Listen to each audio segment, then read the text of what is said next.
Probably ask someone else.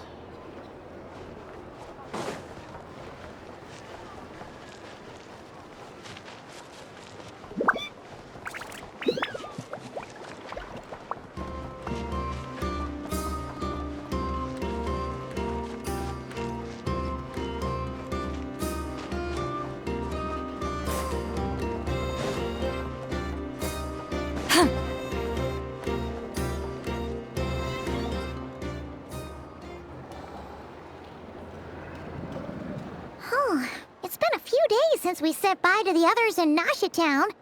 Still no news about Ruru, though. Where could he have slunk off to? If only he was gone for good. But with all the trouble he stirred up before, there's no way we've seen the last of him. Hello! You must be the traveler in Paimon? Mr. Flynn has been looking for you. Unfortunately, there's been a serious wild hunt attack over at the quarry. He thinks it's time to regroup and figure out a plan. The Wild Hunt? Oh, uh-oh. We better get over there, right away! Come on, let's go!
I can barely sense any Kuvaki at all. This whole area feels like a soulless husk. Looks like his appetite truly is insatiable. As if the power of that energy cannon wasn't enough. He's not seriously still getting stronger? What's his endgame here? Everyone's here already. Hey, we made it. So, what's going on? We've all been on high alert since we split up a few days back, expecting Rerir to strike again. But it's like he just vanished into thin air. No one has seen him nor found any trace of his presence. That is, until this morning, when a ratnik found signs of wild hunt activity while out here on patrol. As you can see, the crystalline itself is physically intact, but the Kuvaki it contained is all but completely diminished. And we're sure that Rerir did this. Who else? He's the only one who could pull off a stunt like this. Kuvaki loss has reached critical levels. Reikir of Solnari set to maximum threat level. Warning, unless de-escalation measures are taken soon, he will pose a threat beyond our ability to contain. The consequences could be catastrophic. Traveler, do you remember when we encountered Rerir just after regaining his body? There wasn't a shred of sanity left. Nothing but madness and rage. Yeah, didn't he shout out a bunch of names? Then he started raving about how nothing in this world mattered to him. Oh, Paimon gets chills just thinking about it. Oh, but the thought that he's still out there, lurking somewhere and not cry, waiting for his chance to strike? Oh, even chillier. Last time we fought, we were already at a disadvantage. If he has such overwhelming strength, why would he suddenly go into hiding? Yeah, if I were him and I wanted more Kuvaki, I'd just take it by force. No point staying in the shadows. Unless something went wrong. His whole resurrection thing didn't exactly go smoothly. The other thing is, how does someone who's completely lost their mind still have the wherewithal to cover their tracks so perfectly? Beats me. According to certain medical studies, insanity does not always entail a complete loss of rationality. It may be that he is simply living in a world of his own.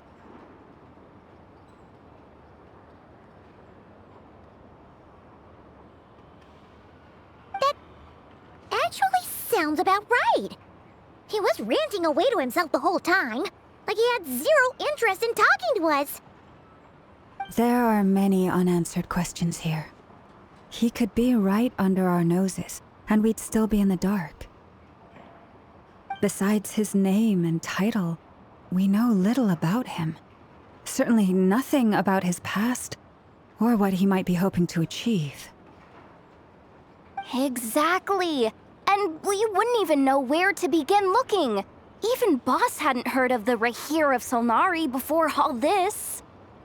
I'd be willing to bet that even if we gathered together every scrap of intel in Nodcry, we still wouldn't find more than, like, 3 useful facts about him. So, if we do nothing, he'll just keep getting stronger. But if we want to investigate him, we have no idea where to look. Last time we had Marionette and her big robo-buddy to help us, and we still barely held our ground. If we had to face him alone... Oh, Paimon's head hurts just thinking about it. What are we supposed to do against a threat this big? Well, I do have a little hunch about his next move. Given that he attacked the quarry, I'd say it's likely he'll target other places rich in Kuvaki. Somewhere like the Eye of Krati, or the Pillar of Embla. One thing's for sure.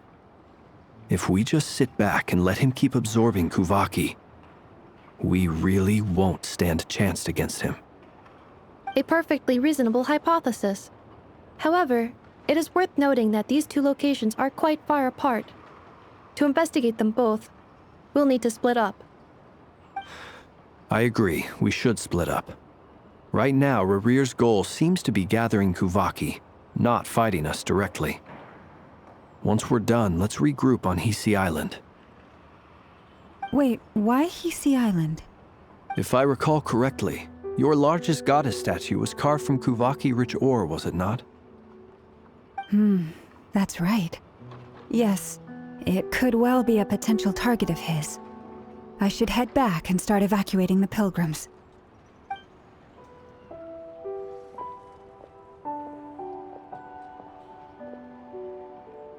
Splitting up's always gonna be risky.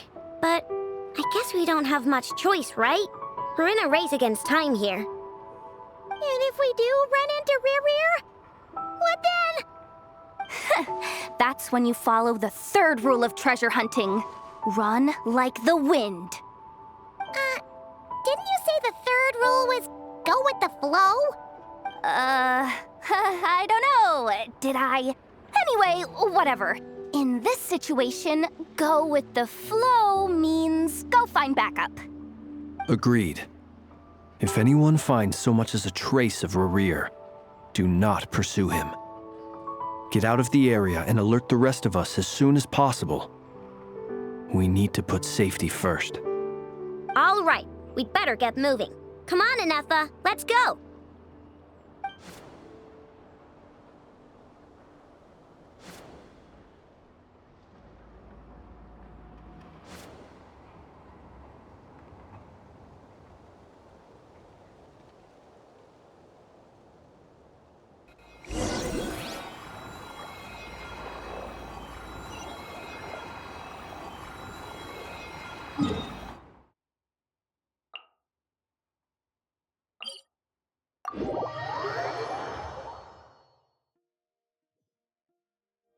Here's to a life where the drinks keep flowing and the Mora keeps rolling.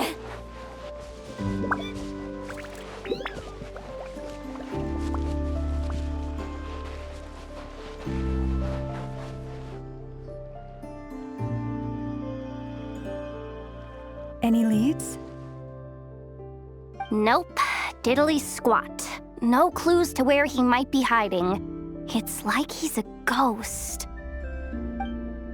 It feels like we're sitting on a powder keg that could go off at any second. Oh, I hate this feeling.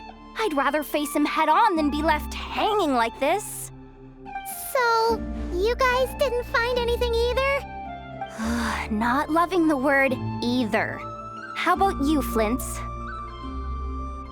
I questioned a few Ratniki and eventually narrowed my investigation down to one suspicious individual. But by the time I got to his place, he was already gone. Almost as if he knew someone was on to him. Either that or he's just extremely cautious and doesn't stay in one place for long. He's been biding his time for a while now. The question is, where or what is his next target?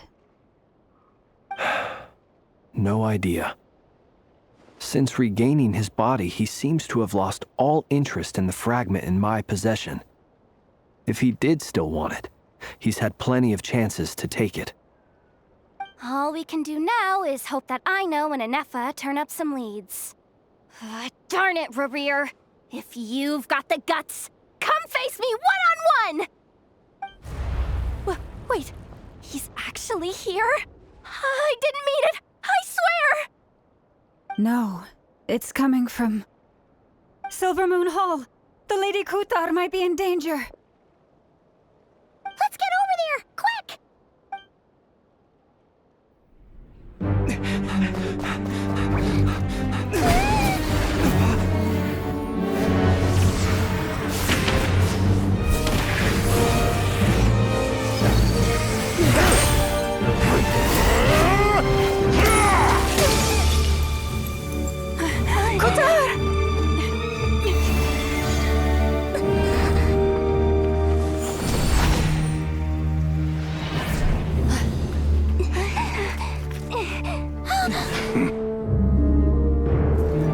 Why is he attacking the damselette? What's going on? No time for questions.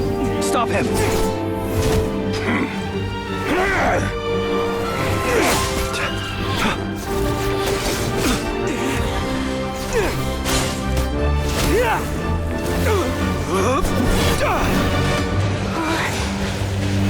This is insane. Yehuda, get Kutar out of here! On it.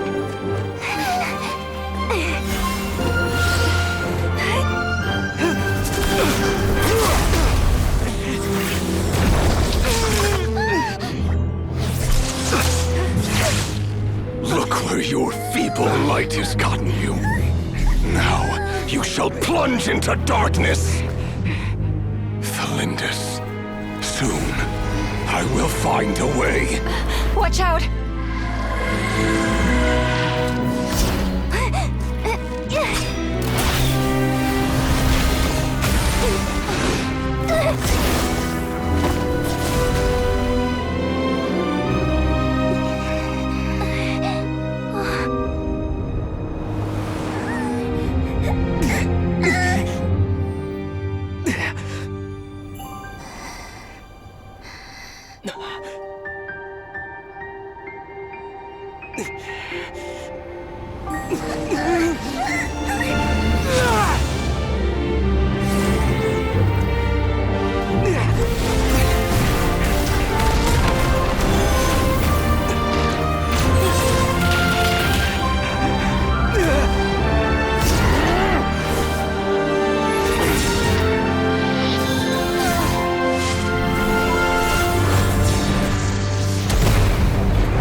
That was too close!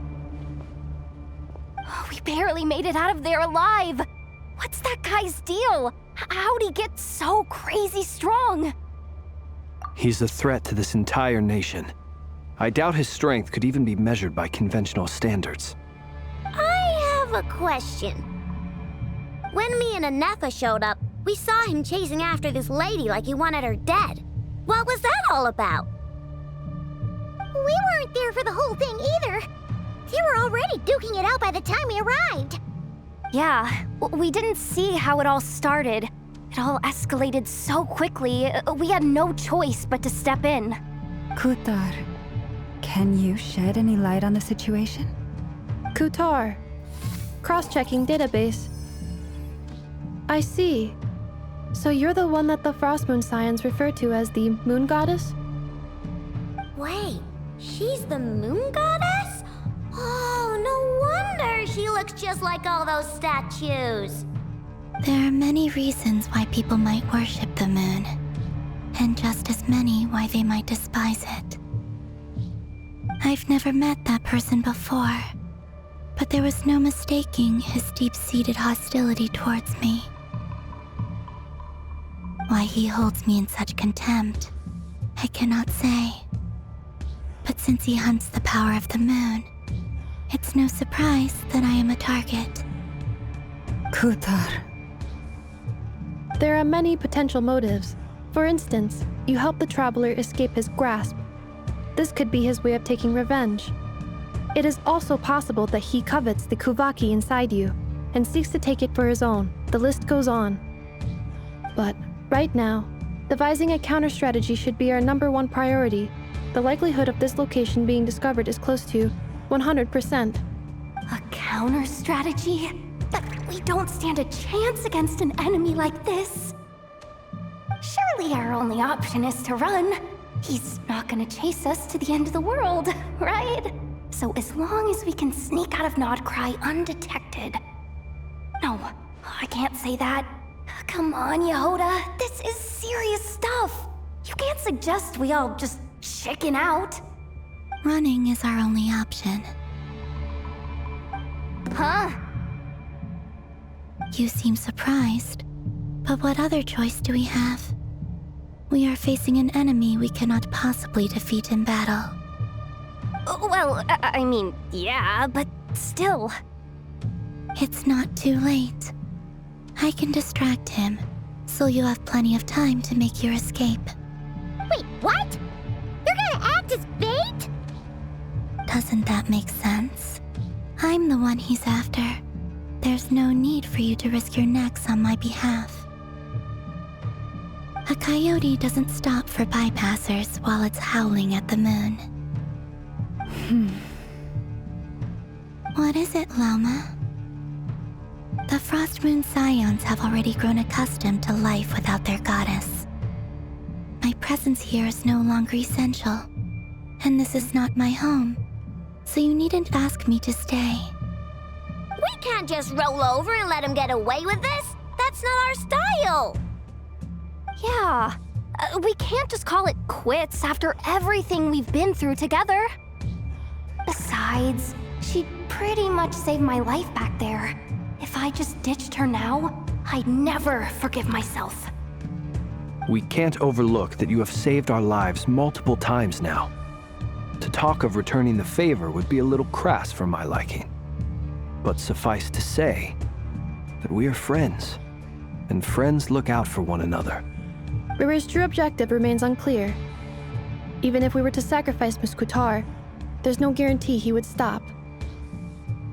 But Kutar, I know why you left the Frost Moon Scions so long ago. It was because people started treating prayer as a form of trade. They would make self-centered wishes, force you to accept meaningless offerings in return, and then expect you to perform miracles for them, as if that were their entitlement. If it were me, I might have walked away too. But I believe that time can change everything, and that sometimes it takes losing something precious to appreciate its true worth. After much reflection, I've realized that this was never about whether the Frost Moon Scions need you. Any relationship based on need is purely transactional. What I truly hope is that you'll choose to stay, not out of obligation, but as part of our family. You were born here, and now you've returned. Who knows? Perhaps it was the moonlight that guided you home. Thank you, Lauma. But my power is on the wane. I'm afraid I will be of little use to you now.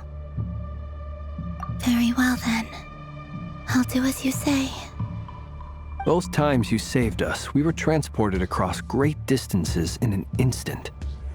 Is that one of your powers as the moon goddess? It is, but I find it very draining. I barely managed to pull it off just now, and it will be some time before I'm strong enough to do so again. Rejected by the world, my power is dwindling. Like a lake, cut off from its source, slowly shrinking away. Now, it has almost run dry. What do you mean, rejected by the world? The 3 moons belonged to the ancient bygone era in which they came into being. From the moment I was born, the world itself has been steadily sapping away at my strength. The 3 moons are not one and the same. As the goddess of the Frost Moon, I cannot wield the powers of the other 2. Yet moonlight has a way of blending together. Each can reflect the other's glow. So when our fingers touched, I was able to restore my strength by drawing Kuvaki from the eternal moon's marrow. But this method of recovery is painfully slow. If only we could find the... It's the Wild Hunt! Even faster than we expected. We'll have to finish this conversation later. See how those Wild Hunt creatures are running away from us. They're likely just a scouting party, which means Rerir won't be far behind. Then what are we waiting for? Let's get the heck out of here!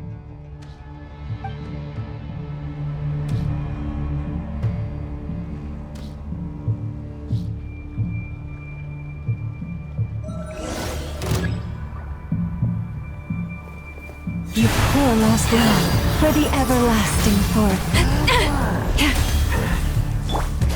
Go Claw! Lash attack! Annihilation mode. Oh, they just keep coming! This is driving me nuts! Rerir's closing in on them. You need to pick up the pace. There's too many of them! And this time, we can't fall back on Kazar's help to escape. This goes on much longer.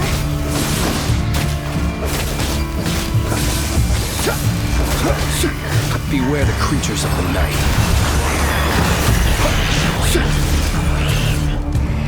Observe.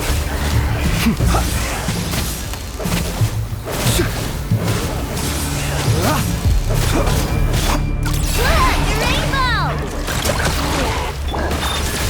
Ultimatum protocol. With one heart, we pray.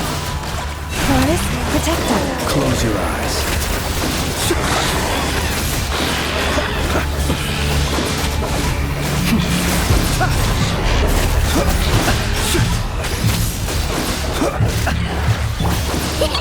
Ding dong water bomb!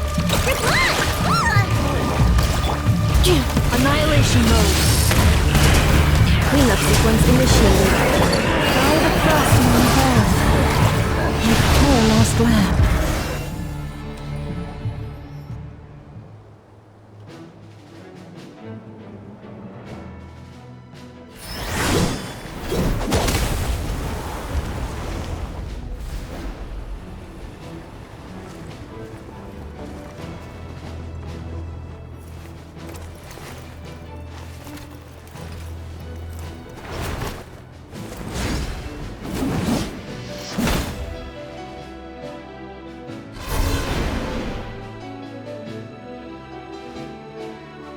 What's the matter? Bit off more than you could chew?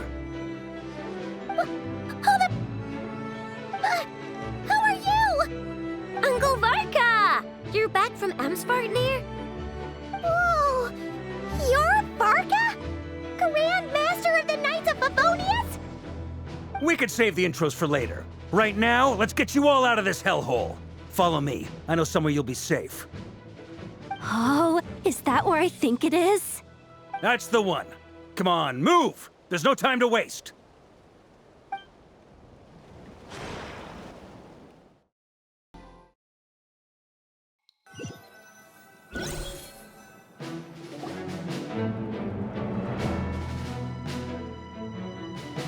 Wow!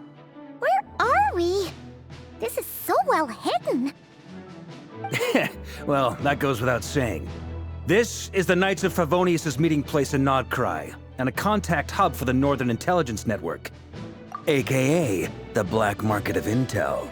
No matter what faction you're with, it's the place to buy and sell information. Their headquarters are in Nodcry, but they've got contacts in every nation.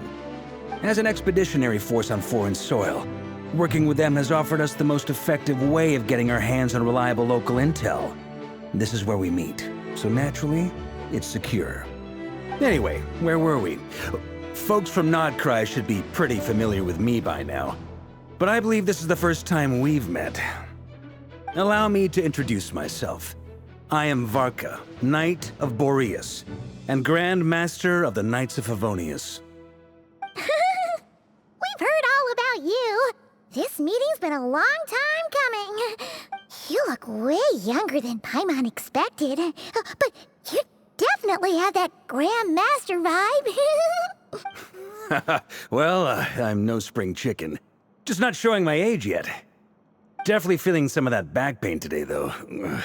Rushed back from Amsvartnir without a wink of sleep, only to get right into another fight with that freshly revived maniac. Another? You mean you fought him before? Yep. He wasn't nearly as strong back then, but he was still a formidable foe. I brought some of the knights along to give him a little surprise, but he saw us coming from a mile off. My squad took heavy injuries, and I barely made it out alive myself.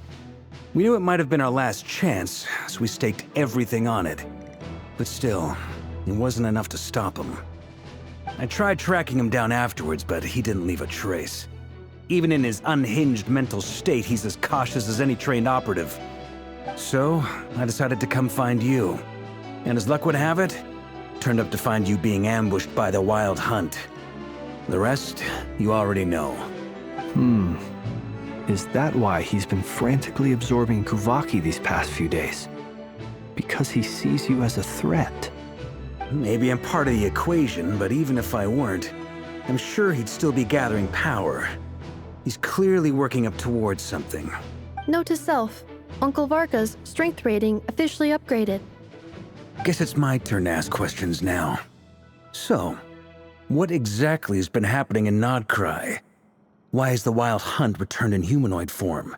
And why is it after you? That's a long story, but I'll try to make it quick.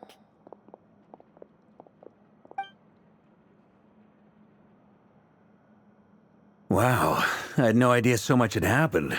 Sounds like you guys have really been through it. So, the Kutar is actually a Fatui Harbinger.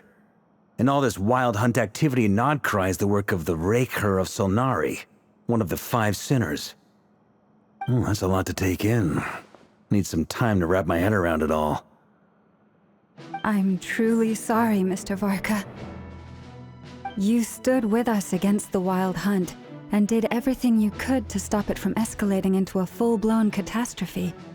And then, the one time you're away, it all comes to a head and all your hard work gets undone. You've got nothing to apologize for, Miss Moonchanter. You can plan 100 steps ahead and still slip up. That's just life. No one knows what tomorrow holds. You can't predict which way the wind will blow next. And, to be perfectly honest, I can't say I'm surprised. For all the times we've defeated the Wild Hunt in the past, we've never been able to completely wipe it out. Turns out, we were just delaying the inevitable. But now that a new variable has come into play, fate may well take a different course. And variable? You mean us? Who else? And in a strange way, I think his resurgence might not be an entirely bad thing. The Wild Hunt is like an unrelenting force of nature, but Rerir is an individual with an agenda. He's gotta have a weak spot somewhere. That said, while Aino was explaining everything just now, some of the points that Mr. Flint's added caught my attention. You mean about our mystery ally? That's right. From what you've said, not only did they lead you straight to some key files, they also shielded Hisi Island from a lethal Kuvaki blast.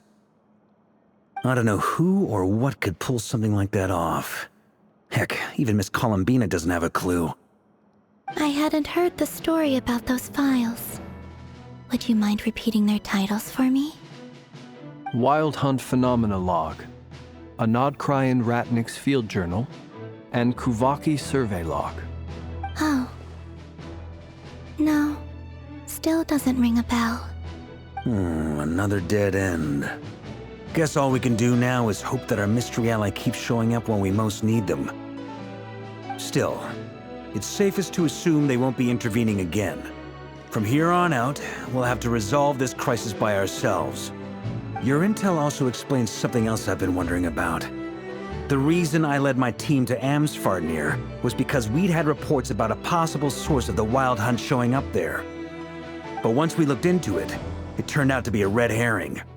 I don't know who was behind it, but clearly, it served its purpose. I doubt it's by chance that he happened to make his comeback while my attention was diverted. And from everything you told me, it sounds like his scheming began well before his return. So maybe luring me away was all a part of his plan. But is it even possible that he orchestrated all of this by himself? The Moon Maiden and the Raker of Solnari, Nodcry of all places. The way everything is unfolding, it can't be a coincidence. So, what do we do now? Got any ideas? Right now, we've got at least 3 things to consider. Let's go through them one by one. First, we need to figure out how to take down Rerir. If we can't beat him in a straight-up fight, the rest won't even matter. To my knowledge, the bulk of Nodcry's fighting force is already gathered here. But even with everyone united, we're still no match for Rerir in his current state, let alone with his power still growing. What if there was a way to tap into a new power of our own? How so? Have you thought of something, Columbina? 3 moons once watched over this world. The Eternal Moon was the largest. The Frost Moon was the brightest. And the Iridescent Moon was the most mysterious. They say that back then, the 3 moon goddesses wielded immense power. Enough to shape the workings of the world itself. I now bear the Frost Moon's power, and the Eternal Moon's marrow resides within the Traveler. Hold on. Are you suggesting? The Iridescent Moon, the last piece in the puzzle. That's right. If we can find the Iridescent Moon's marrow, I will be able to regain my strength much more quickly. The 3 moons are said to stir the tides and illuminate all things. Perhaps they hold further secrets beyond our understanding. According to my analysis, the solution is feasible. However, it is subject to one major condition. How do we locate the Iridescent Moon's marrow? I know a way, but we will need to visit the Fatui's Experimental Design Bureau. The Experimental Design Bureau? Are you saying we need to involve Marionette? Yes. I must speak with Sandrone. It's a long way from here to the Experimental Design Bureau. There's a high chance you'll be spotted. You shouldn't go alone. Then that's settled. Next up, our second priority. Somehow, we need to figure out Rerir's end goal. As you saw for yourselves, when he was still in his Wild Hunt form, everything he did was for the sake of recovering his body and resurrecting himself. His first act since then, after laying low for a while, was to try and assassinate this young lady. People's obsessions often reveal their greatest vulnerabilities. There must be a reason why he despises the moon so deeply. Perhaps it sheds some light on his title, the Raker of Solnari. The Wild Hunt has plagued Nodcry for centuries now. If we want to stop it for good, we have to get to the root cause of what's driving it. It's true. We still know very little about him. If Kuthar hadn't given us that lead, we wouldn't even know his name. But where would we even start? I doubt even the Intel Queen of Nodcry has a clue, and she has info coming out of her ears. Oh? That's a rather hasty conclusion for someone who's so painstakingly meticulous when it comes to dealing with machines. Ah, she heard me.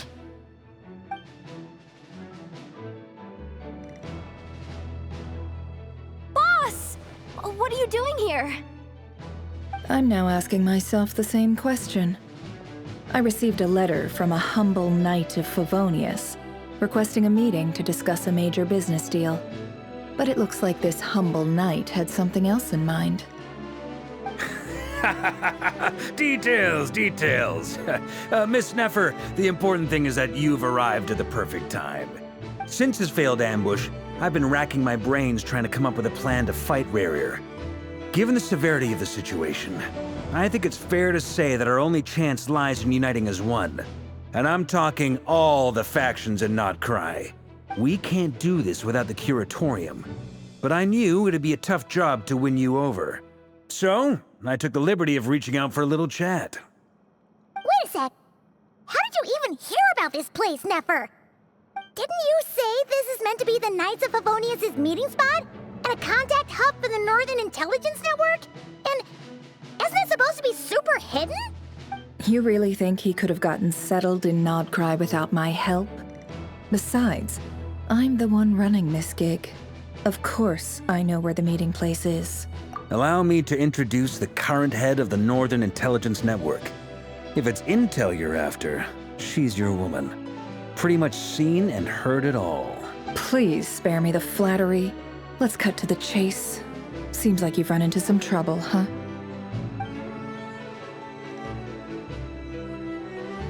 Well, this certainly qualifies as an unforeseen crisis. On behalf of the Curatorium of Secrets, I wish you all the best of luck. So you're just going to sit this one out? Why should I get involved? What could possibly be in it for me? What if we told you we can't do this without you?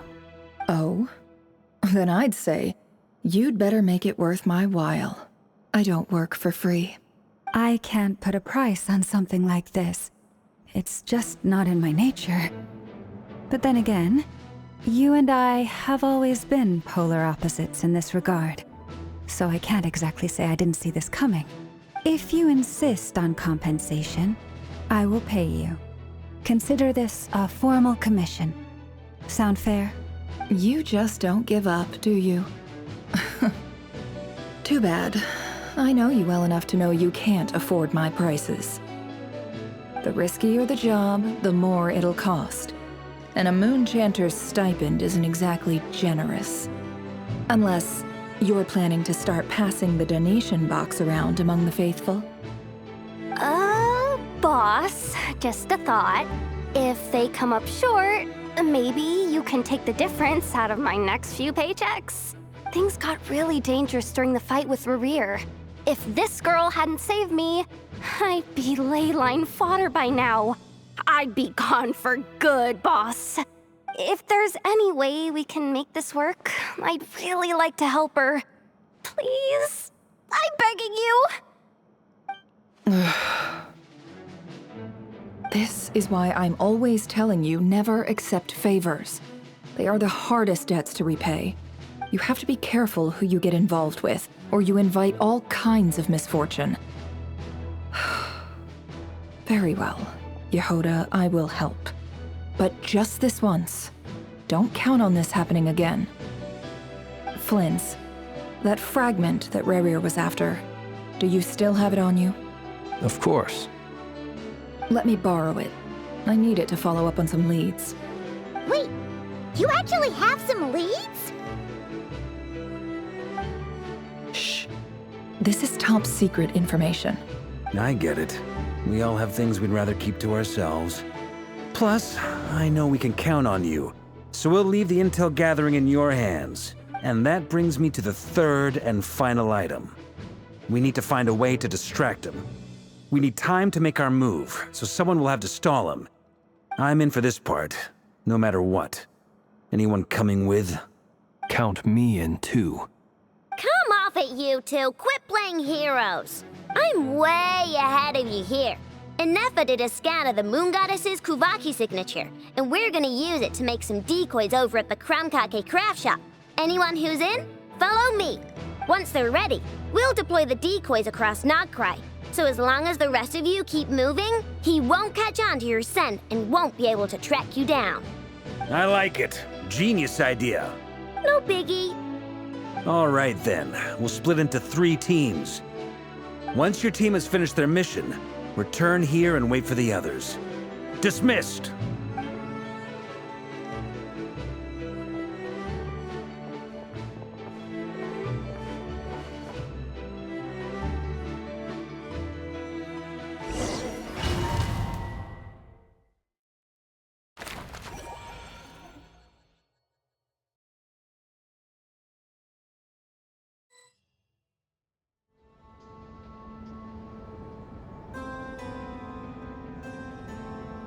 Lady Damselette. Wait, and you two? What are you doing at the Kuvaki Experimental Design Bureau? We've been doing our best to mind our own business lately. But if you're just gonna waltz up here like this, you're seriously pressing your luck. Don't blame us for doing what we have to. Huh. You really think that's gonna scare us off? We're not looking for any trouble. I just want to see Zandrone. Do I need to remind you that you're still a wanted fugitive for deserting us? Out of consideration for our former ties and the crisis we're all up against, we'll let you leave in one piece. But don't even think about trying to get inside. Let them in. But... Are you going to make me repeat that? No, my lady. Zandrone seems to be in a good mood. Must be maintenance day.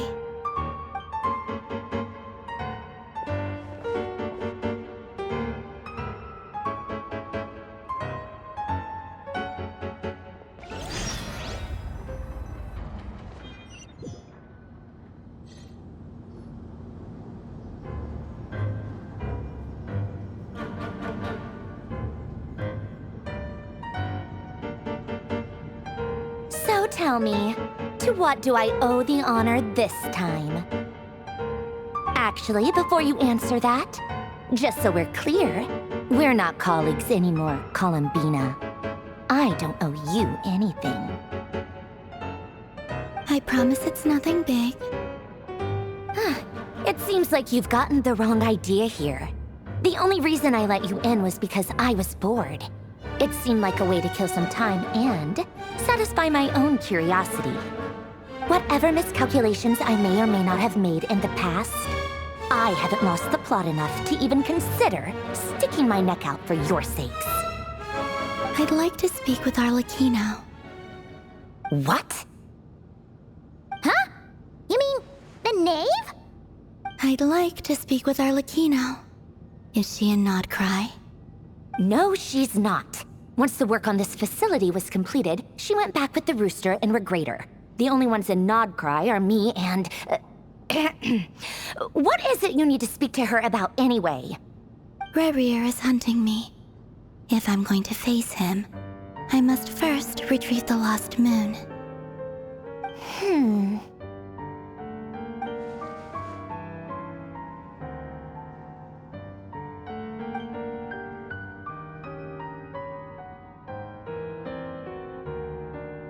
Is that a no, then? As if I need reminding. I was this close to settling things with him before someone decided to whisk me away to their weird little garden.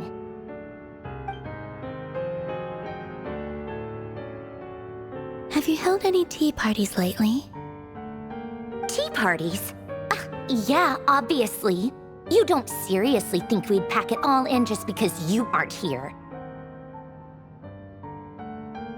If anything, they've been more eventful than ever. Just me, Arlecchino, and a bunch of insolent, insensitive guests who won't stop asking where you've gone. Oh, they've been a real joy. I bet you served them the worst tea you have. Just like you used to do to me when I upset you.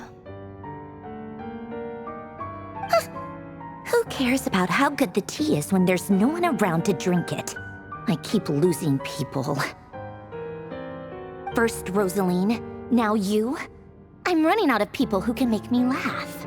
Honestly, what could be more ridiculous than a multi-centenarian goddess who's only ever had the plain herbal tea she received as offerings? You'd always brew a different type of tea for me each time. Was it really just to see how I'd react?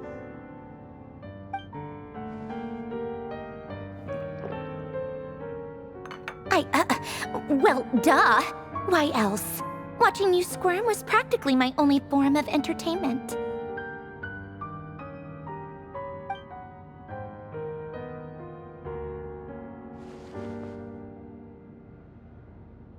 Oh, yeah. And Capitano sometimes used to bring Tartaglia around, too. But I guess we won't be seeing him again.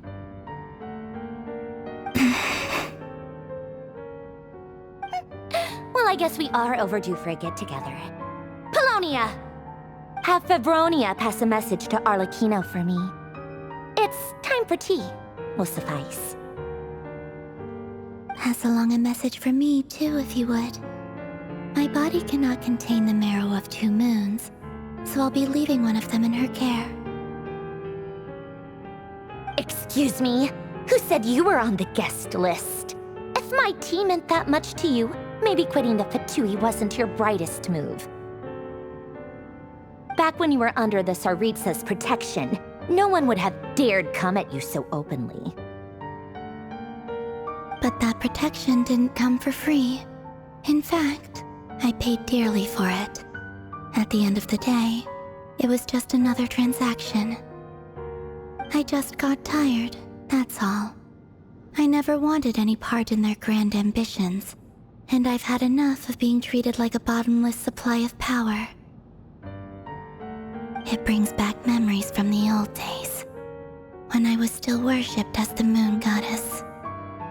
Centuries on, it may be a different group of people, but I see the same greed in their eyes. I figured you'd leave eventually. You didn't have as much of a reason to stay as I do. The Tsaritsa gave you shelter and protection, but that was it. Nothing more, nothing less. Meanwhile, the Fatui demanded everything from you in return, until it was more than you could bear. I get why you left. And frankly, I have no interest in dragging you back just because the higher-ups told me to. But if you keep hanging around with this riffraff, the next time we cross paths, we might be enemies for real.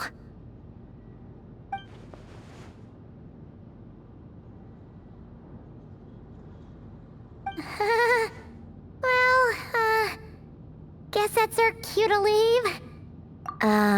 That might be your plan.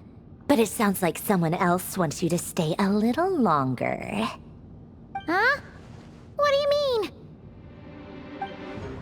mean? Listen.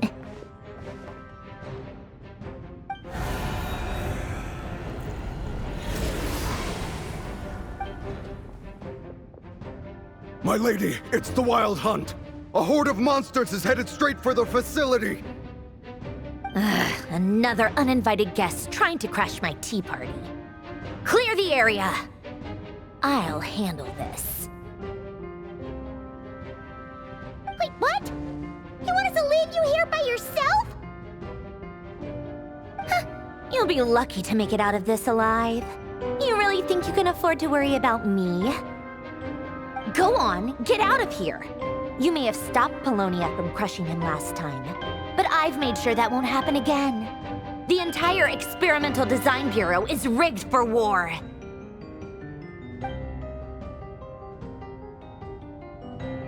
stay and watch if you want, but it'll be at your own risk. You're not flagged as friendlies in the weapons system. Don't tell me what to do! Look, if you're leaving, make it quick. Or you'll just get in my way. There's a secret passage on the second floor. It'll take you right to the plains out back. Stare all you want, Columbina. You're not getting another invitation to my tea party. I know. But thank you anyway, Sandrone. This is exactly why you shouldn't hang around with those people. All their melodrama and sentimental nonsense is rubbing off on you.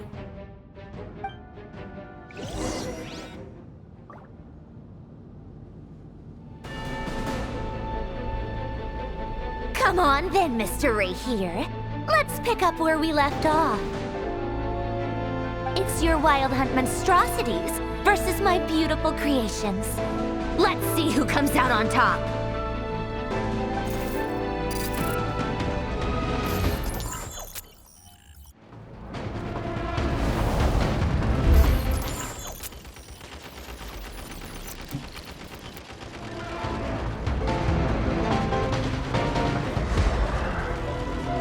Bosco 1, lock onto target.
Polonia, get him!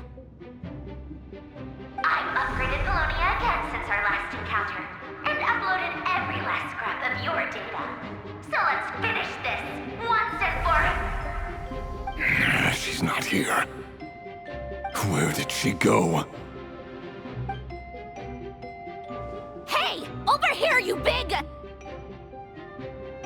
Curse it, Moon. Go.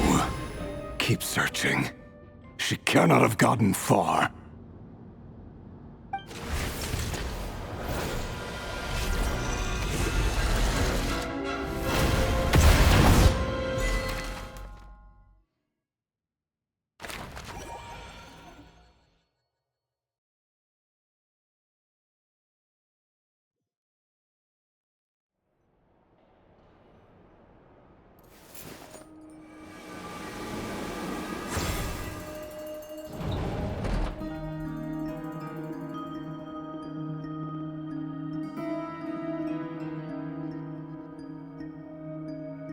So this is your method for investigating Rarir's past. It almost looks like some kind of ceremony. Good deduction. But it's quite a different affair from what you're used to with the Frostmoon Scions. Whoa! First time I've ever been in here. Boss always said it was off limits, so I pictured some kind of creepy dungeon. But it's actually kinda nice. Oh, I guess this must be Sumero decor? That's where Boss is from. And that nice shopkeeper who sold me my treasure compass. I'm not sure exactly what you've got planned, but it looks like you're all set. When do we begin? Whenever we wish. But for some reason, I've got a feeling this isn't going to end well. I've never faced Rarir myself, but from what you've told me, his power is beyond anything I could imagine. I, on the other hand, am just an ordinary businesswoman. Our paths should never have crossed, yet here I am, forced to make an enemy of him. If you ask me, you're about as far from ordinary as it gets. So what are you saying? You're getting cold feet? Once I take a job, there's no backing out. Still, I have to ask myself if the power I'm relying on will even work on an opponent of this caliber. And also how to make sure I come out of this alive if things spiral out of control. Death is the one thing we can take for granted. It is the great equalizer, however fortunate or unfortunate we may otherwise be. So it's important to consider how to spend what lifespan we have left. Come on, boss. Lighten up. Quit talking about death. It's bad luck. For once, I agree with you. When you're up against a foe like Rarir, there's no such thing as being too prepared. Is there anything I can do to help? That won't be necessary. I've already made up my mind. Time to cash in a precious favor I've been saving for a rainy day. Yehoda, I need you to find someone for me. The sooner the better. Find who? That shady merchant who sold you an overpriced treasure compass the other day. Come on, boss. You're pulling my leg again. In what way is she shady? She showed up when I was completely lost and sold me a neat little gadget that was exactly what I needed. Trust me, she's a good person. Anyway, I know who you're talking about. Don't go anywhere. I'll be right back.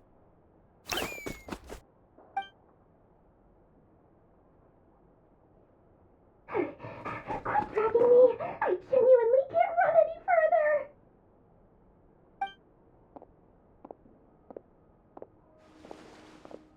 Hey, aren't you? What is it? What's the big rush? You dragged me out of a dream where I was literally swimming in Mora. I'm charging double my usual attendance fee. See, look how easygoing she is. After that rude awakening, she could have completely snapped at us. But instead, she kept it together and just asked for an extra fee. Dori Sangama Bay? I never would have pictured you two doing business together. If you want to make it big in Nodcry, it's all about connections. Lady Nefer just so happens to have a lot of intel that interests me. And she also did me a big favor in the past. It was back when I first arrived in Nodcry. My trusty assistant, the genie in my lamp, had an adverse reaction to the Kuvaki and fainted. And wouldn't you know it, that's when I suddenly find myself in a life-or-death situation. Good thing my compatriot was there to swoop in and save the day. I've been giving her a 30% discount off all of my goods ever since. Now, so that no one here feels left out, I'm willing to extend a 20% discount to fellow friends of Boss Nefer. Plus, any other friends you send my way will enjoy 10% off. What can I say? The great Lord Sangama Bay is nothing if not generous. So, let me guess. You've run into some trouble? I've got everything you could possibly need. And the more you buy, the more you'll save. You guessed correctly. What have you got in the way of survival gear? The one type of gear I've never been short on. What are you looking for? A jetpack fresh from the Academia's labs? An ancient suit of armor dredged up from the bottom of the sea? At the very least, I need to know what kind of opponent you're dealing with here. If even you're worried about staying alive, it must be pretty serious. What if I told you it's someone with the power to bring a nation to its knees? Is that so? Then we really are talking top-shelf treasures. I don't have anything like that in stock right now. I'll have to ask my supplier. Your supplier? A powerful woman, make no mistake. I can't reveal her identity, but luckily for you, I hear she's planning to visit Nodcry in the near future. If you're willing to wait, I can ask her when she's here. Can't say exactly how long that'll be, though. Then, let me put it another way. What would you do if you encountered an enemy like that? Roll over and serve yourself up on a silver platter? Of course not! I have a handy little trinket from one of my generous suppliers, which... Hold on. What exactly are you getting at? No! This is for my personal use only! Let's just say I'm borrowing it, all right? Just for insurance purposes. You'll get it back later. Favors are the worst kind of debt to owe, and now you've got a chance to repay one. A win-win situation, don't you think? Fine. You can borrow it for 5 days. No, make that 3. And for every extra hour after that, I'm charging you 1,000,000 mora. Deal? Deal.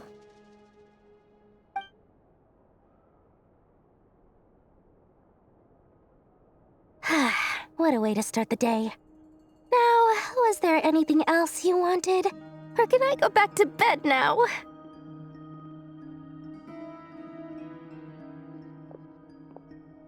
That will be all. Take care now. Don't trip up on your way back, friend. See you later! You're my favorite shopkeeper.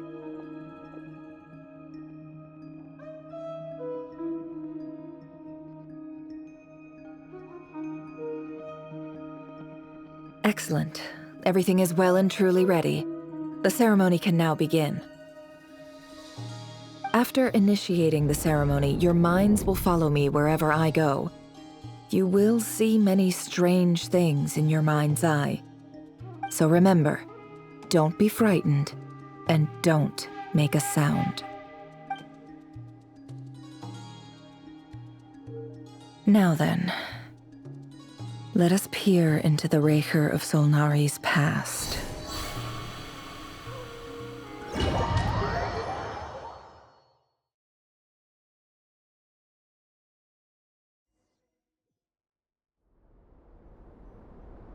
I made it. I don't recognize this style of architecture. Must be Conrian. Simple furnishings, table and chairs. It's a more ordinary house than I might have expected. Looks like the fearsome Raker of Solnari came from surprisingly humble beginnings. Unless this passed for luxury in Conria. Unlikely. It was said to be a very prosperous nation in its heyday. Anyway, I'll keep exploring.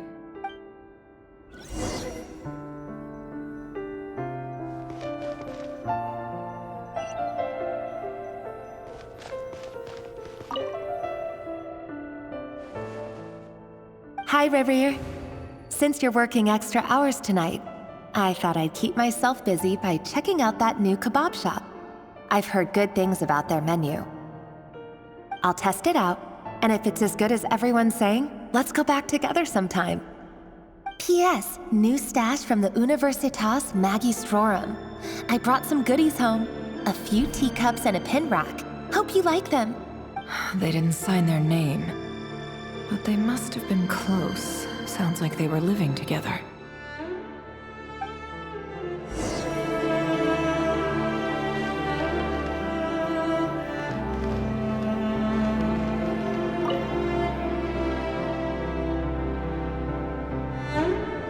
I went over to Joseph's for drinks today. They have a fine collection, but I went alone. Felindis was tied up with something and couldn't make it. Joseph asked why I came alone, but I didn't really have an answer. He then went on to ask about other things. If you ask me, someone who asks that many personal questions is too nosy for their own good. But if he invites me again, chances are I'd still go. Felindis. That's the same name Rerir mentioned. Crane imports keep falling. If things don't pick up, we'll soon be back to meat and mushrooms only.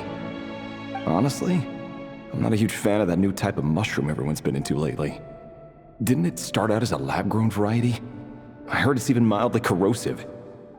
Seriously, why would you even eat something like that? I don't care if it's an impressive feat of alchemy.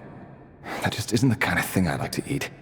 Grain has to be imported, and they're eating a diet of mostly meat and mushrooms. Could it be because Conria is underground, so it doesn't get much sunlight? That would explain why they use so much stone in their buildings. They even use alchemically modified strains for food. Seems like the people of Conria don't have many options when it comes to dining. I've just about saved up enough now. Time to buy it and keep it somewhere safe. Making a big purchase. I wonder what it is.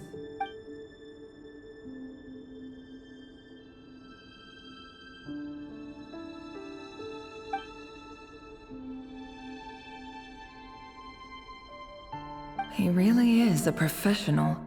No wonder he's so good at covering his tracks. Despite what he's become, it seems like he's retained certain habits, at least in this regard.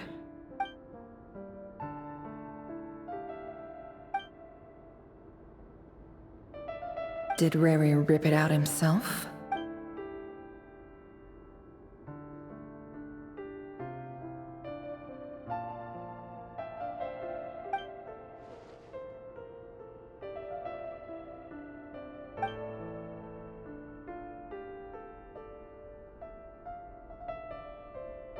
Before I met you, I was convinced that my heart was nothing more than a stagnant pool, the burial place of a fallen moon.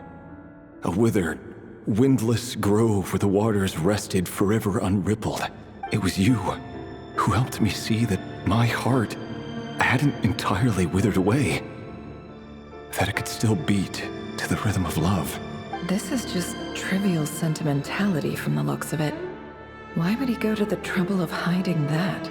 The burial place of a fallen moon.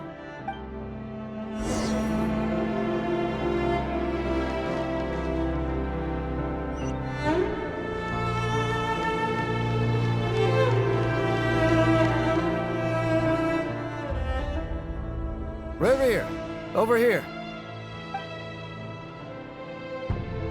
Dane!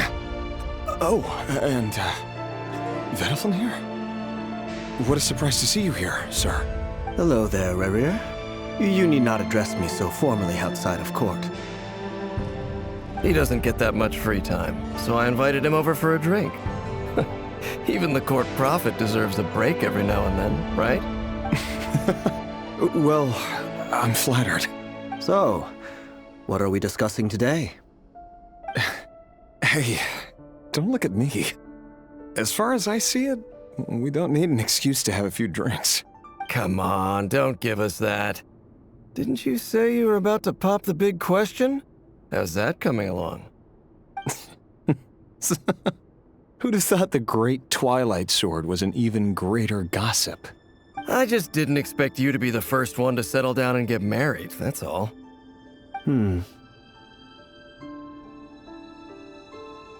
Yeah. If you told me that a few years ago, I wouldn't have believed you either.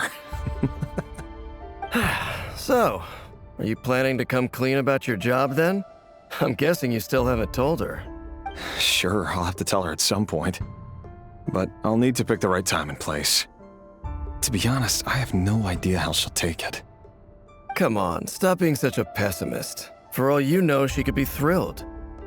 I bet she'll be much more impressed by your actual job than the one she thinks you're doing now. A member of the King's Guard. Quite the cover story. Does the king himself even know? Of course he does. Anyway, enough about me. How have you been? Me? Same old, same old. Nothing much to... Huh? What's up, Ved? It's nothing. Ver.Luna, Dainslif's elder brother.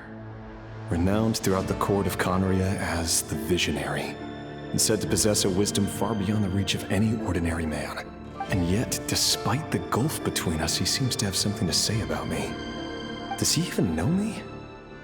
Does he see me as a friend of his brother, or just another of the Vinster King's blades? Why did he react so strongly? Was it really to do with what we were talking about? Brown, curly hair and brooding blue eyes. So this is what Ver.Luna looked like back in the day. Perfectly normal. No different from anyone else. As frightening as this monster is in the present, there's something even more unsettling about seeing the human he used to be.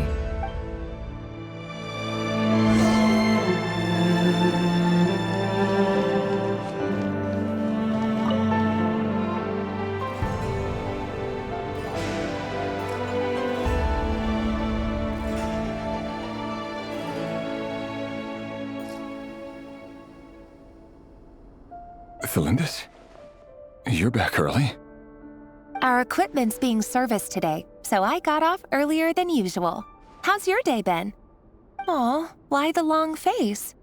Is something the matter? Has your boss been giving you a hard time again? Went for a drink with Dane and the others after work. Isn't that a good thing?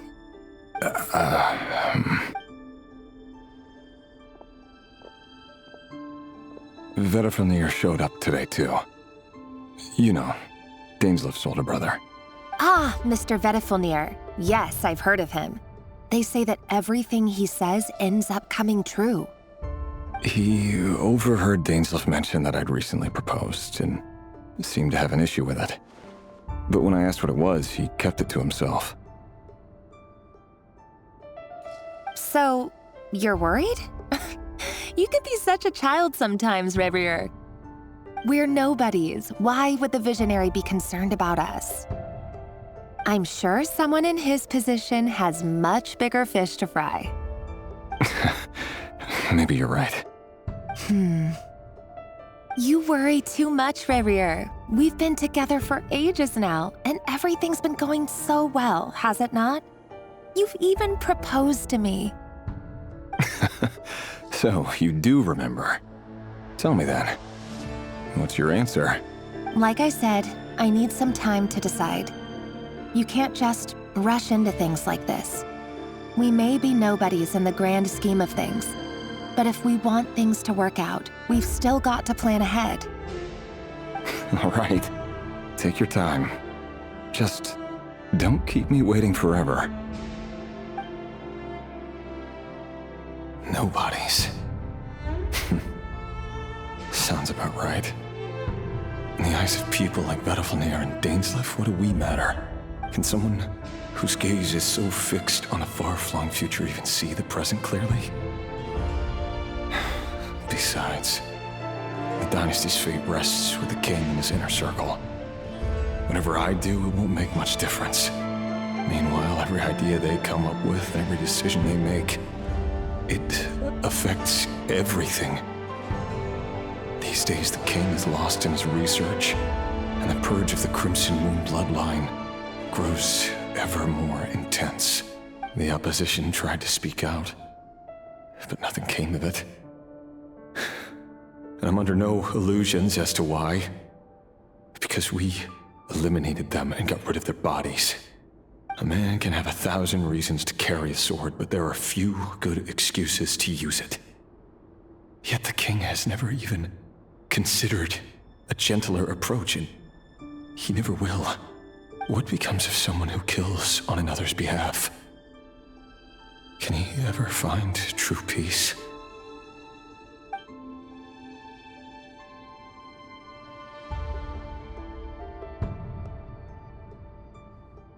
Thelindis?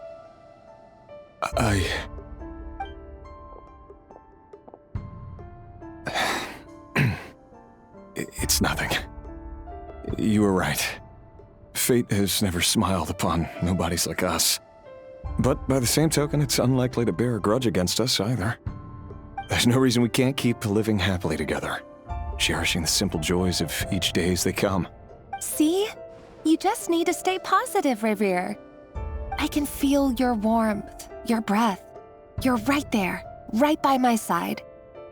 Just seeing you makes me happy in a way I can't explain, and that's something that no one could ever take away from me. So smile, my love. Let go of that frown. You're right, Thelindis. I've just been overthinking things. That's better. Getting caught up about things like this will only ruin our evening. Speaking of which, all set for the ball tonight?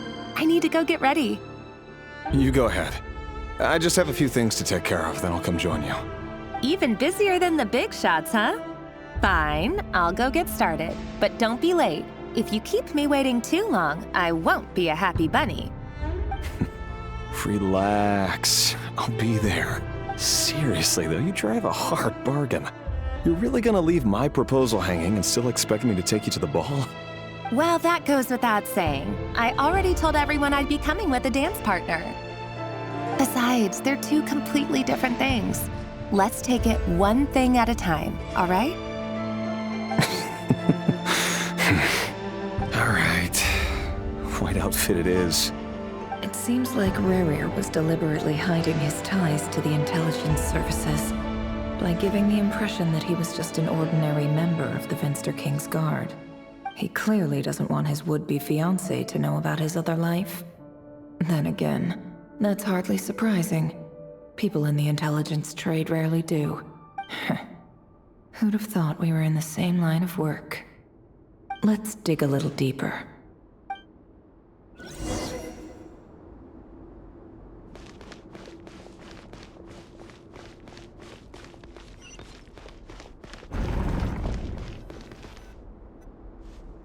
Our last operation was a resounding success, and all thanks to you, Rehir of Solnari. In total, we apprehended 32 dregs of the Crimson Moon, and 67 accomplices. After all these years since the dynasty's fall, so many of them still linger on. Indeed, it cannot be denied. Yet it was destiny that the Crimson Moon should be overcome by the eclipse, and that His Majesty, the all-seeing Venster King, now guides our nation on the path to prosperity. Khaenri'ah has no further need for a dead moon. But alas, there will always be those who refuse to see the truth, choosing instead to romanticize the past. That's not entirely true. Much about the Crimson Moon era was worthy of remembrance. And that's exactly why they keep trying to see it restored. Many of its secrets remain unsolved to this day. As it happens, that's precisely the field of study my partner is devoted to. You still haven't told her what you really do for a living. Where would I even start? How do you tell someone that you're one of the king's hand-picked executioners? that your hands are steeped in blood. You didn't choose this life, any more than I did. Orphans like us don't get a say. But I'll sure as heck be the one to pay for it. Speaking of which, we need to be more rigorous in the way we identify direct descendants of the Crimson Moon. Someone, it seems, has strong opinions about my future plans. Most likely my marriage in particular. I have a feeling that we may soon become targets of the Crimson Moon's retribution. Your concerns are not unfounded. They've taken out many of our colleagues these past few years, and for that very reason. These are no helpless lambs we're leading to the slaughter. They're wolves in sheep's clothing. Take care, Reihir of Solnari. I look forward to toasting you at your wedding. Thanks, Thorkel. You look after yourself, too.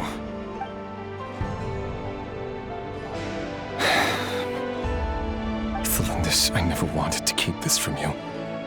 You're the last person I would ever want to lie to. But that's exactly why I can't tell you everything. There are things you shouldn't know. Things you cannot know. The moonlit dynasties are a thing of the past. Yet even now, with the sun shining high in the sky, there are those who would call forth a dead moon's ghost. Could that be why Ver.Luna held back? Or was it because of some court secret he's not at liberty to share? I have to get a clear answer from him. No matter what happens, I will protect Felindis. Rerir seems to be very concerned by Ver.Luna's reaction. Ver.Luna and Dainsleif, the Visionary and Twilight Sword. So that's what they were really like. I've investigated this whole area now. There doesn't seem to be any other memories here. Should I try somewhere else? Wait a second. What's this black smoke?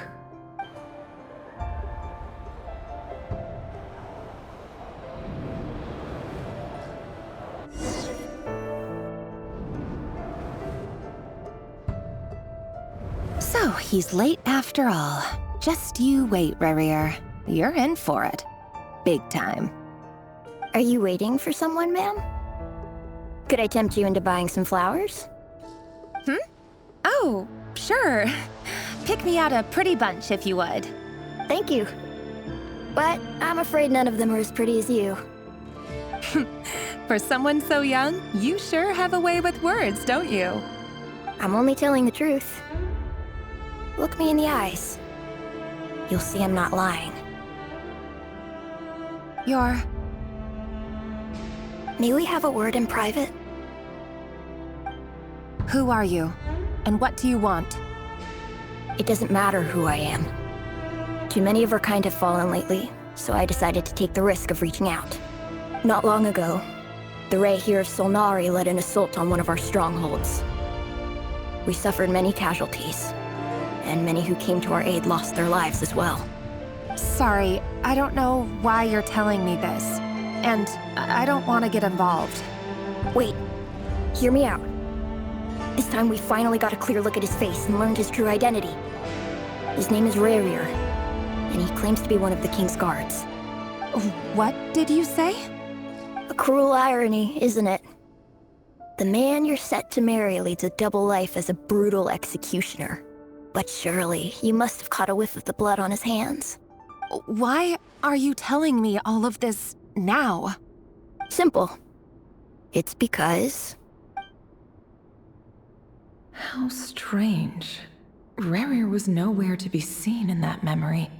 It clearly belonged to Felindis. Rerir couldn't possibly know what happened if he wasn't even there. Why would her memories appear in his fragment? The ceremony won't last much longer.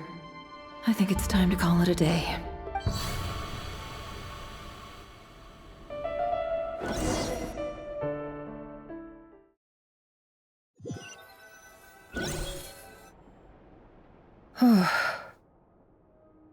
So that was your doing? Did you just pull us inside Rerir's fragment to spy directly on his memories?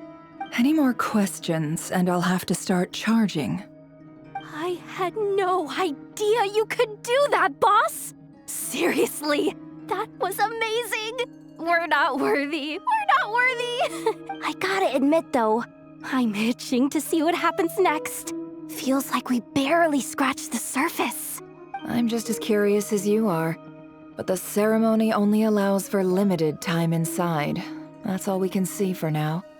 Luckily, we managed to learn quite a lot. So far, so good. I just hope the others are doing okay too. Especially the group with the Traveler. Their mission is a risky one. Let's hope it's all going smoothly. If you're worried about them, go see how they're doing. If I know Boss, she's gonna need some time to write up all the details and make sure it's all coherent. I'll stay behind to lend a hand, but feel free to head back and meet up with the others.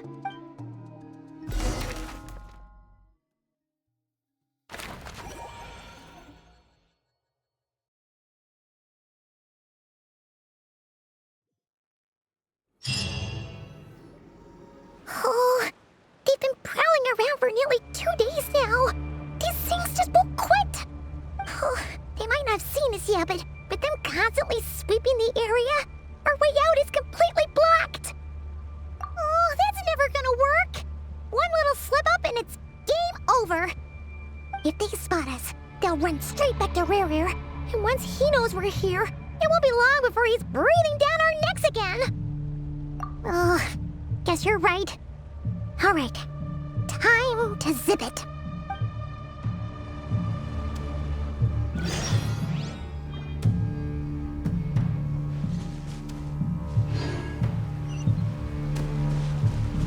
Quick, hide! We almost got spotted! Phew, that was a close call.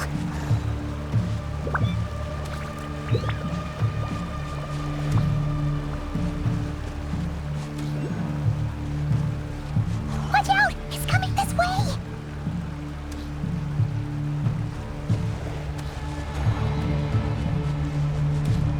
Keep going. We're nearly there. This is the final hurdle.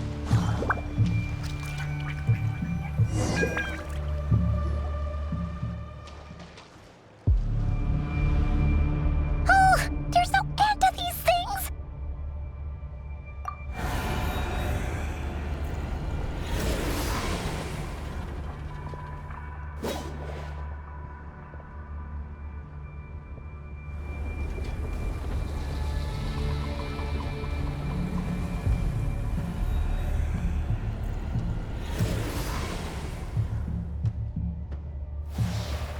Fire. Fire? Wait, what's that smell? Oh no, there's a fire!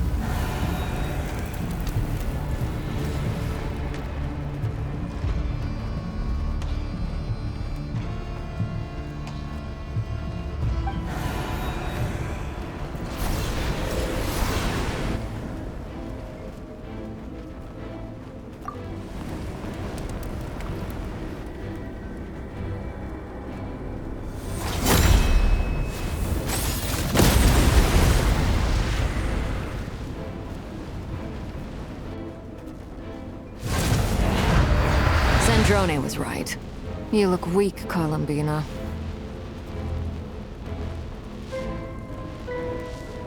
The old you would never have let such lowly creatures bar your way. Word has it that you did something for the Tsaritsa, and that's why you've lost most of your power. Freedom comes at a heavy price, doesn't it? It's Arlecchino! You came! Hello again, Columbina. And greetings, guests of the House of the Hearth. It's been a while, Arlecchino.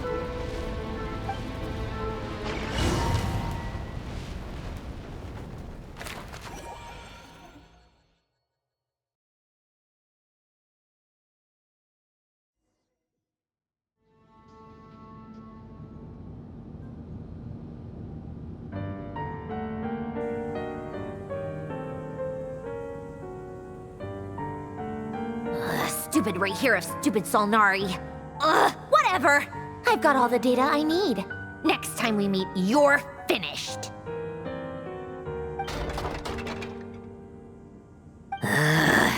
sure doesn't pull his punches. Excuse me, do you need a hand? You can do me a favor by staying out of my way. Can't you see I'm busy? Wait a minute. I recognize that voice. Hello, Miss Sandrone. Father sent us over to help. How considerate of her. Hey, Fremine, get over here and help me fix this. Lenny, you do your thing. Just keep your sister away from my machines. Nearly every machine that cat girl touches ends up going haywire. Go put her on cleaning duty or something.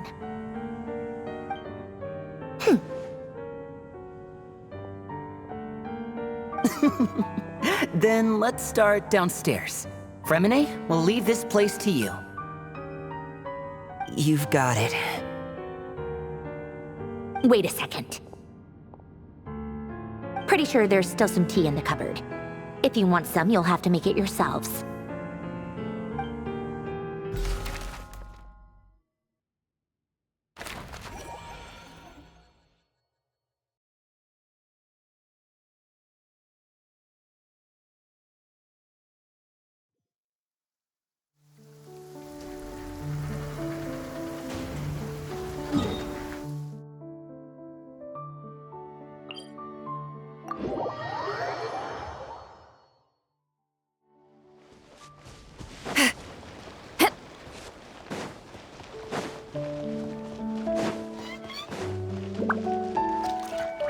Rise like smoke!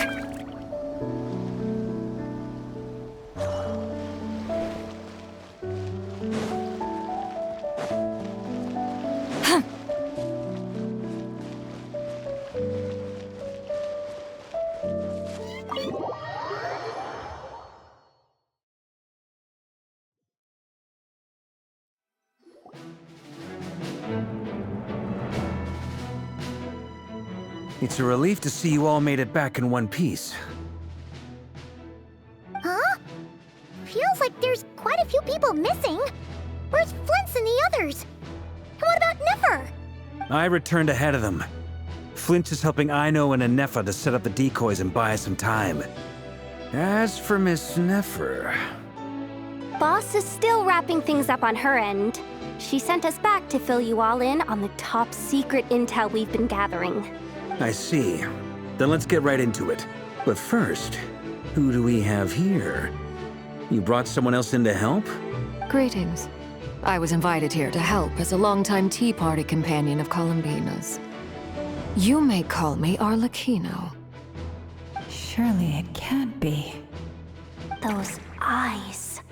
Oh, where have I seen them before? Wait, of course. In those memories we just saw. The only Arlecchino I know is the fourth of the Fatui Harbingers. So either you share a pretty uncommon name, or you're more than just a Tea Party buddy. You are well informed, Grandmaster. A man from Mondstadt living all the way out here in Nodcry, and yet the people and affairs of Snezhnaya seem to hold a special place in your heart. Oh, the feeling's mutual. Sounds like you know all about who I am, too. A Fatui Harbinger. The atmosphere in here just got really tense. Guess we can't just start trusting Fatui Harbingers, even at a time like this. I must admit, though, I'm a little curious. Seeing as the Moon Goddess no longer belongs to the Fatui, what makes you so willing to put your neck on the line here? Nor does Nodcry belong to Mondstadt, Mr. Varka. Yet still, you're fighting for it all the same. Things don't always have to have a tangible payoff. Sometimes, stopping things from spiraling out of control is a higher priority than chasing the spoils of victory. Of course, I can't say there's nothing in it for me at all. But that's between Columbina and myself. Forgive me. I don't mean to doubt you. It's just that the Fatui really have been the source of many of our troubles. We have our own way of doing things here in Nodcry.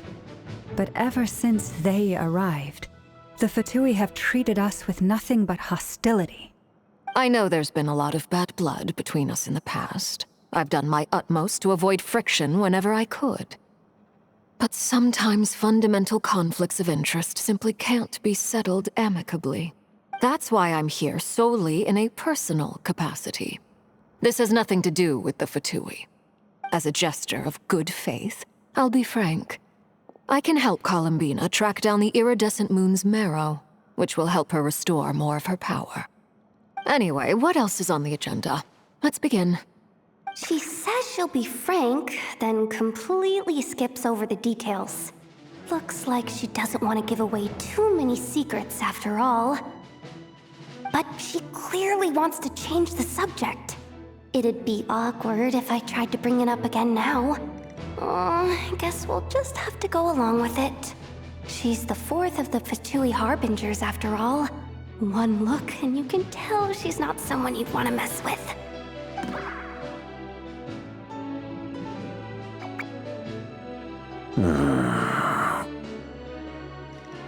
Well, since Miss Arlecchino sounds confident in her ability to handle that, we'll proceed to the next topic. Yehoda, time to share that top-secret intel. Alright, listen up everyone. First, we now know that Rerir was originally a Conrian secret agent whose primary mission was to hunt down and assassinate the so-called Dregs of the Crimson Moon. The Dregs of the Crimson Moon? Mm-hmm. In the memories, there was a lot of talk about the Crimson Moon and Eclipse, and a whole bunch of other stuff from the time of Conria.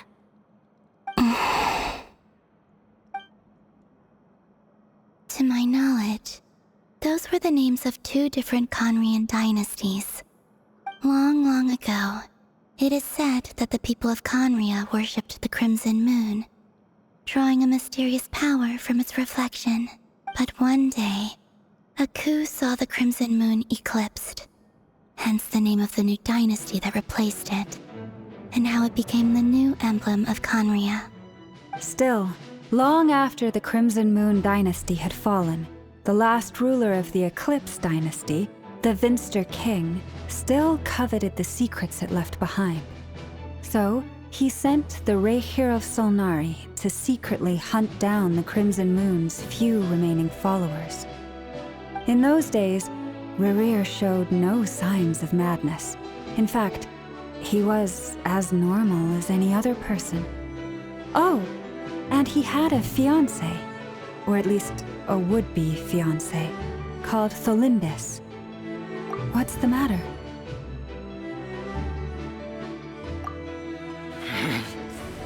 Verfnir, Rhine-daughter, Flinders.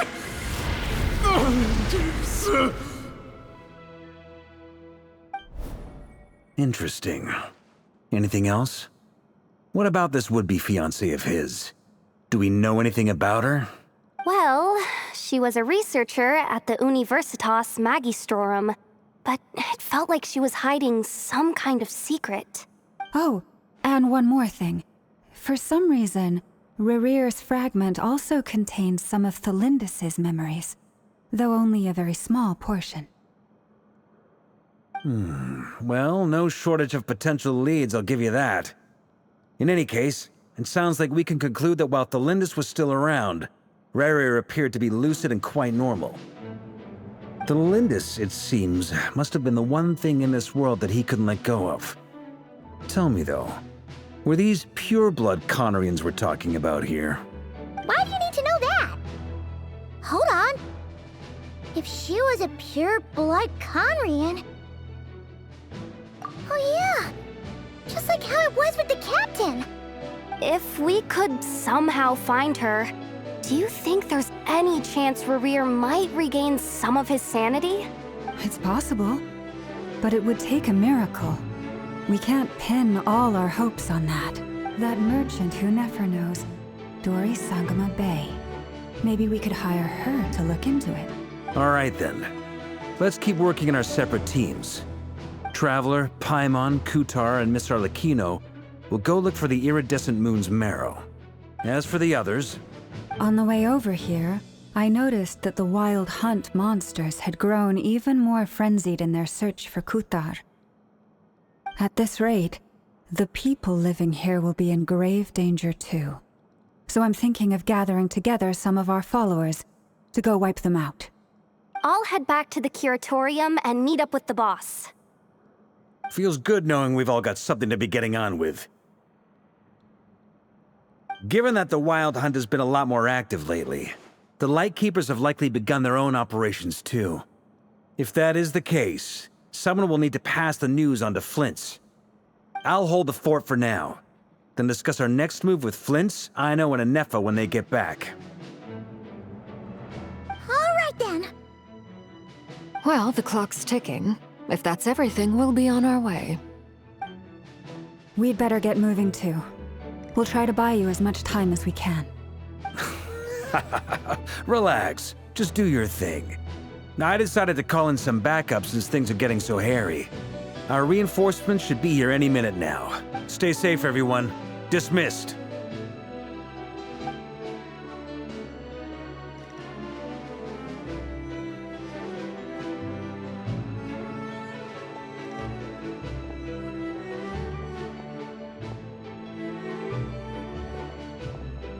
We're back. Did we get here a little early? Or a little late? A tad late. The others have already set off. To summarize, our resident moon goddess has found us a new ally, and Boss Nefer has uncovered some promising info. Everything going smoothly on your end? Not great. I don't know how long we can stall them for. The decoys are getting taken out way faster than we imagined. I'm gonna make some more later, but I need a timeout first. I'm so tired right now. Oh, right! Inefa, could you fill in Uncle Varka on what we just discussed with Flint's? Sure. Uncle Varka, you previously told us about how when you went to investigate a source of the Wild Hunt in Ver.Luna, you discovered that it was just a diversion. But according to Flint's intel, several outbreaks of the Wild Hunt had already occurred in Nodcry in the period leading up to that. That was before Rerir had regained his body, when he was far from regaining his full strength. In other words, in theory at least, he still lacked the means to act in two places at once. Flint's, with everything that's been happening, the Lightkeepers across Nodcry are rallying to fight back against the Wild Hunt. They're gonna need your help. I know, I'm sure you're capable of coming up with something far more effective than decoys. But for now, you should stay here and get some rest. Anefa and I will head back over to Amsfartnir to see if there's anything I missed. I told you Uncle Varka would say that, didn't I? A deal is a deal. Not a word about my snack intake for the next week. Database updated. Reliability of Aino's predictions increased. What does that mean? They were betting on how you'd respond after hearing their intel. It's the obvious choice, isn't it? That's hardly worth betting on. We already decided that Anefa should go investigate the situation over at Amsfartnir on her own. You might as well stay here and keep watch. Someone needs to hang back and oversee our strategy meetings. And besides, you still haven't fully recovered from ambushing Rerir. So I've ended up with the easiest assignment. Well, I appreciate it, everyone. See you when you get back.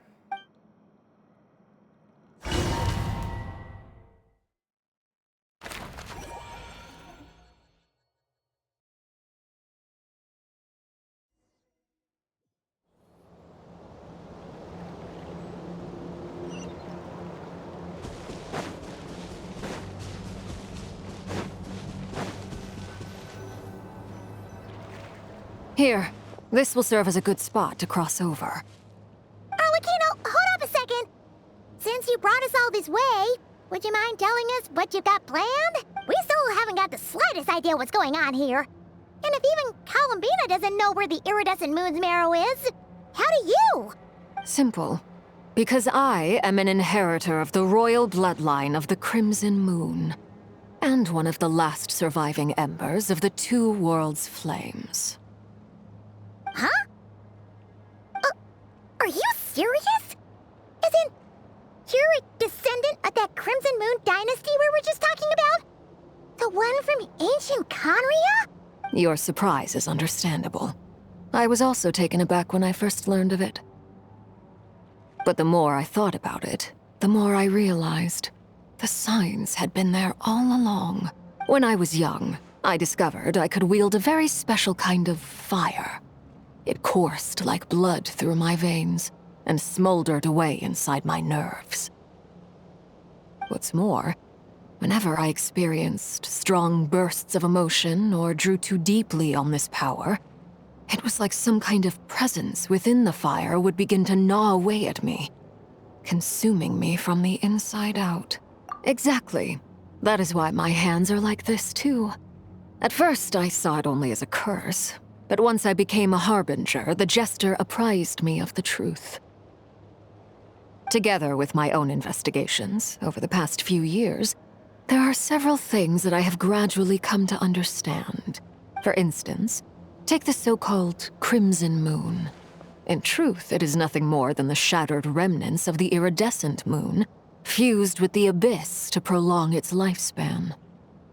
Since this blood flame was bestowed upon me by the Crimson Moon, it is a fusion of the iridescent moon's former power and the corruption of the abyss. You all understand the nature of the abyss well enough. I draw upon its power, and in return, it hungers for my soul. This strange blackness is the mark of corruption it has left behind. If I recall correctly, you once told me that if the corruption ever made it to your heart, you'd become a completely different person. Yes, and that's the reason I'm always careful not to push my power too far. It's essentially a never-ending tug of war. Whew. Sounds intense. Anyway, the rest of my story can wait. Is there anything else about the Crimson Moon or the Iridescent Moon that you're unclear about? Paimon has a question. So, the Crimson Moon that the Carians used to worship was actually the Iridescent Moon, right? Which was one of the three moon sisters. Does that mean that the Carians were to the Crimson Moon as the Frost Moon Scions are to the Frost Moon? So much of that history has been lost. We have no way of knowing exactly what they were like. But I would suspect that the Conrians weren't as devout in their moon worship as it might appear. The iridescent moon's remains simply served as their link to the abyss. Later on, perhaps someone discovered a way to make direct contact with the abyss. Or maybe there was some kind of ideological divide. Either way, a dissenting faction staged a coup and drove out the royal heirs of the Crimson Moon dynasty. Still, even with the dark sun looming high overhead, the Crimson Moon's glow never truly faded. If you want living proof, it's standing right before you. The first time we met, I sensed something familiar in your presence. When I looked at you, I felt I could see that mysterious red moon in the corner of my eye. In your flames, I saw its broken image, surrounded by a strange black aura. Well, I appreciate that you kept it to yourself. Much about the Crimson Moon is still a mystery, and I'd prefer not to end up as the object of an insane research project. Anyway, time is against us here, so if there's any other questions, they'll have to wait. I just want to make sure I've got one thing straight. In her letter, Sandrone mentioned that since you are unable to contain the iridescent moon's marrow yourself, you intend to leave it in my custody. Correct? That's right. For now, it's the only way I can pay you back for your help. The iridescent moon is already part of who you are. So with its marrow in your possession, you'll be even more powerful than before. Deal. Then let's get started. Get what started? What does this place have to do with the Crimson Moon? When I first became a harbinger, the jester gave me a book called Paranhari, also known as Leobranto Inamorato. You should be able to buy a copy next time you're in Fontaine. It's a love story set in the Crimson Moon era. But setting aside the tangled romances of its characters, it also records a few interesting details. In the Crimson Moon era, or so the story goes, there was an orphanage that received children from beyond the bounds of this world, and subjected them to a peculiar induction ceremony. Beyond the bounds of this world? For real? And what kind of induction ceremony? The Crimson Moon sages looked beyond this world for beings with powers that surpassed the gods. But fearing they might lose control, they subjected these children to a process of refinement. They made these children crawl up a fireplace and kept asking them, "Have you died? Did you see it?" Until they finally admitted to having died and seen a crimson moon. The adults embraced the children who passed the ritual, telling them, "Within the fireplace, you have traversed the flames between two worlds. Here and now, you are born anew." The book leaves much unsaid.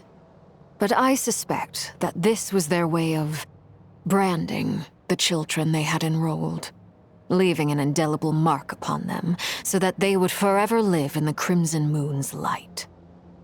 That explains why I can't sense the Crimson Moon's marrow in this world. It makes sense that it would be sealed in a special space that can only be accessed temporarily through some kind of ritual. But there's no fireplace here. Do you see a chimney anywhere? Oh, are we supposed to build it ourselves? Okay, fine. Paimon will go find some bricks. That won't be necessary.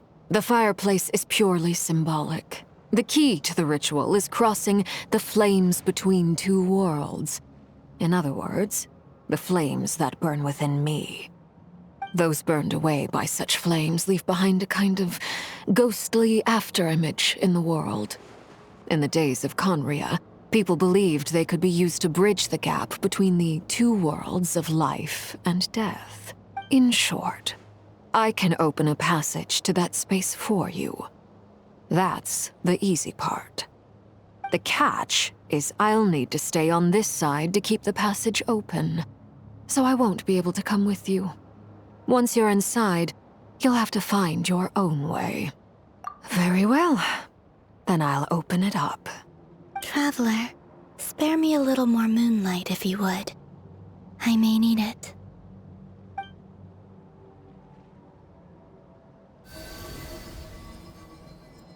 Thank you. I feel like I've recovered some of my strength now.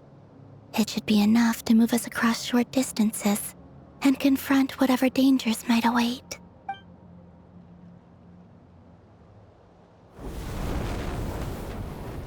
Mistress of the seven hues of ages past, great mother of the present, crimson-clad sovereign of the two realms, by fire severed, by fire renewed, I offer myself now and beseech your descent.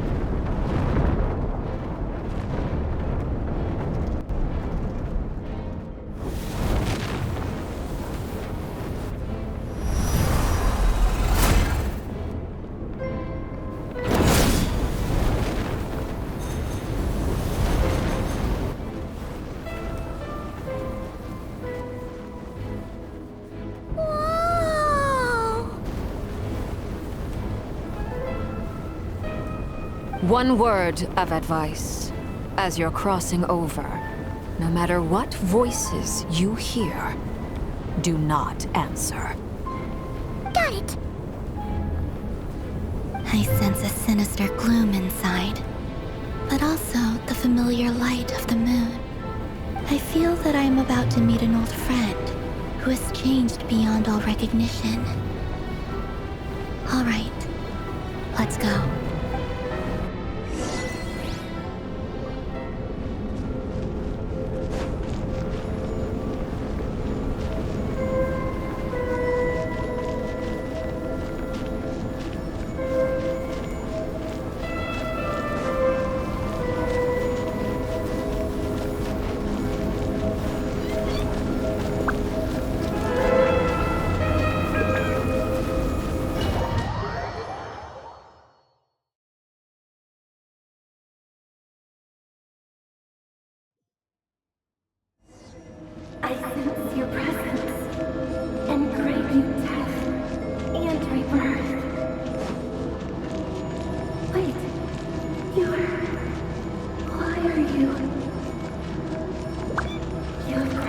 suffer from another world, transcendent fate itself. I have no right to.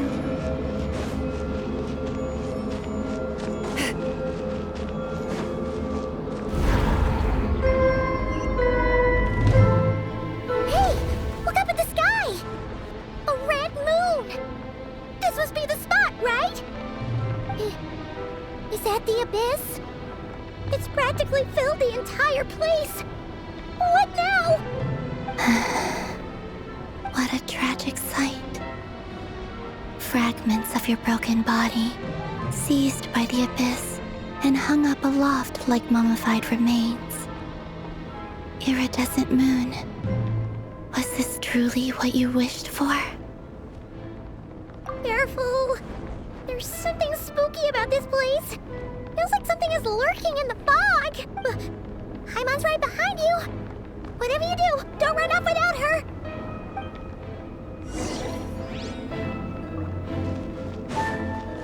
By the way, Columbina, didn't you tell us that the iridescent moon had shattered into pieces? The moon up there looks pretty whole to Paimon. How is that possible?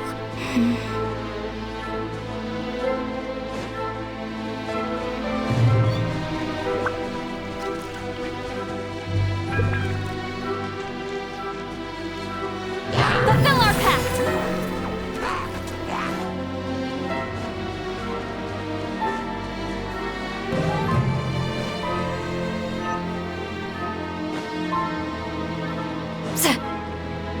Just like I thought. It was only a facade.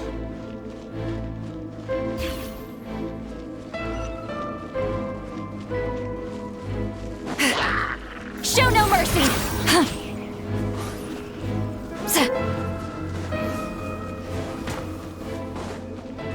Rise like smoke!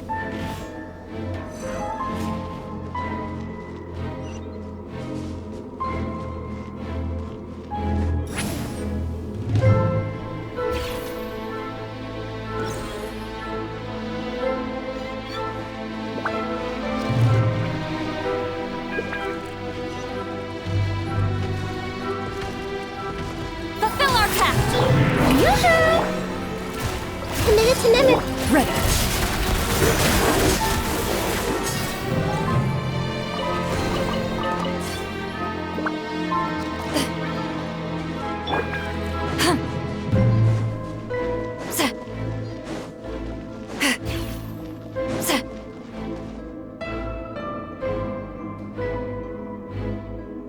Huh?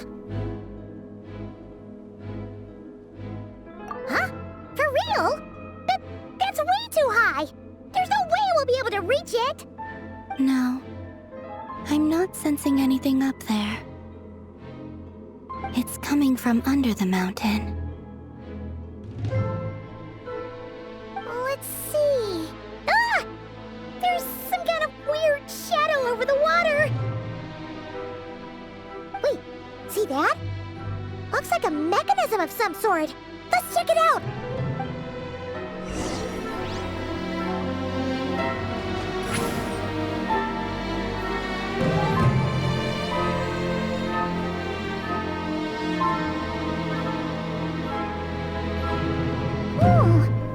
Looks like a device from the time of Kyria. Maybe people once came here to study the Crimson Moon's domain, and they left this behind. Oh, if we can activate it, we might find some clues!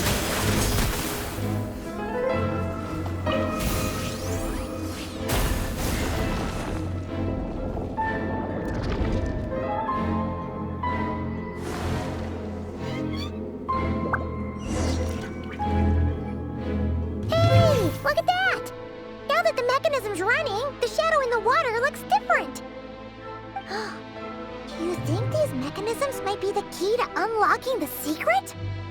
Let's try to find more of them! Felindis, we'll leave the rest of the research in your hands. We'll be heading back now. I hope this isn't ruining date night. Ugh. Mind your own business. Just leave me some snacks on the table. Felindis? Is that Rear's girlfriend? How come we're hearing her voice here? Oh yeah. So, Do you think she was studying this strange space all along? The Abyss has made this space extremely unstable. Maybe that's why some of the things she said and did were preserved here.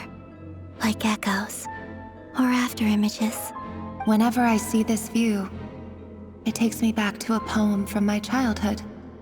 Waning moon, oh lifeless damsel, weeping on the mountain crest. Mourning still in wistful tone, her fragile soul now laid to rest. For me, of all people, to be here investigating the mysteries of the Crimson Moon space. Is it a coincidence or something more?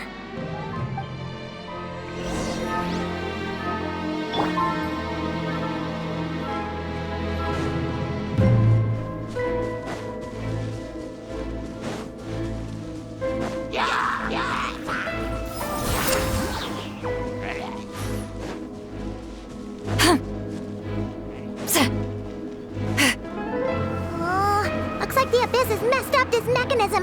We need to find a way to get it working again. Let's see if there are any other devices nearby.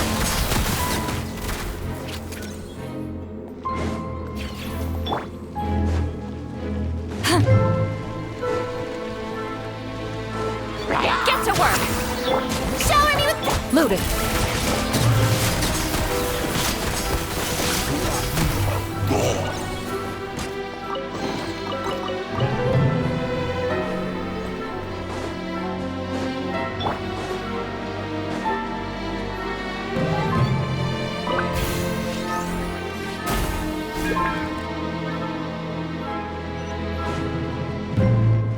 Return to the skies!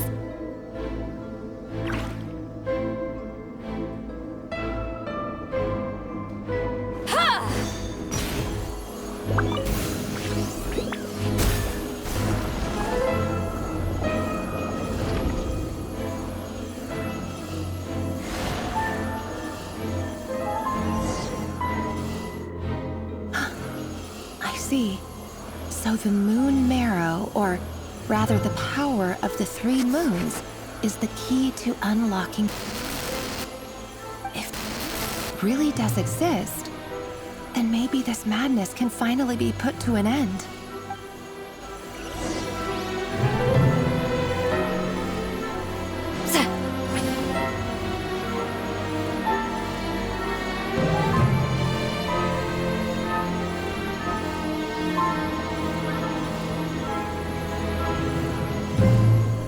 Take cover behind the rocks!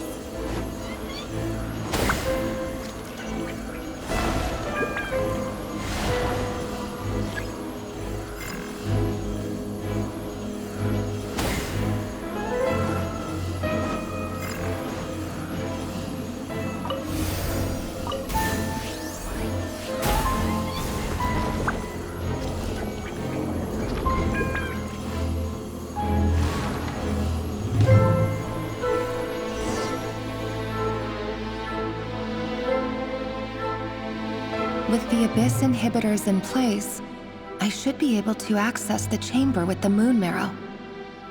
Oh, Rerir, with every step you take, you're drifting further from what you truly desire. But you're not the root of the problem. Ever since that outsider set foot in Conria, the Vinster King has sunken deeper into madness. If only I could get my hands on that outsider.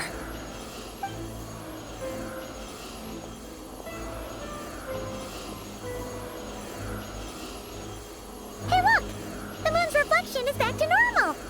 Elendis' voice mentioned a chamber with the moon marrow. Do you think maybe it's hidden in the moon's reflection? It must be. For within it, I sense the fragile aura of a dying soul.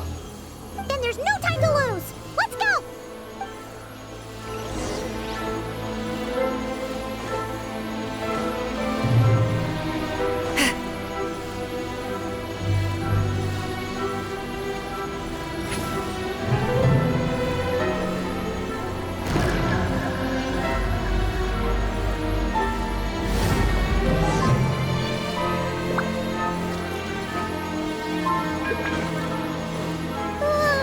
These things are so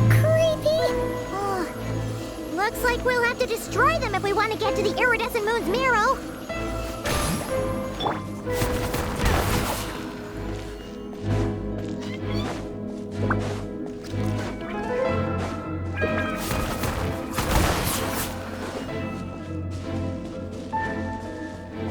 That must be the iridescent moon's mirror. Oh, we'll need to destroy these things before we can reach it.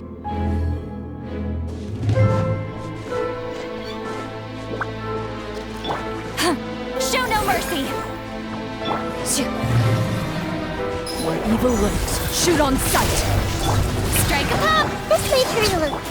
Into the shadows.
Loaded.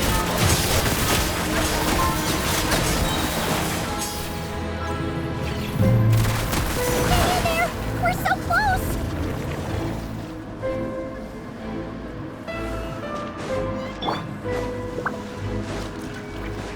Get to work! Strike a pop! This way through. Into the shadows.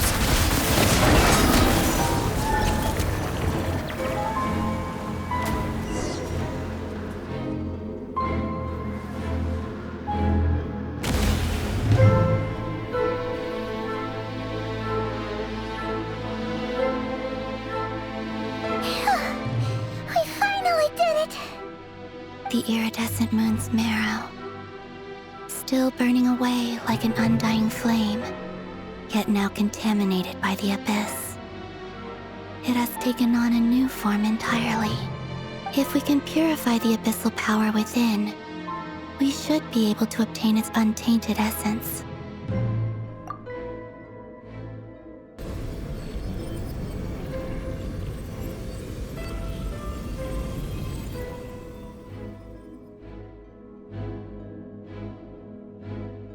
It's so cold.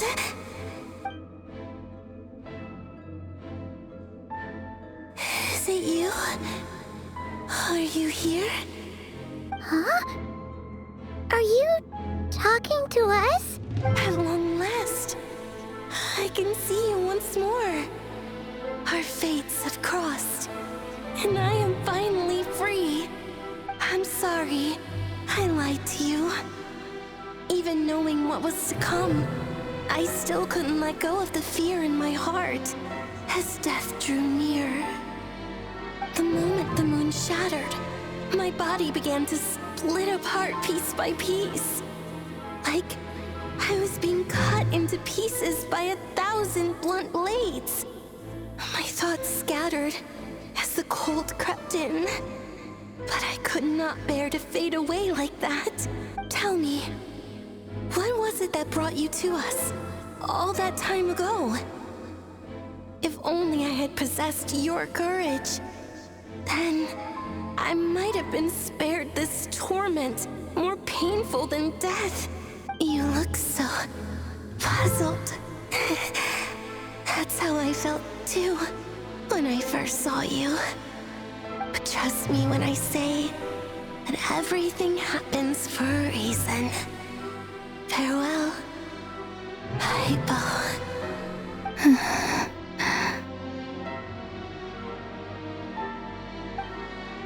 What was that all about? Was that the goddess of the iridescent moon? It sounded like she was speaking to a long-lost friend. But none of us have ever met her before, right?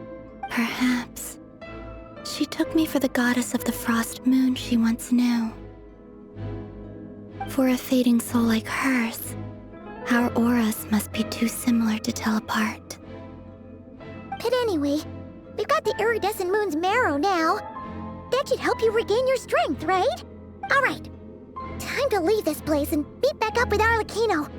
Let's go!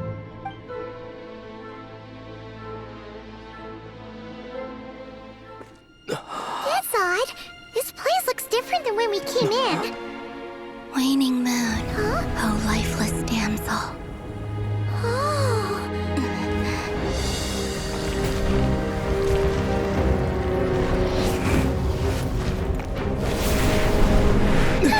Hurry! The place is collapsing! It wants to trap us here. Who's it? The Abyss? Now we've taken the moon marrow. All that's left here is a dark will. It will show us no mercy.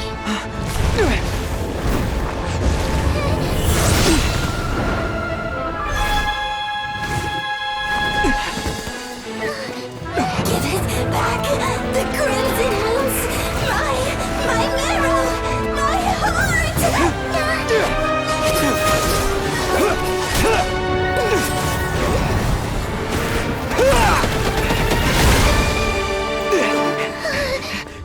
Finally! Huh? Oh no! The exit's blocked! They're back! Now what do we do? This is where you fall. Witness my rise. Hey, What are you waiting for?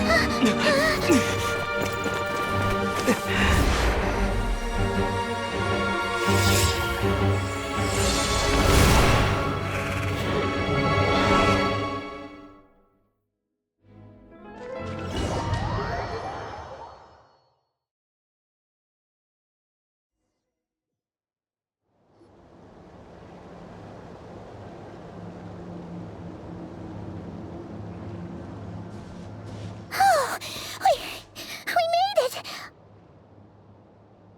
Was that you, Arlecchino? Did you save us? Wait, your hands! They're...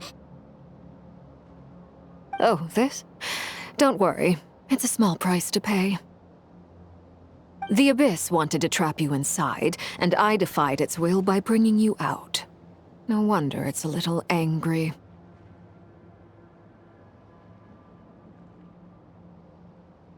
No.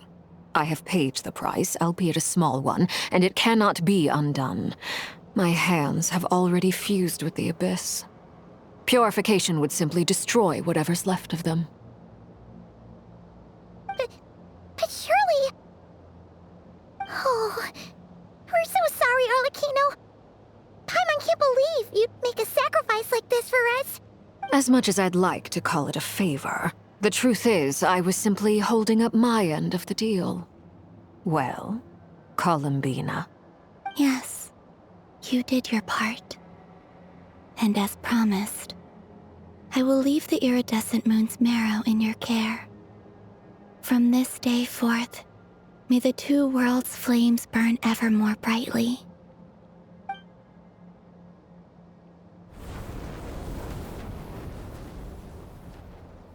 I'll take that as a blessing. Now, Columbina, give me your hand. Accept this moonlight I offer in return.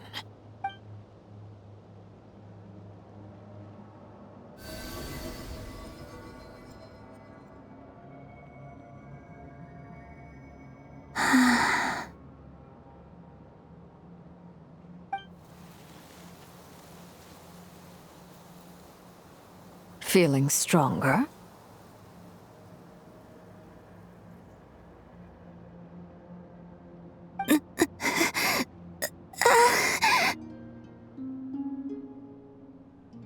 Oh, hey, Columbina, are you okay?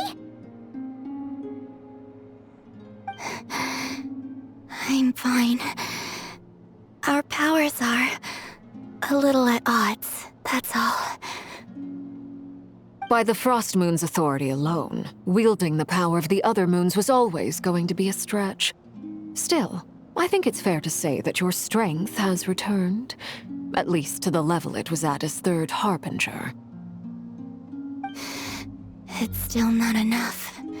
There's no way I can hope to challenge Rayrir like this. Just one more ray of moonlight, if you would.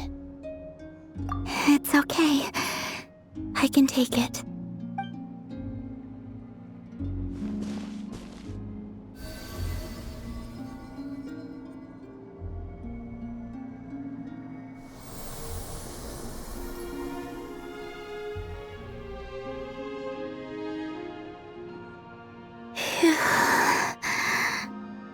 How about now? Fighting fit? At the very least, I won't have to stay hidden like before.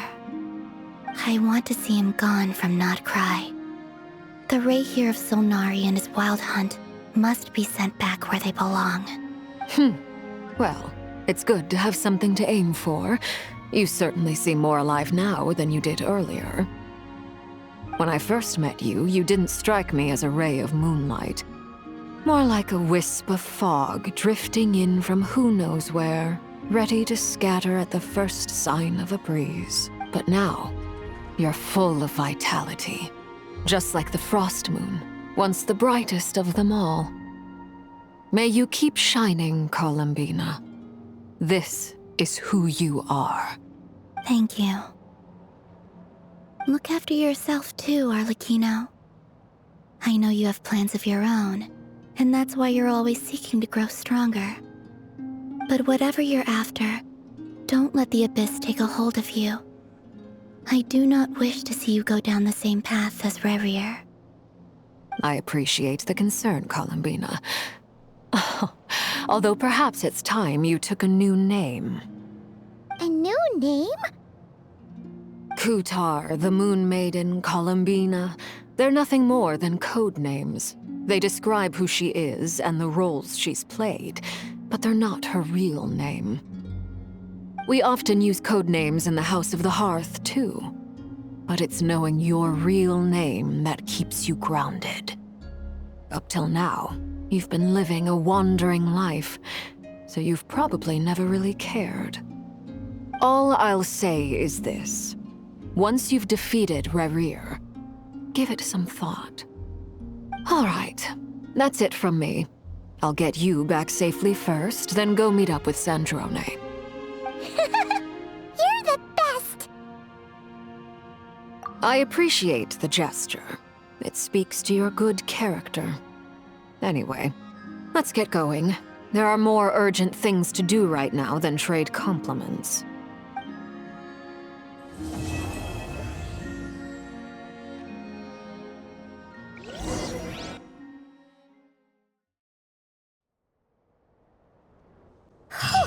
It was a close call, but we got the iridescent moon's marrow and restored Columbina's strength, and that's all that matters. In other words, mission accomplished. Paimon wonders how everyone else is doing.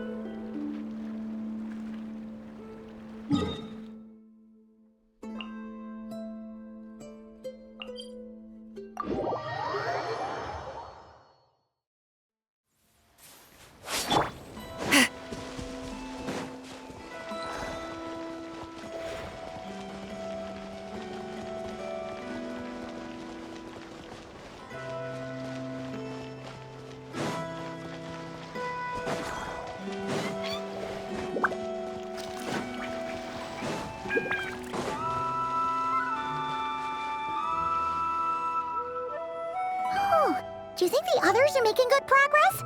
Hope it's all going smoothly. Huh! Hey, look! They made it back as well!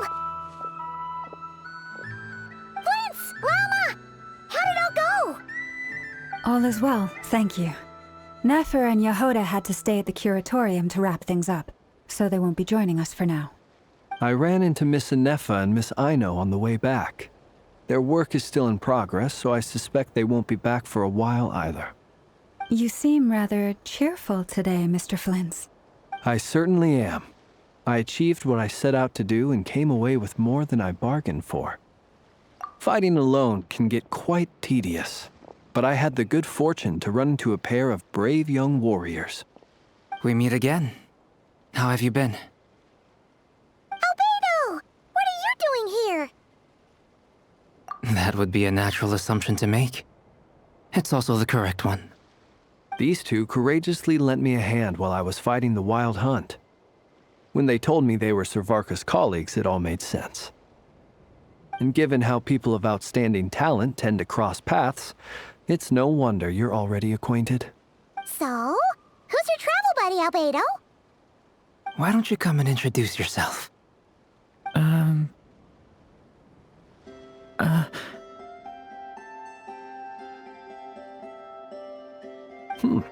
A gentleman of few words, I see. And a rather stern countenance. I presumed you were acquainted with him. Is that not the case? It's nice to meet you. Again. We've technically met before. Wait a sec! You're Minnie Durin! That's right. It's me. I'm glad to see you again. By the way, he says it's okay if you drop the mini. Yeah, I'm not as mini as I used to be. Interesting, isn't it? The first step towards blending into human society appears to be reflecting on whether one's name really reflects who they are. Wow! You look so different! In a good way, of course. It's great to see you looking so healthy. Thank you, Paimon. And although you're as mini as ever, I understand that diminutives don't always convey endearment. I'll be sure to simply call you Paimon as a sign of my great respect for you. Wow! You're such a smooth talker now. Paimon could get used to this. From now on, you may refer to her as your esteemed guide, Paimon. Personally, I think our little Paimon is the perfect size. When people call her Little Paimon, it's just because she's so adorable that they can't help themselves. If that's not a sign of endearment, what is? You're absolutely right, Miss Lauma. My brother still has a long road ahead of him when it comes to understanding human relationships. Anyway, speaking of long journeys, didn't Columbina, leave with you? How come she isn't back yet? She's been catching up with old friends. Wouldn't be surprised if she stopped for a cup of tea or 10 on the way back. Uh-oh. People are talking about me. Hope it's nothing negative. Judging from your expressions, I'm guessing it all went well? It's getting crowded here. I'll go grab some chairs. No need. This is a job for an alchemist. I'll whip some up momentarily. Thank you for your hospitality, ladies and gentlemen, but I was merely escorting my friends back. I'll be meeting Sandrone shortly, as we still have some things to discuss. It's been a pleasure, everyone. But this is where I'll say goodbye. We really appreciate your help. Oh, come on. Spare the formalities. I'm just glad I could help out some true friends. I understand. Well, bye for now, Harlequino. Oh, this place is hopping. It's probably a good thing one of us left. Otherwise, we might not fit all these people in. Are you saying we're about to run out of chairs? As a matter of fact, I am. Come on in and see for yourself.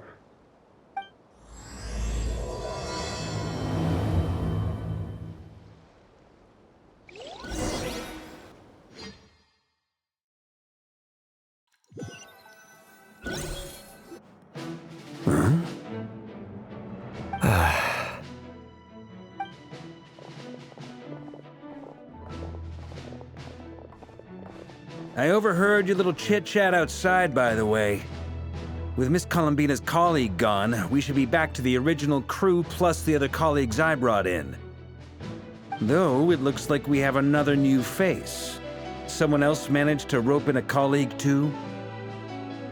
Frankly, you and Paimon are the only people I know here.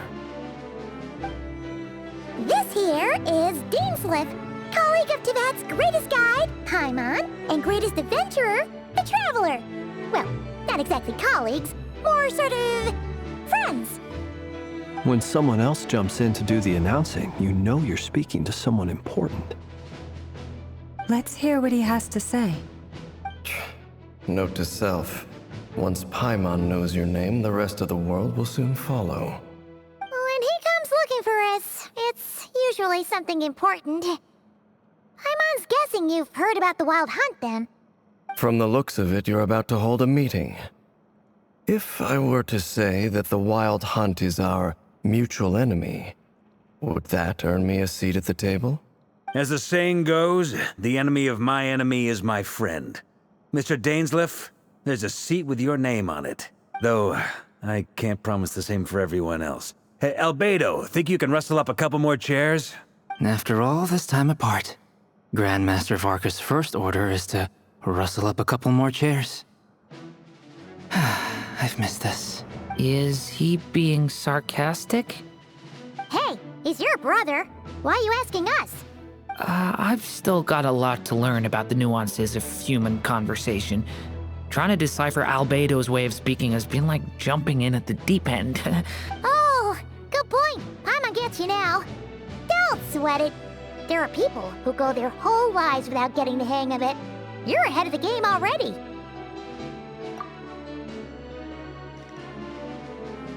I wonder what's taking Nefer so long. Perhaps you should go and check in with her. If anyone can hurry her along, it's you. I just got back from the curatorium. Besides, aren't you curious to see what's taking her so long? Miss Nefer doesn't strike me as the type to share secrets. And since gathering intel is her specialty, I'm guessing she'd prefer to keep her methods confidential. Under such circumstances, would it not be tactless for me to impose? Oh, but it's fine for me to impose. What can I say? You have an unrivaled ability to garner people's affection, Miss Moonchanter. Besides, you have far more in common with her than I do. All right, then.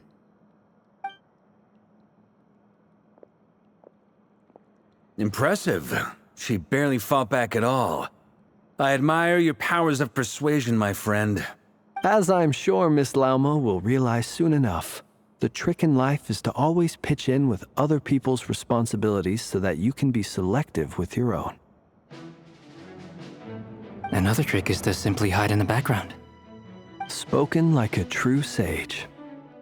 Anyway, looks like we've got some time to kill before the meeting. Let's take a little breather, folks. And feel free to chat amongst yourselves. We'll get down to business once the other two arrive.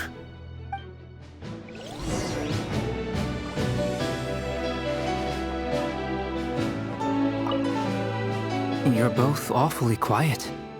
Why don't I start us off with an icebreaker? Much obliged. Have either of you ever had your portrait painted? If not, I'd be glad to help. That sounds like a lovely idea. You know how to paint, then? I dabble occasionally. He's an excellent painter.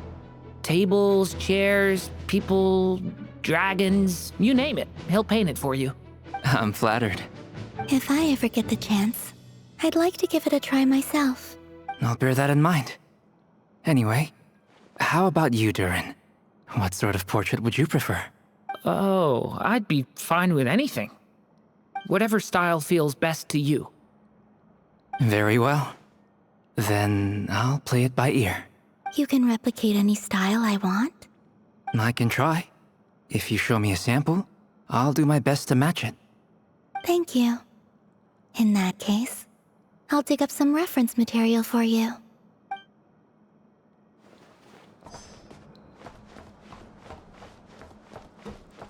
Is there something you'd like to say to me? Yeah! For starters, why'd you just show up here without even giving us a heads up? If you think back to our previous interactions, you may recall that that's hardly out of character for me. You do have a point there. Oh yeah! You'll need to find somewhere to stay the night too, right? Want to tag along with us? You never know. We might get a group discount. Sure. Let's do that. Great! Paimon will handle it! And in return, we can get Dainslift to be our very own personal bodyguard. If that's what you had in mind, you should have said so sooner. I'd be happy to help. Oh, okay then. Paimon was only kidding, but good to know. Anyway, since we're all here together, we might as well watch each other's backs. That's just what friends do, right? Indeed. Thank you.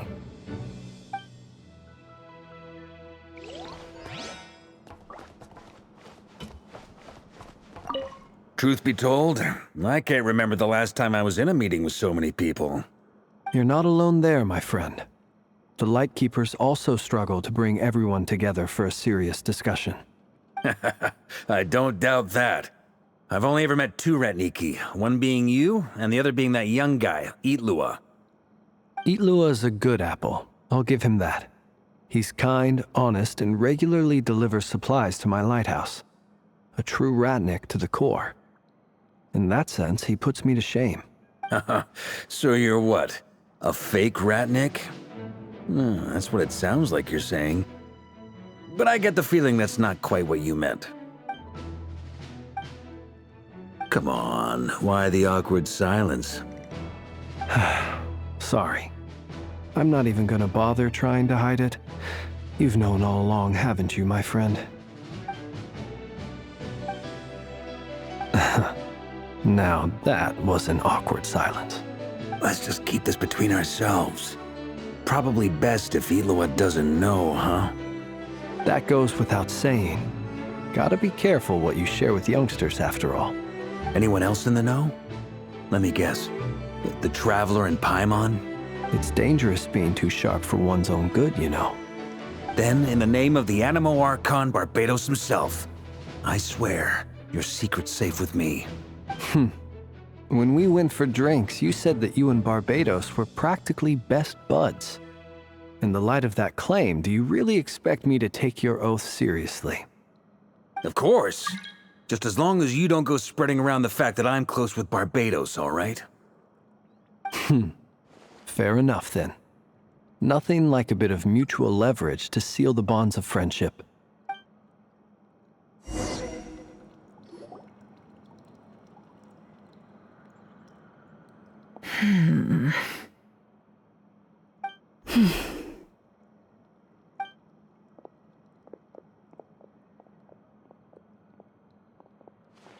Ah, Miss Nefer. You made it after all.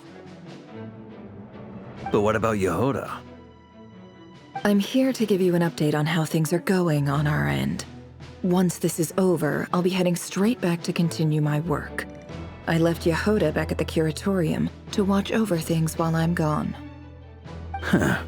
So much for just this once. Shh! Not so loud! We're on a roll here. What if she remembers and suddenly decides to back out?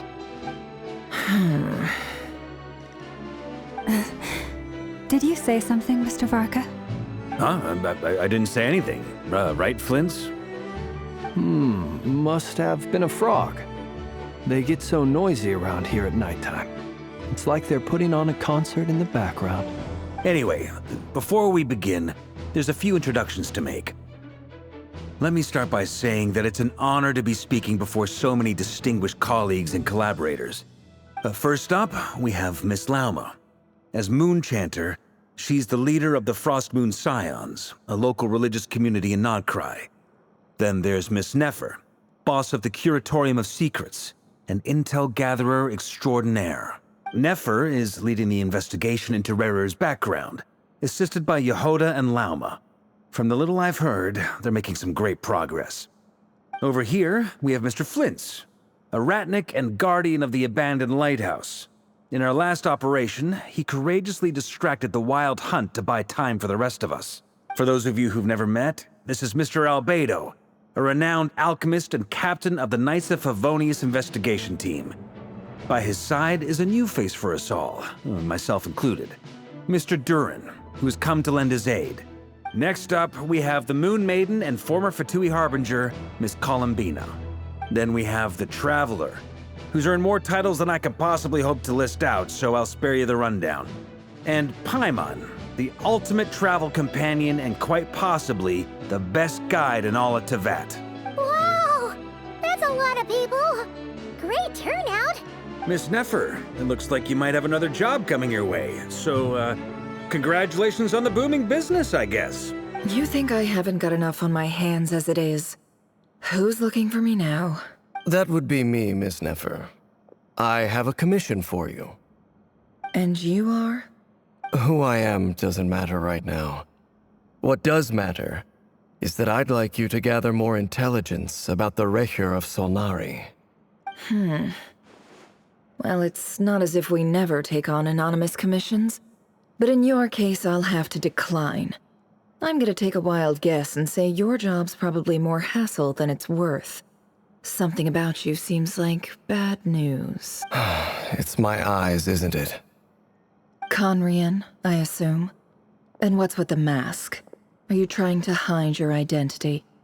In any case, the fact that you're even still alive raises an awful lot of questions for me. My name is Dainsleif. And yes, I am from Conria.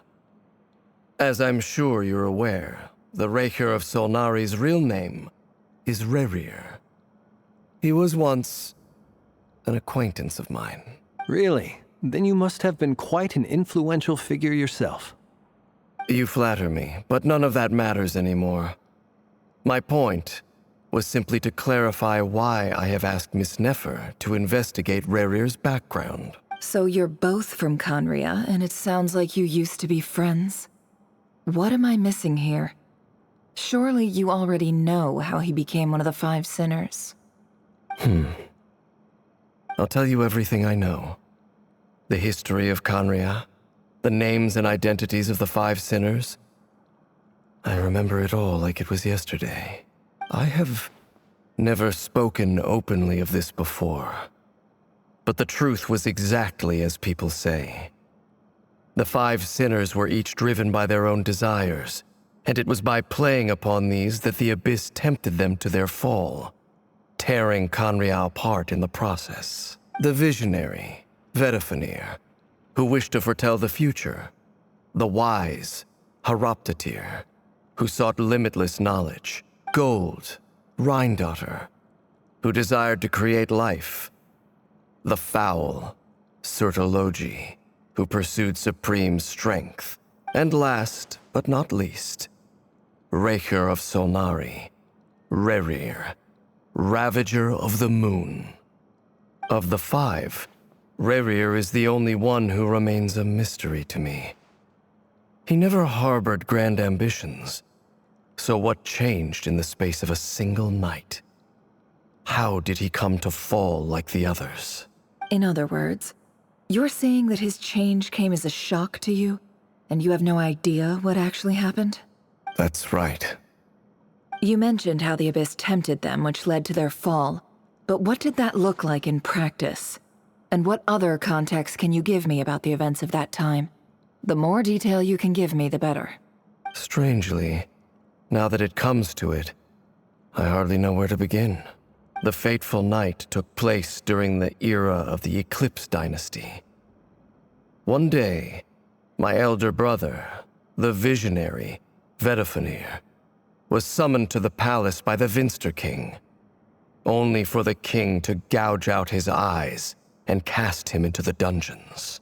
When I came to hear of this, my fury knew no bounds. I gathered together every ally I thought I had, and together, we set a night to storm the palace and free Ved. Centuries on, the memories of that night still haunt me like a never-ending nightmare. We broke through the palace gates, just like we had planned, each striking towards our separate targets. But then, I was betrayed. Even Vedifenir, the very person I had come to rescue, abandoned me and partook of the Abyss's power. So, it's personal after all. Then tell me, Mr. Dainsleif, what price are you willing to pay? You, of all people, must know that nothing comes for free. I cannot say what price would be worthy of such a commission. But know this. Rerir was not always a madman. Believe it or not, there was a time when he was just an ordinary man, working for the Conrian Intelligence Service. Uncovering the truth of Rerir's past is the only way to unravel this mystery. But before you decide if you will accept my commission, I will tell you more about him. Enough, I hope, to help you plan your next move. Sounds pretty good to me. Feels like we just flagged down a random passerby, only to discover he's actually a master strategist who has a score to settle with our enemy. Can I borrow your halo? It could be useful in the lighthouse. Hey, enough with the wisecracks! Besides, isn't that lamp of yours bright enough already? Relax. It was meant to be a compliment. If that was a little over the top for your liking, I'll make sure to tone it down next time. I'll give your proposal some serious thought, Mr. Dainsleif. Let's speak in private once the meeting is over. Before that, there's a few things I'd like to share.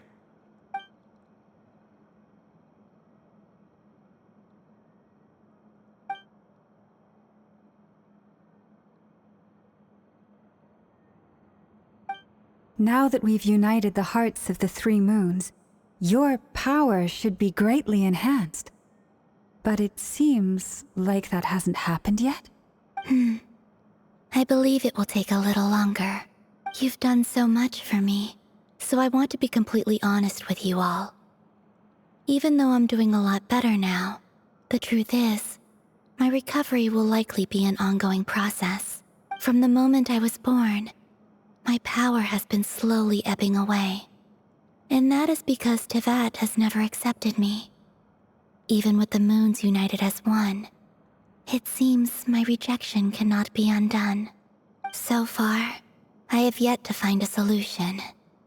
It may turn out to be a problem that will plague me until the day I finally leave this place behind. Even so, I will do everything in my power to help you drive out the Reihir of Solnari. As Arlecchino put it, this is not about chasing the spoils of victory. It's just a gesture of heartfelt gratitude. Kutar.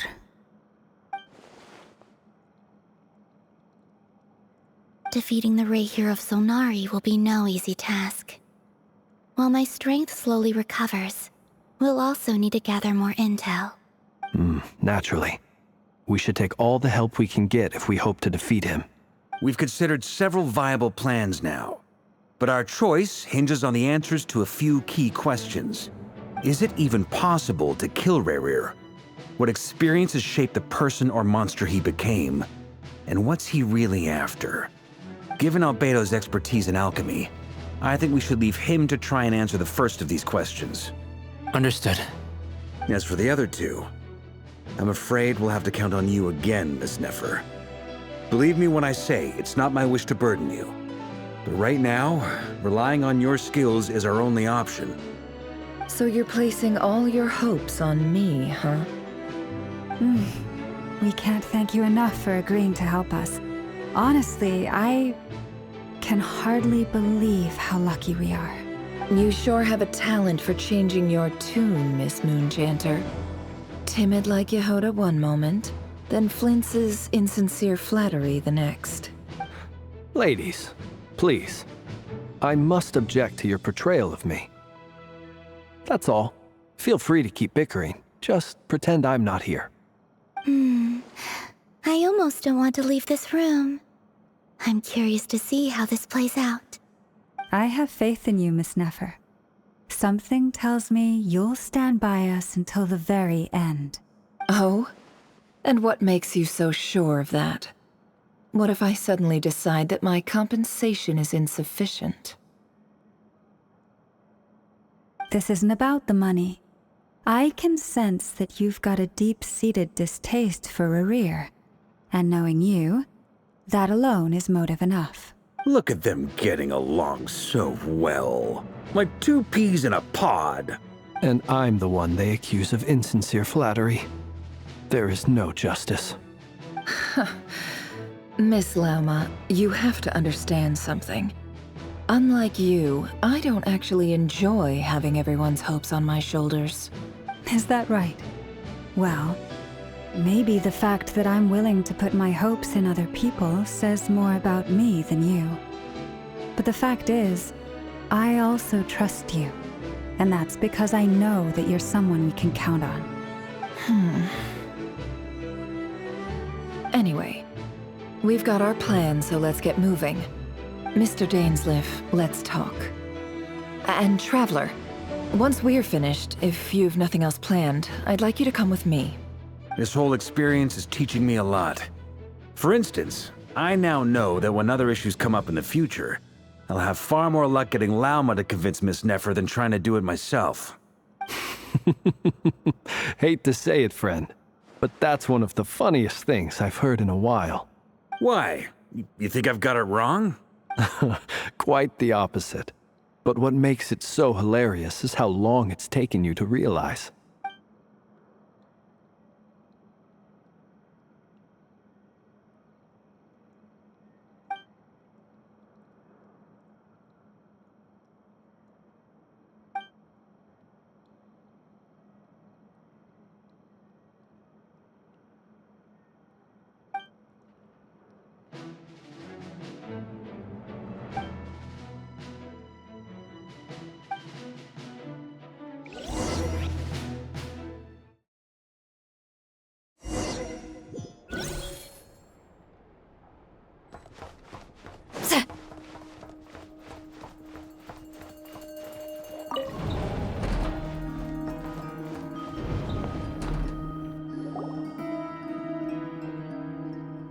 Thank you for waiting. It's okay. We actually used the time to help Dainsleif get a room at the hotel. That's very considerate of you. Now, I trust you share my curiosity about Rerir's past, and you seem fairly familiar with Mr. Dainsleif already. We spoke at some length after the meeting. He was the one who suggested I should invite you to join this operation. He feels confident that these secrets will be safe with you. Dane has a lot of faith in us, that's for sure. Likewise. I appreciate that you got right on board without interrogating me about why I invited you. It shows that you trust me to explain everything in due course. That's because we know what you're capable of. We appreciate you too, Nefer. You might have been forced to help in the beginning, but this time, it was your choice. That's one way to put it. Another is this, that once a decision's been made, it's set in stone. After that, my only goal is to see it through. All right, so here's how it is. I'm going to access Rerir's thoughts again using my confidential method. Now, I'm sure you've seen things like this before on your travels, so you're surely well aware of how dangerous it can be. The reason I've gathered you all here is to ensure my safety during the proceedings. I plan for us to enter the fragment of his consciousness together, and once inside, I will focus on searching for information. Think of this as a diving expedition into someone's brain. If I'm the diver, you are my safety equipment, tasked with keeping me alive while I'm under the surface. Once the ceremony begins, we will all be spying on privileged information. But in the interests of safety, you must remain absolutely silent at all times. We will discuss our observations after the ceremony has concluded. Lastly, any individuals of a weaker constitution are advised not to partake in the ceremony. In any case, Paimon has her own job to do, which requires staying in the room but not joining the ceremony.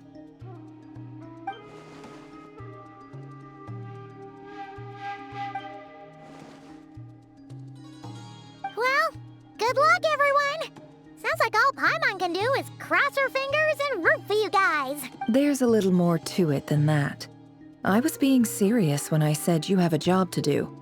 While the rest of us are inside Rerir's mind, it's imperative that we have a team member on the outside.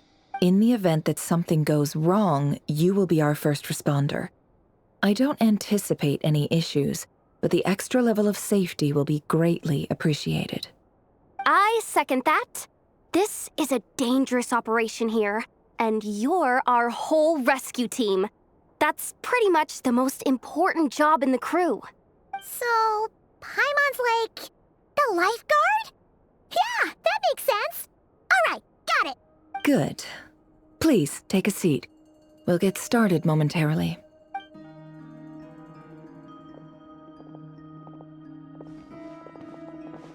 So, did Mr. Dainsliff tell you anything else? He told me that he believes Rarier kept some big secrets in his life.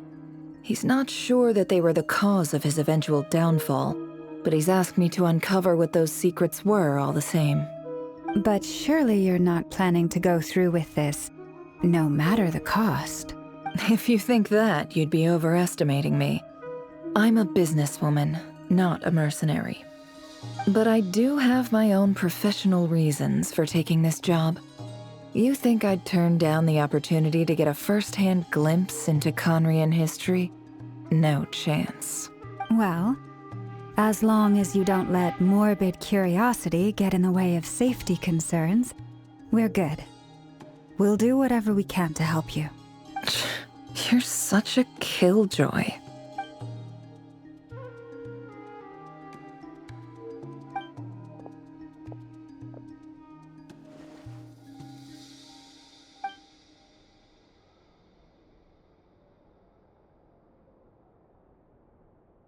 All right, I'm good to go. All set over here, too. Promise, Paimon, you'll be extra careful. All right. Let your whole body relax. We're about to begin. Close your eyes.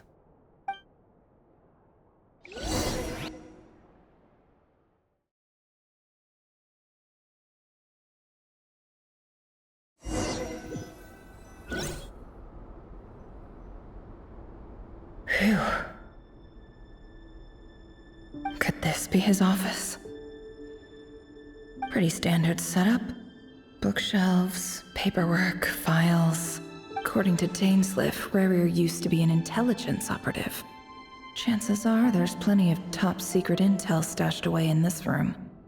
Is this where you keep your secrets, Rarier? Can't say I'm not looking forward to this.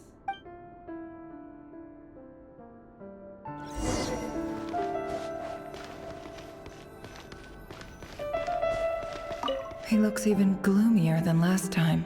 I wonder what's changed.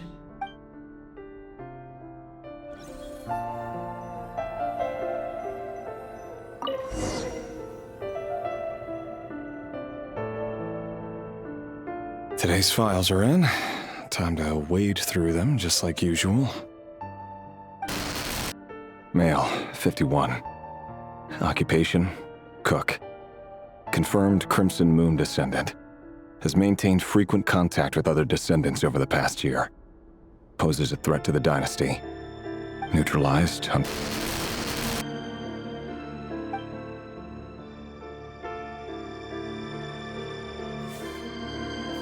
This one should be archived under purged targets.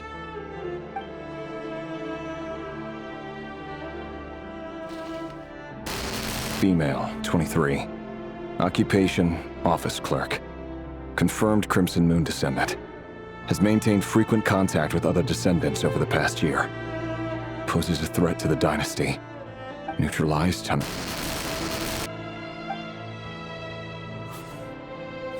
Another one for purged targets. Sounds like she was that other man's daughter. Never mind. What's it got to do with me?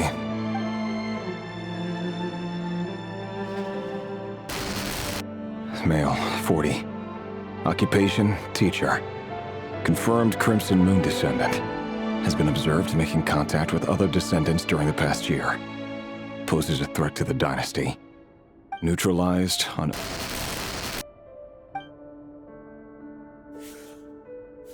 Just another nobody for the archive. Come to think of it, I remember surveilling this man. A case like his never would have been considered a priority in the past.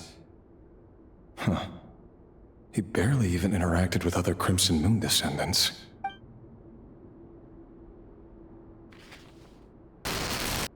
Female, 16. Occupation, none. Orphan and confirmed Crimson Moon descendant. Has been observed making contact with other descendants during the past year. Poses a threat to the dynasty. Neutralized on... Filed. I have no recollection of this girl. None whatsoever. She doesn't seem to be anyone important, but then again, how many of them really are?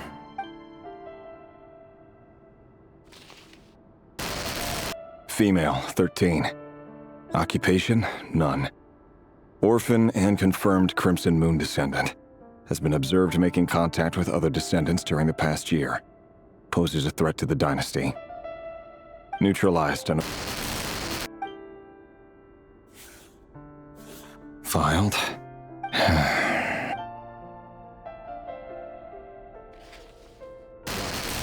Male, 11. Occupation, none. Orphan and confirmed Crimson Moon descendant. Has not been observed making any contact with other descendants during the past year. Poses a threat to the dynasty. Neutralized on...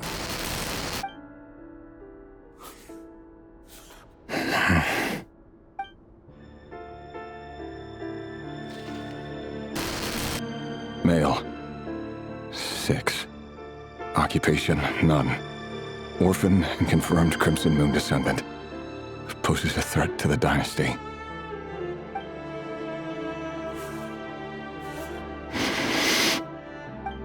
It's funny, isn't it? Your job is becoming both harder and easier at the same time, depending on how you look at it. Sooner or later, the Crimson Moon descendants will be completely wiped out. But as their numbers dwindle, they become harder and harder to track down. That's not how it is. Fortunately, however, most of the able-bodied adults have already been taken care of. The remaining weaklings will be increasingly easy to deal with. No! No. My job is to ensure the survival of the Eclipse Dynasty. And the only way to do that is by eliminating any and all potential threats. It's a perfectly legitimate line of work. Every single one of my colleagues can attest to my fairness. And if my friends were aware of the facts, I know they'd back me up too. Assuming, of course, that they were aware of all the facts.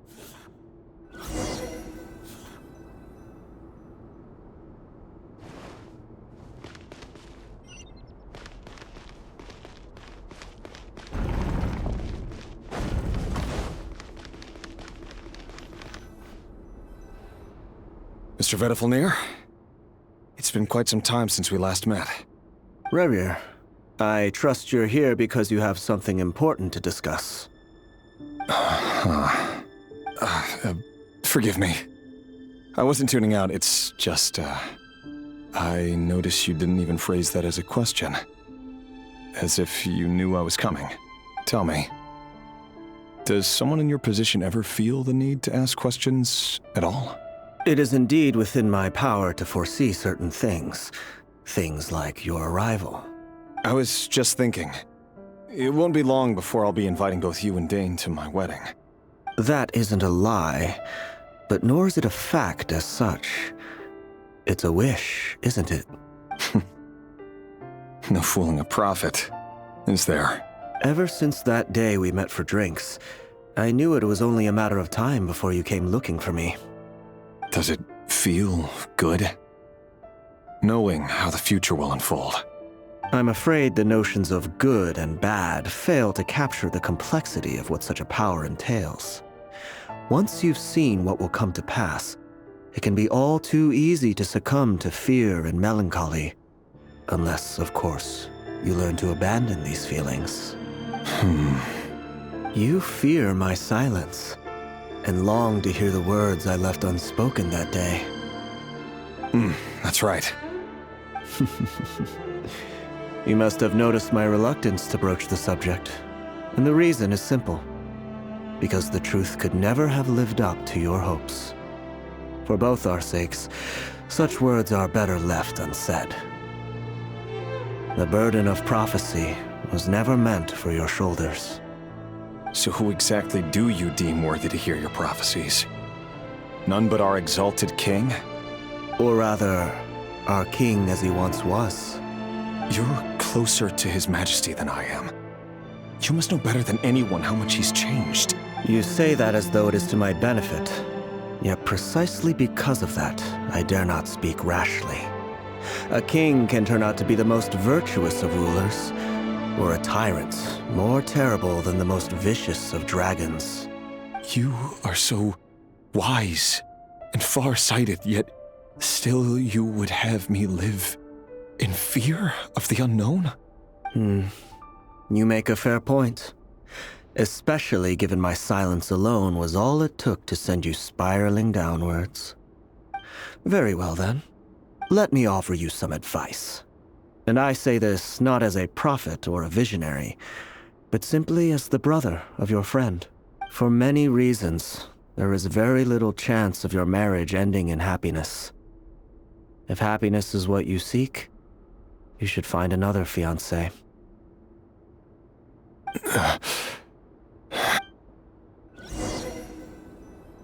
Hold on. There's that same black fog again. Could this memory belong to Thelindis? Guess I'd better tread carefully. Wait. Hear me out.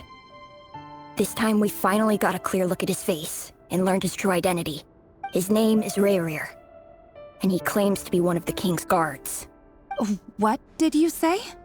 A cruel irony, isn't it? The man you're set to marry leads a double life as a brutal executioner. Why are you telling me all of this now? Simple. It's because I want you to kill him. You are the only person he would never suspect. No, absolutely not. I would never dream of doing such a despicable thing. So you'll just stand by and watch him slaughter us to the last? Do not forget that the blood of the Crimson Moon flows in your veins too. The blood of the Crimson Moon? What does that matter now? The dynasty has long been dead and gone. You think that alone is reason enough for me to throw away everything I have? Why wouldn't it be? You two were once a child of the Crimson Moon, just like me. Don't tell me you've never felt so much as a flicker of fury for the way we were trampled into the dust. As long as you promise to abandon this pipe dream of restoring your dynasty, I can try to persuade him. Or have him persuade the Vinster King. Persuade the Vinster King?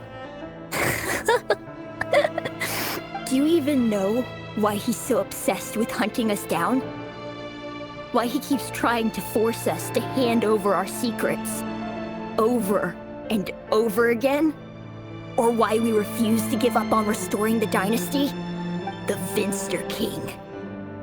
A blind fool. His eyes clouded by powers from beyond this world. A petty little man with a miser's heart. And he dares to sit upon the throne? Mark my words. Sooner or later, Conria will fall. And it will be his doing. If you can't bring yourself to do it, so be it. Just you watch. It won't be long before calamity descends upon us all. The Rayrir of Solnari. That really is quite a secret you've been keeping from me, Rayrir. But who am I to talk? Am I really any better? I've kept my own past a secret this whole time too. Love should be built on honesty. But ours was born from lies. And yet, is it really so wrong to hide things that would only make life harder? If we don't cover up the parts that no one else should see, how can we go on pretending to be normal? Ver.Luna must have known all this. And that's why he made his prophecy. In the end, nothing stays hidden forever. But I won't just sit by and watch this disaster unfold. I'll do everything in my power to protect what I cannot afford to lose, no matter who I have to face.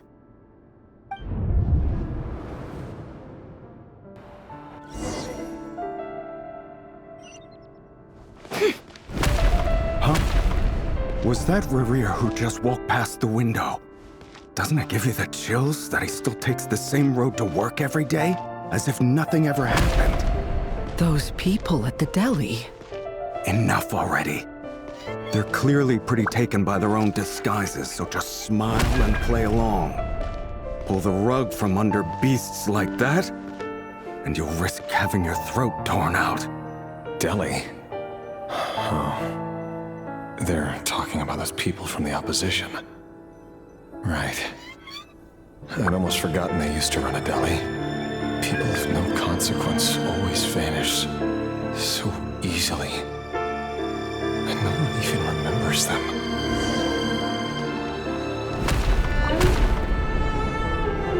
But surely you can see he's not the man he pretends to be! So many have died already, and they say that the king's madness grows with each passing day. We're not going to survive this, are we? But why does it have to be this way? Do we really deserve to die just because of the blood that runs through our veins? Felindis, are you even listening? Sorry, Freether. My mind was off wandering. I heard you, though. You're talking about what Rerir said. He's just following the king's orders. He's a secret agent, and it's his job to hunt down rebels and dissidents. By the time you first met him, he'd already taken lives. Maybe he was using you from the very beginning. No. Rerir has no idea I have anything to do with the Crimson Moon. My family are only distant relatives of the main lineage, and besides, my eyes are perfectly ordinary. Truth be told, apart from my teacher, pretty much no one knows I have any connection to any of it. It's been a long time since my family severed ties. But as Orlog said, who could possibly talk sense into that raving lunatic of a king? No one. I'll work something out. Trust me, I'm with you all. But for now, you need to keep yourselves hidden. Don't let anyone find you, anyone at all. Don't forget that Rerir is an Eclipse operative. You need to be extra careful when he's around. And when I am too. For now, don't come looking for me. And if anything happens to me, just act like we've never met. If even you can't escape this, what hope do the rest of us have? But after all this time together, surely he wouldn't lay a hand on you. I won't speak in his defense, nor can I give you a clear answer to that question. But I'll do everything I can to put an end to this. Here, hold on to this. If an opportunity to escape presents itself, take it. You'll be glad you took some spare change. You call that change? But what about you? I've got a job, and there's still money coming in. But you can't go anywhere right now. Please think about yourself for once.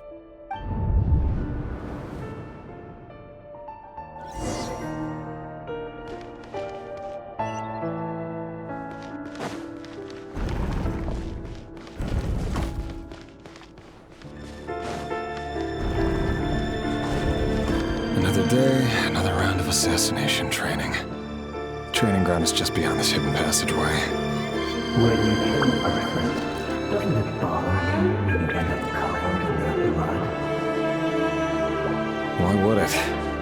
Aren't we all just walking blood bags? But not everyone was accustomed to hunting down others like prey. You've been a hunter for so long now, you seem to have forgotten that most people don't just go around killing one another. Leave me alone.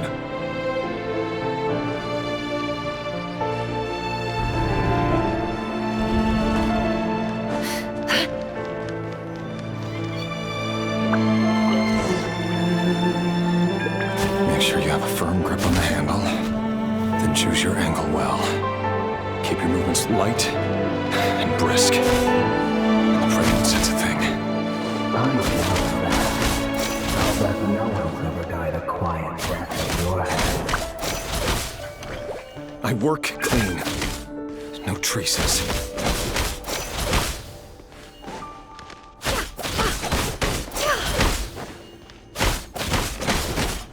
That doesn't make it open or bored though. The king happens to need you right now. What if someday he doesn't? That won't happen. He's changed. Ever since he fell under the spell of that hour. In the beginning, he only had you take out a handful of the guilty. But now... The ones I've dealt with have always been guilty. And I've carried out my work flawlessly.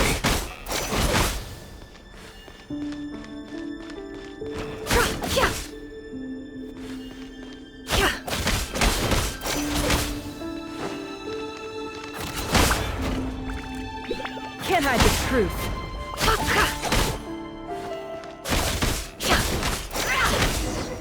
You know why Ver.Luna didn't accept your proposal, don't you? Was it because she didn't trust you?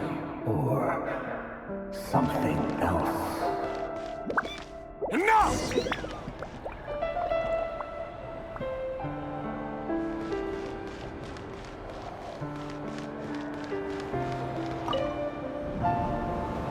Ver.Luna, do you still remember Orlog? Orlog. The boy who was pretending to sell flowers. You spoke for quite a while, didn't you? Yes, we did. What about him? He was arrested 2 days ago. Chances are he's already dead. He... I just don't get it! After everything he's done, why do you still stand by him? Or does it mean nothing to you that people keep dying? No, that's not... Just hear me out. I need to go now, Ver.Luna. They're looking for us. You take care too. If you ever need a place to hide, come find us.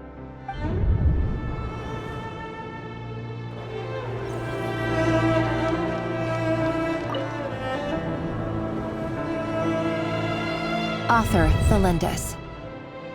Over the course of this week, the research object was subjected to interference for a total of 47 hours for experimental purposes.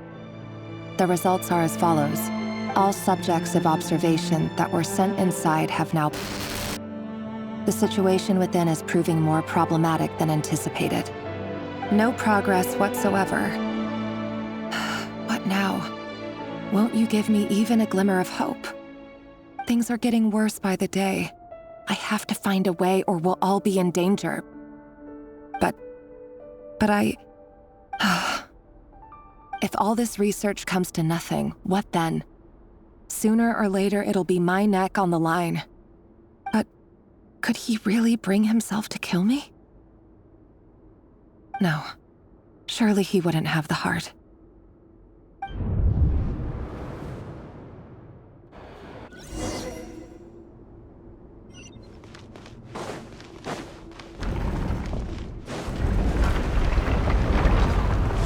Why won't you just let us go? We don't even know each other. All we want is to live ordinary, peaceful lives. You want... to live?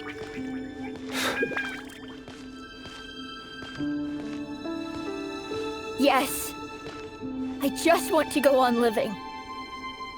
Is that really such an unforgivable crime?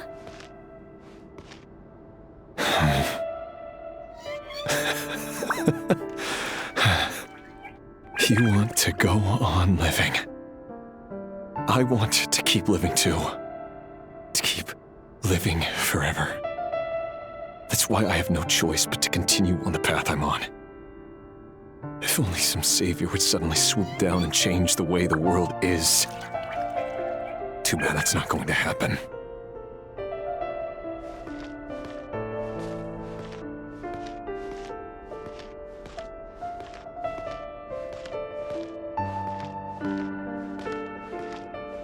Imagine that. If there really were such a person, you and I wouldn't be standing here like this, would we?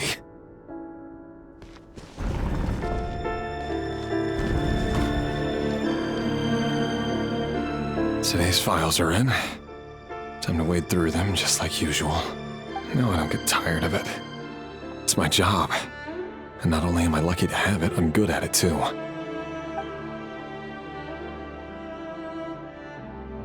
Huh. Wait. That's... Thalindis?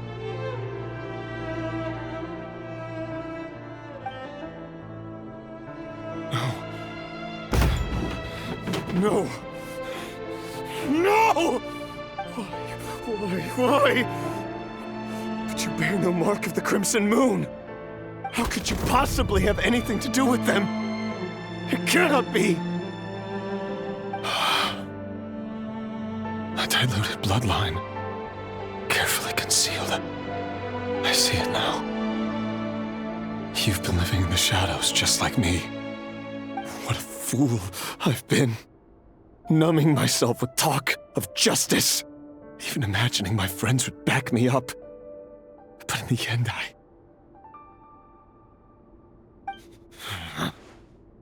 Irminsul. Finster King! How far are you going to take this? From the direct bloodline to secondary offshoots? And then what? Today it's the descendants of the Crimson Moon. Who will it be tomorrow? Will you not rest until everyone down here is dead? No. This cannot go on. This is where it ends.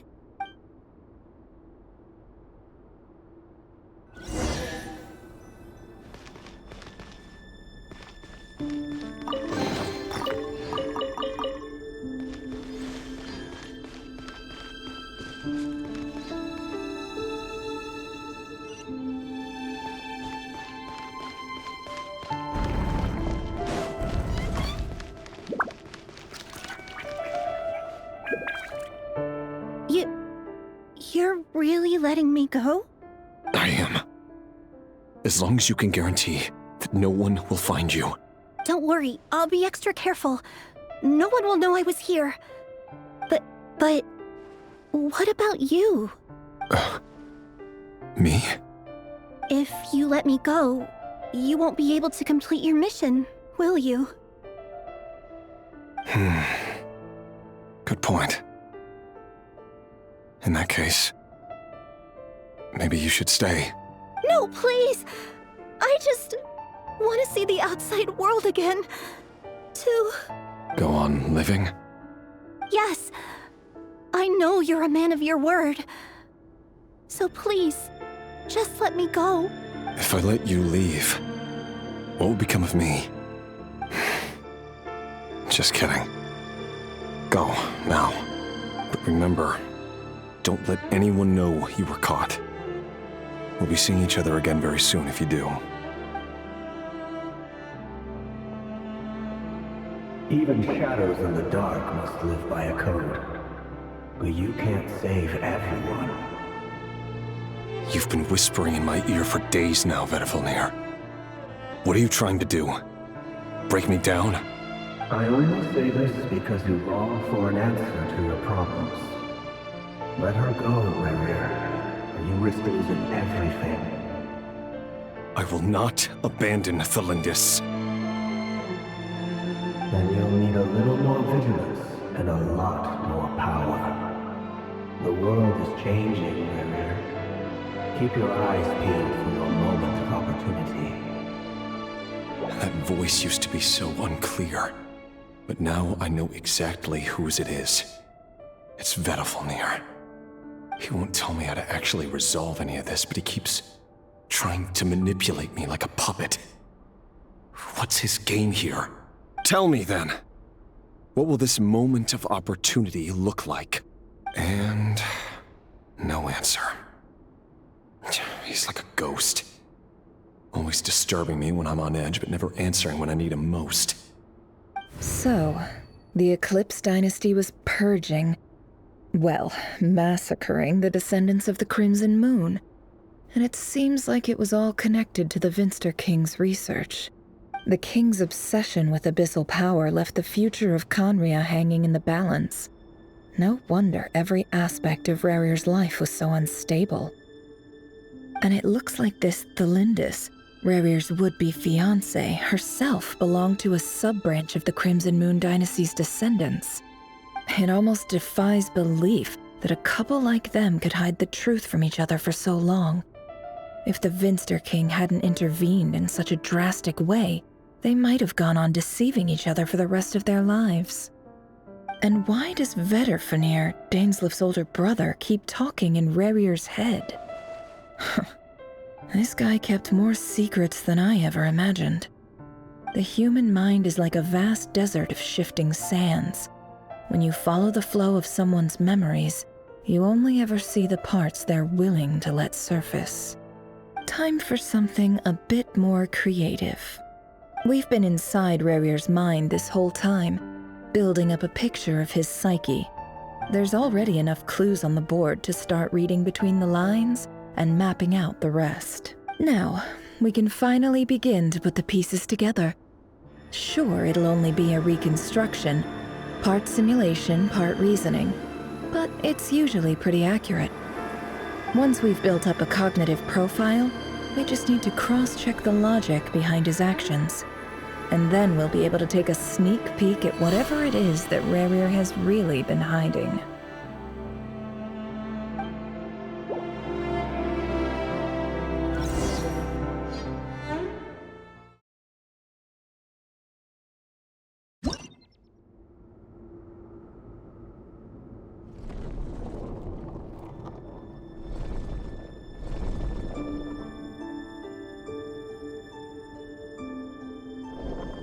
Rarir, are you there?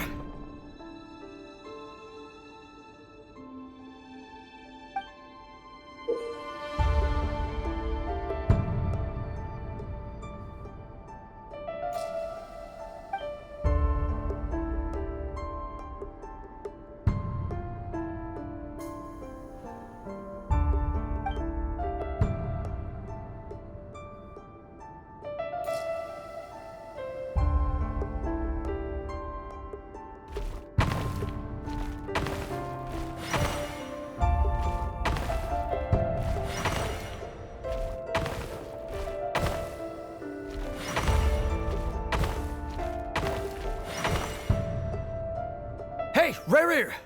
Come out, it's urgent! Dane? What's wrong? Quick, come with me. I'll explain everything once we've met up with the others.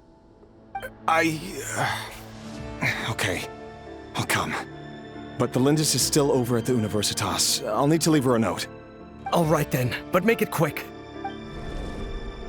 I've never seen Dane so worked up before. Whatever this is, it must be big trouble.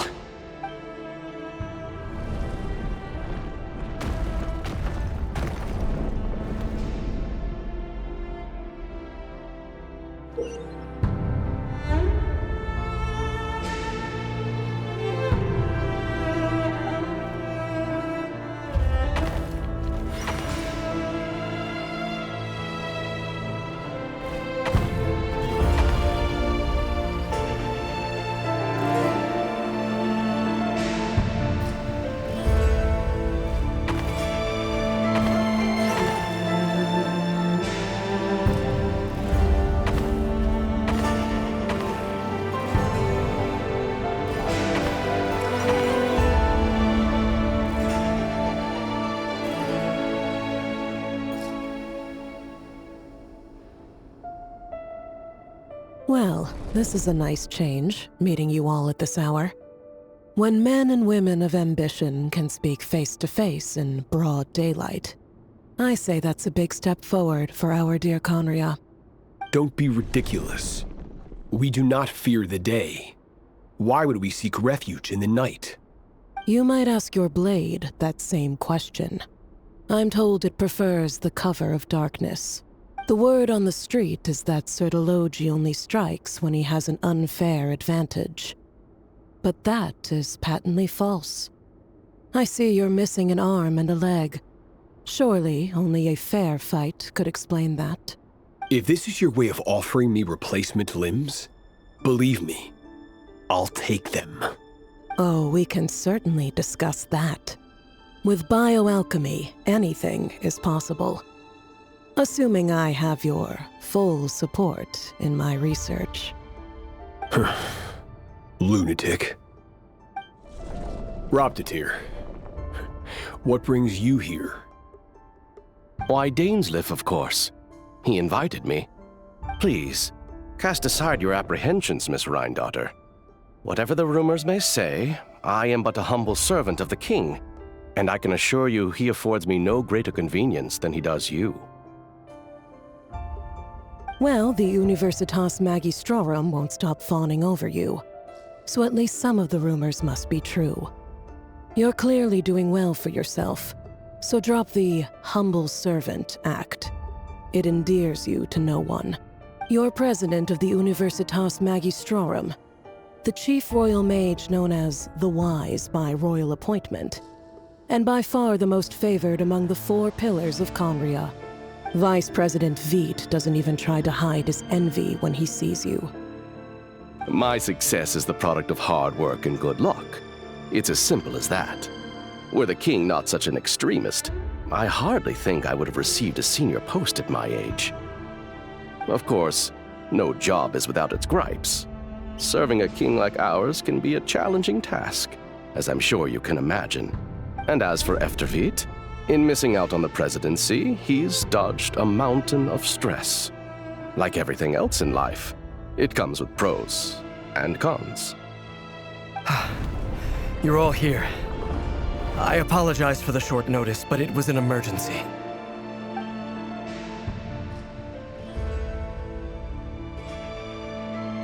You must be Rerir.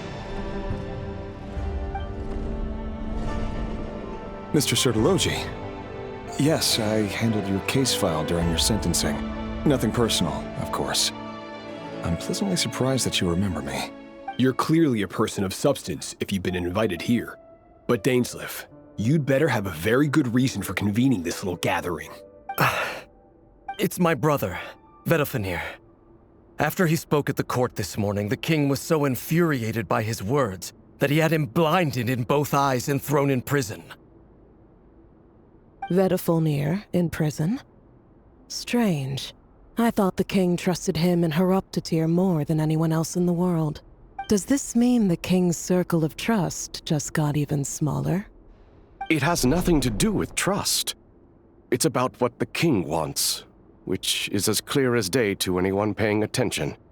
I simply appease him, because it's in the best interests of the Universitas Magistrorum.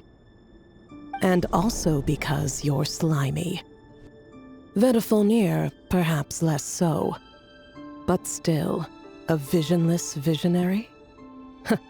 It rather inclines me to think that qualifications are not what get you ahead in Conria. Do you honestly think this is an important discussion to be having right now? Dane, what are you planning to do? Rescue Vedofenir, I assume. Correct. It will mean storming the palace by force. Tonight. I need all of you on my side. That's far too dangerous. And don't forget, Dainsleif, you're captain of the Royal Guard. You swore an oath to the throne. You've been planning this for a while, haven't you? I have no desire to commit treason. But whatever critique the king may have of Vedofenir, disfiguring your most loyal subject for putting the best interests of his court and nation first, this is not the conduct of a wise ruler. My blade will force the king to see the error of his ways. So, Vedofenir's prophecy enraged the king. I'm sure it wasn't what he wanted to hear, but if he won't take counsel even from the visionary, that is deeply troubling news. The extent of His Majesty's madness is now all too clear. The question is, how does a man like me get out of this situation unscathed? You have noble ambitions, Dane, but I'm afraid they don't do much for a guy like me. I'm not interested in saving the world. All I want is a letter of pardon. A letter of pardon? For whom? Thelindis? the chances of the Vinster King issuing a pardon for anyone connected to the Crimson Moon seem vanishingly slim.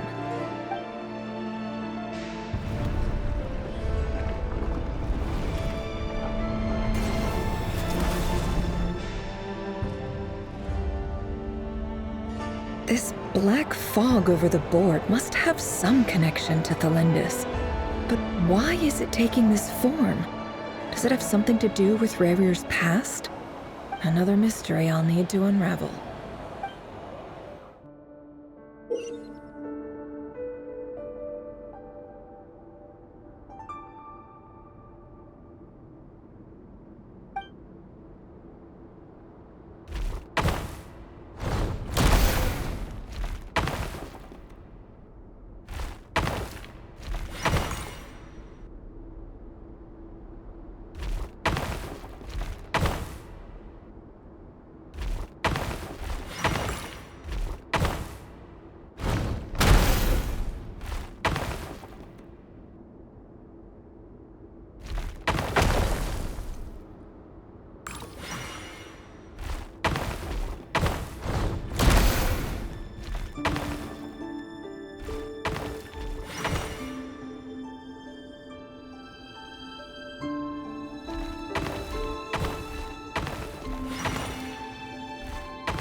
Author Thalindus. Over the course of this week, the research object was subjected to interference for a total of 60 hours for experimental purposes. The results are as follows. Research dating back to the Crimson Moon Dynasty has established 2 points regarding moon marrow. Firstly, its origins have something to do with a god's power. Secondly, it serves as a portal to an as-yet indeterminate location. Moon marrow can thus be defined as a spatial gateway. However, there are a number of hurdles to overcome before we can answer the question of where it leads to. To start with, opening the gateway requires a specific power source, which the relevant literature indicates.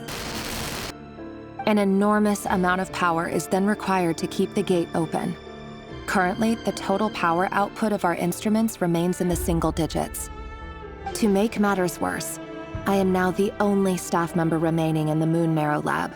The Universitas Magistrorum recently decided to move most of its personnel into abyssal energy research, which has stymied all Crimson Moon-related projects. This is not a wise move. I have always maintained that placing all our hopes in a single source of power is risky, especially one as poorly understood as this. As well as making ourselves overly reliant on a single resource, we are neglecting other promising technologies. I apologize if this comes across as disrespectful, but as a Moon Marrow researcher, I desperately want to see the world beyond the gateway. If we really made it there one day, what would we find? And how would we go about taming the unknown? My imagination is endlessly fueled by questions such as these.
This is for you.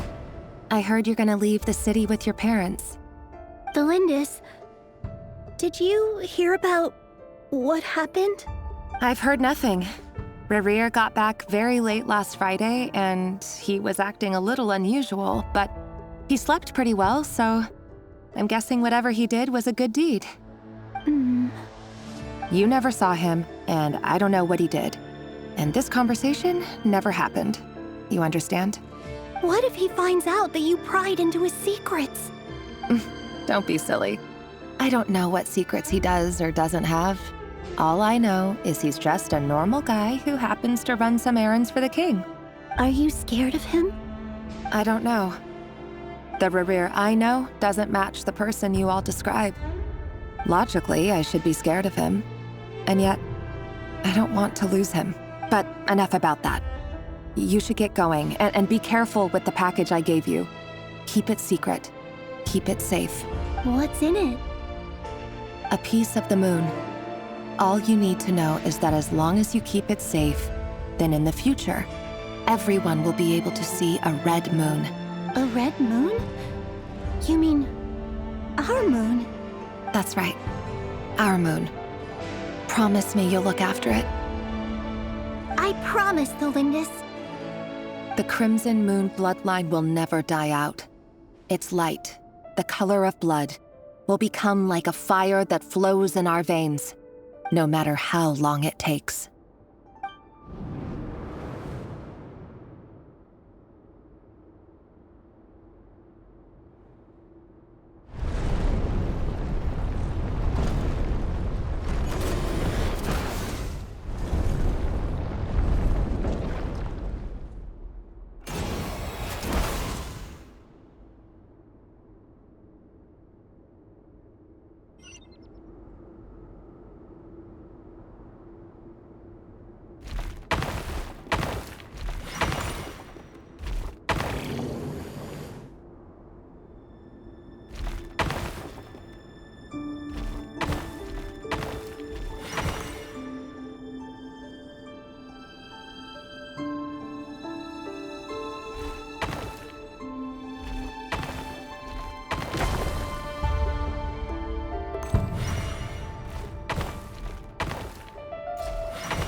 Hurry, everyone, and stick to the plan. Sir Dainsleif, what are you? Is this treason? You know what happens to those who betray the throne. Please, don't do this! It is the king himself who has betrayed the throne. He has betrayed all of Conria. If you have any love left for justice in your heart, you should join me. It's showtime. Dane and his group will handle the troops in the palace. Then Hraptatir and Rhindaughter will disarm the security measures. My job is to enter the prison and rescue Vedifalnir. Stay safe. Wish me luck. Look after my brother. Draw your blade. It is time for justice to prevail.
smell is abominable. Clearly, the king doesn't allow his prisoners a single shred of dignity. This is dire. Found you. Hello, Mr. Ver.Luna. It's you. Surprised? Oh, wait. I guess surprise isn't an emotion that prophets feel very often. I certainly felt some surprise in the moment when I was blinded. Surprise at the king's sheer ignorance. Surprise at just how unfairly this world responds to words of earnest remonstration. I'm curious. What did you prophesize this time? It wasn't a prophecy.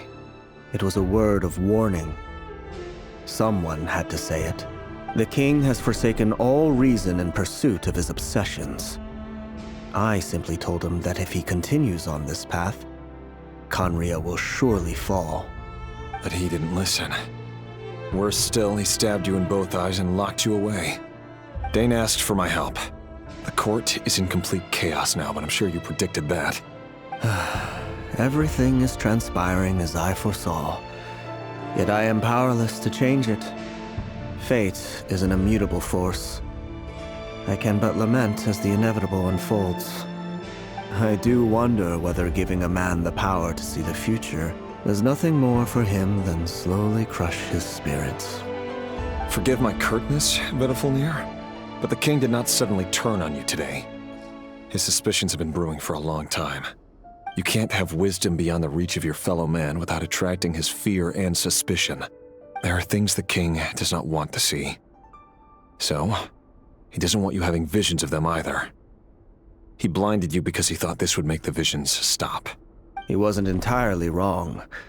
I did indeed lose my power to see the future. Right up until... Until what? Just now.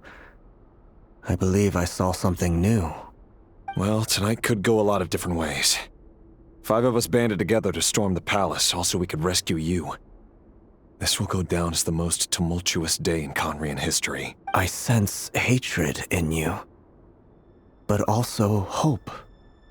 A desperate hope that with the tyrant deposed, that will be the end of the story. But this is not the end. It is the beginning of a new chapter, in a whole new story. There are many men of honor and courage in this world, Rerir. But you are not one of them. You're not here for justice, are you? You're here for yourself. Is that a dagger? Interesting. Why not the polearm? It was always your weapon of choice. With your abilities, I don't doubt that you were able to recover some of your sight. But I also doubt that you want to make an enemy of me right now. Of course not. We're on the same side, aren't we? We could be. But I need you to be honest with me, Ver.Luna. At this point, you're my only hope for the future. You mean your future? With your beloved, Felindis? Yes. And I know there are bigger things at stake here. A dynasty, a nation, maybe the entire world. But forgive me, I care first and foremost about myself. I can't abandon the one I love to save myself. I just can't do it. But you see a broader picture of the future than I. You see the solutions to the biggest problems of our age. So tell me, what is my solution? What's the answer? In matters of fate, answers are either right or wrong. What will be and what will not. Maybe you are willing to pay a certain price in the pursuit of happiness, but unfortunately, fate does not negotiate. That is the cruelest thing about fate. It is unmoved by your sacrifices. That can't be true. I know it's your voice that I keep hearing in my head, urging me to see how the world is changing, to seek more power, so I can protect the things I love.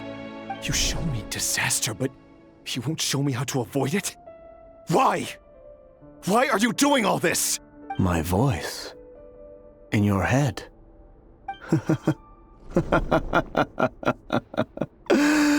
So, you hear it too? The voice that steals your mind, gains your trust, and drives you crazy. It turns out that we are not so different, you and I. Ver.Luna just broke into the strangest smile I've ever seen in my life, as if he'd discovered some monumental secret.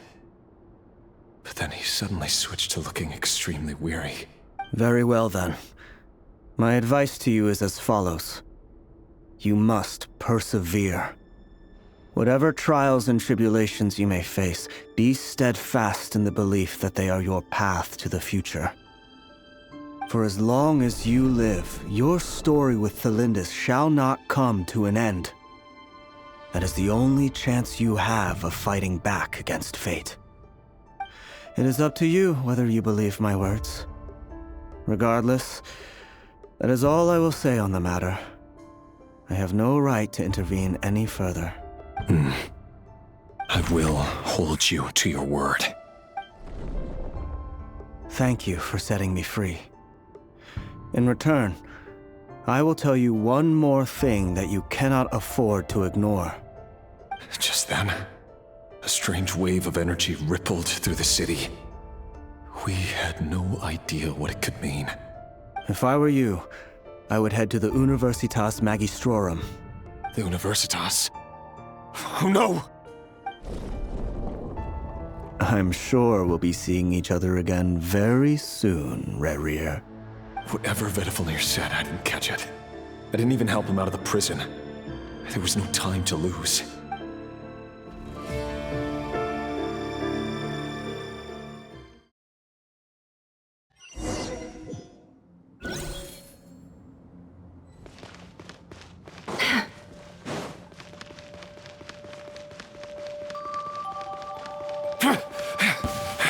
Monsters?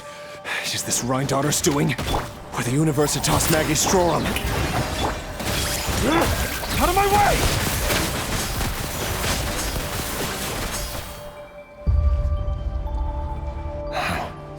The Universitas.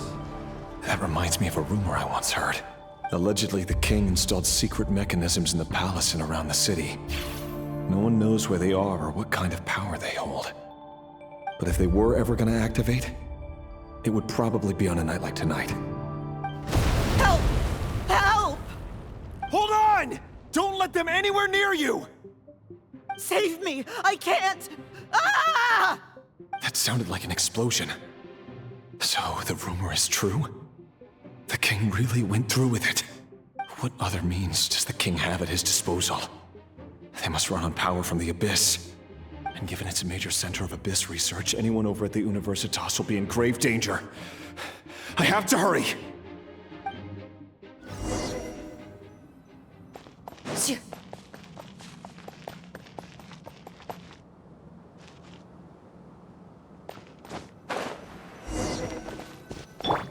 Strike a pose!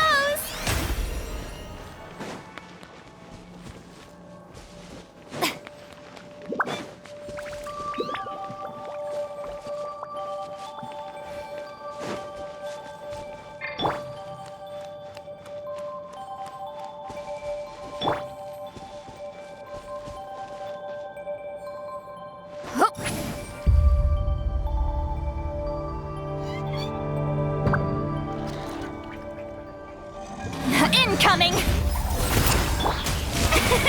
Grow! Into the shadows.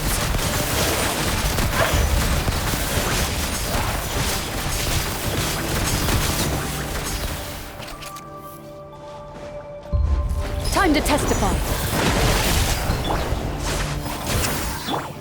Loaded.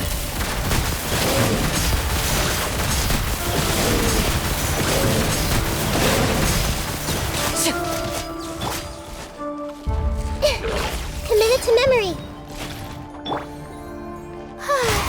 Shower me with praise. Fulfill our pact! This might hurt a little.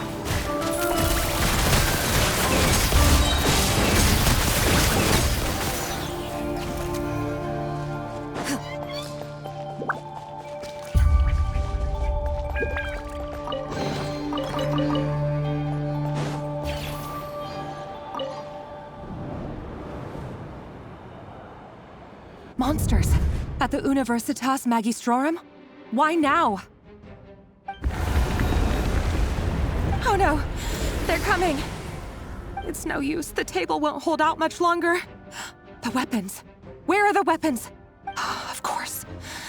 All the lab equipment was upgraded after the inspection last week, but the new weapons haven't been allocated yet. I'm done for. Is anyone there? I need help! Ah! Stay back! Please stay back! Please!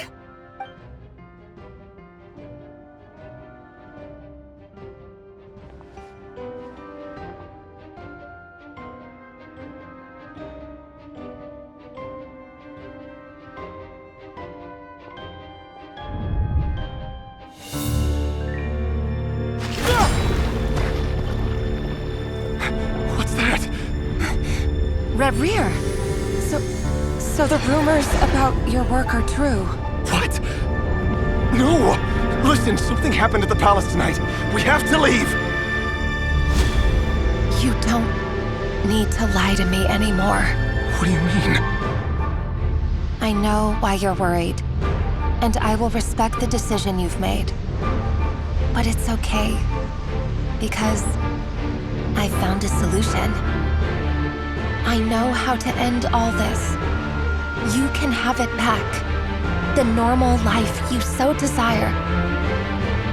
But until then, I'm afraid our wedding will have to wait.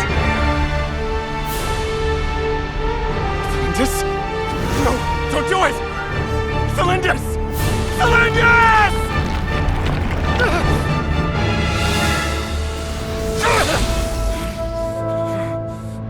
I told you, Rerir. Let her go. You will find someone better. No!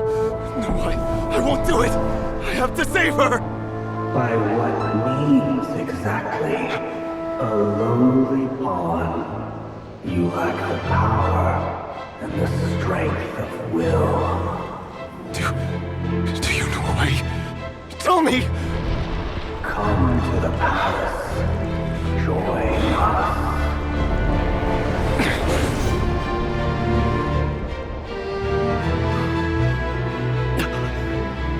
Rerir, thank goodness we... Step forth and take your share. You made it. Not you too.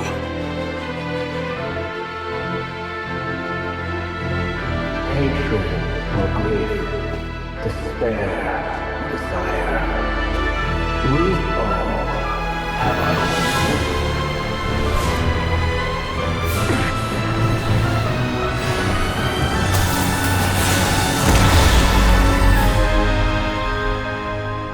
Rerir. Rerir. Cylindus? Were you daydreaming?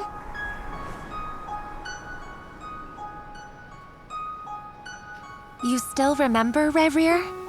That question you asked me a couple of weeks ago? Oh.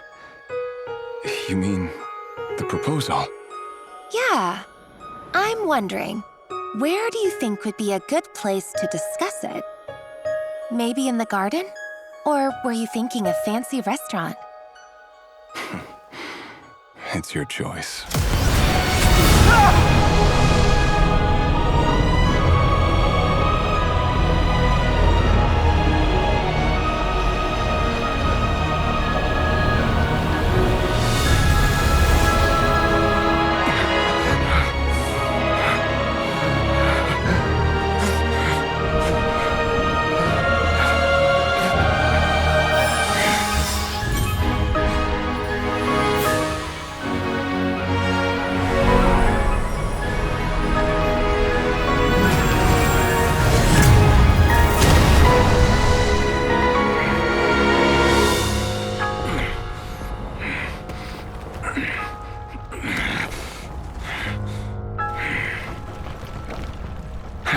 Find you. And then, you can give me your answer.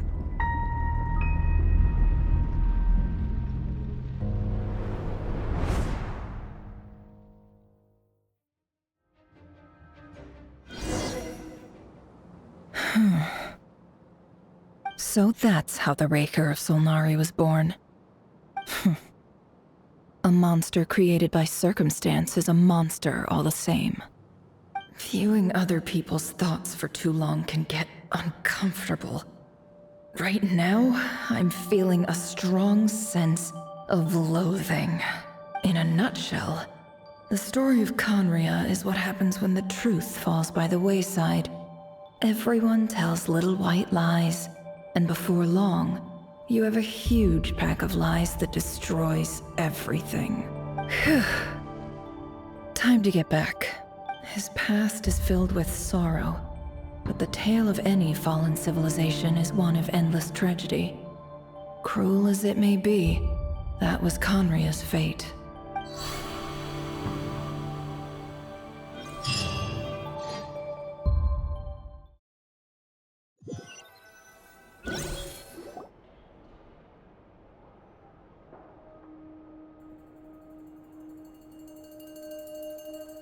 Everyone, I'm back. Can I get a standing ovation? Never! How are you holding up? Feeling okay? She's fine. Boss is a pro. Yes, I'm fine. You will have seen the events of Rerir's life through my thoughts. It's now clear that he is just a regular nobody, driven by personal tragedy, as he said himself.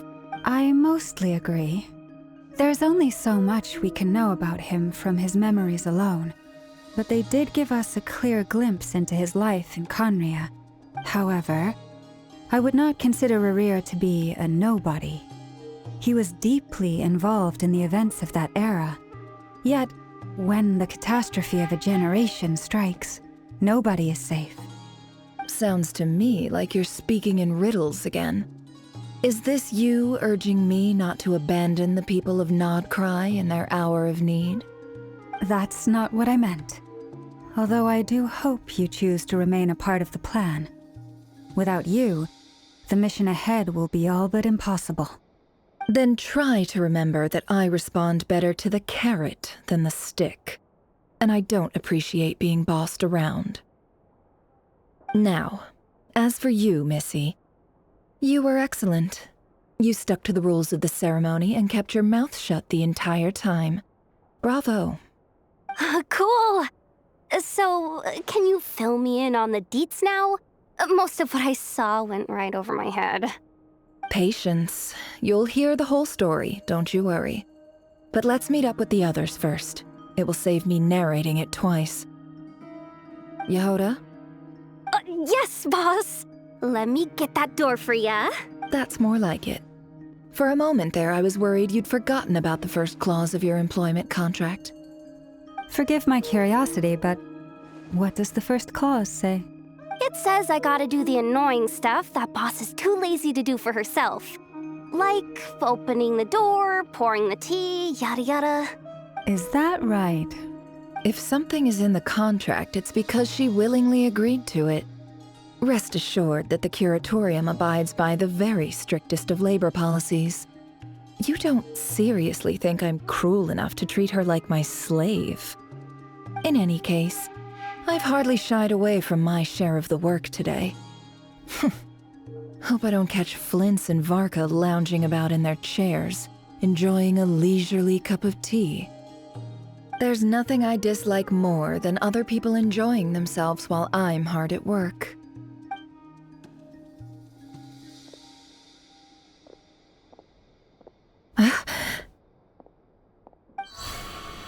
Oh no.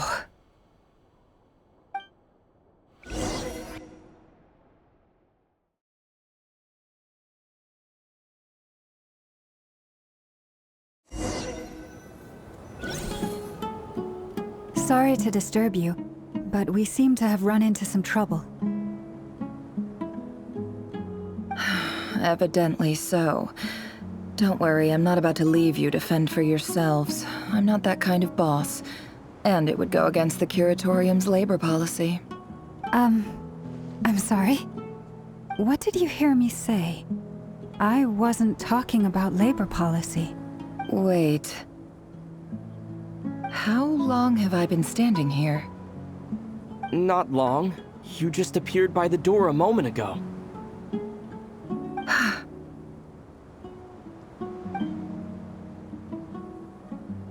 Boss, what's wrong? You look like you've seen a ghost. We've been tricked. We never left at all. Somehow I hallucinated that whole scene back inside the office. Hallucinated? But how? How indeed. This place should heed my will alone. All thoughts and actions that occur in here are just a result of pawns moving across the chessboard in a carefully calculated manner. And nobody has access to this chess set but me. So you control everything in here? More or less. But yes, it's a special technique of mine. Has anything like this ever happened before? Only once. It was the first time I used the chess set. Is there any similarity between what happened then and what's happening now? I suppose my thoughts are a little turbulent, which was also the case my first time. Is there anything I can do to help? The first clause of your contract clearly states that I only need your help with things that I'm too lazy to do myself. Meaning, you're not feeling lazy right now? Meaning, this is not something Yehoda can help with. The chess set is a personal treasure that I alone understand. I must be the one to find our way out of here. Boss, it's fine. Really. Let me do something useful. Oh, listen to you. Whatever would I do without you, Yehoda? What? Really? Yes, really. Where would I ever find another employee as obedient and servile as you? God forbid anything ever happens to you. Oh, okay. Well, anyway, I was thinking of fetching some water. There's gotta be a source around here somewhere. I suggest everyone finds someplace comfortable to take a rest. We gotta conserve our energy. Even though all this chess malarkey doesn't exist in a physical sense, mentally speaking, it's all real. And so is our tiredness and fatigue. You don't want to dismiss mental fatigue. Just because it isn't physical doesn't mean it's any less serious. But anyway, I got your backs, so don't worry about a thing. Don't I have the best employees? Jealous much? If we can find a suitable time, I'd love to borrow Yehoda for a day to help out at the Frost Moon Scions. Would you be amenable to that, Boss Nefer? Oh, Lauma. Have I ever told you just how pretty you are? Beauty runs from the tips of your antlers to the depths of your imagination. Time to rally, everyone. Follow me. As we continue our journey, the same rules will apply. That means stay focused and no talking no matter what we encounter. And don't disturb the chess pieces. You have my word that I will get us all out of here.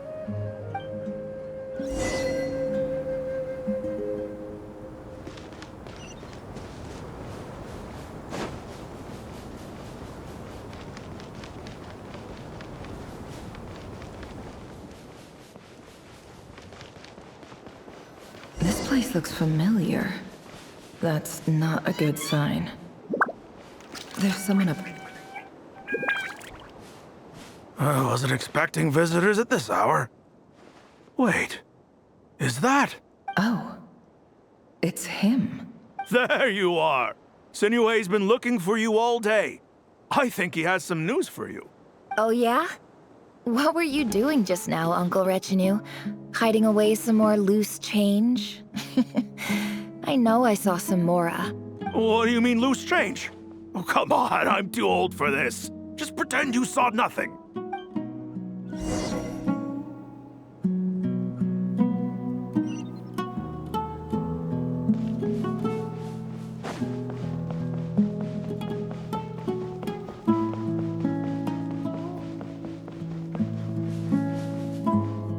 Hey, kid. Mind telling me what Sinuhe's been up to recently? I'm trying to get in his good books and I need a way in. Get in his good books? Why? What do you want with my dad, Uncle Apepi? I've written a new song. I was hoping to showcase it at the next festival, but I'll need his approval. A new song, huh? I'd love to stay and listen, but unfortunately, Uncle Retinue says my dad's looking for me. Well, there's plenty of time and I'm not going anywhere. See that pile of stones? I'll be sitting there warming up my vocal cords. Come find me when you're done. Pile of stones. Got it.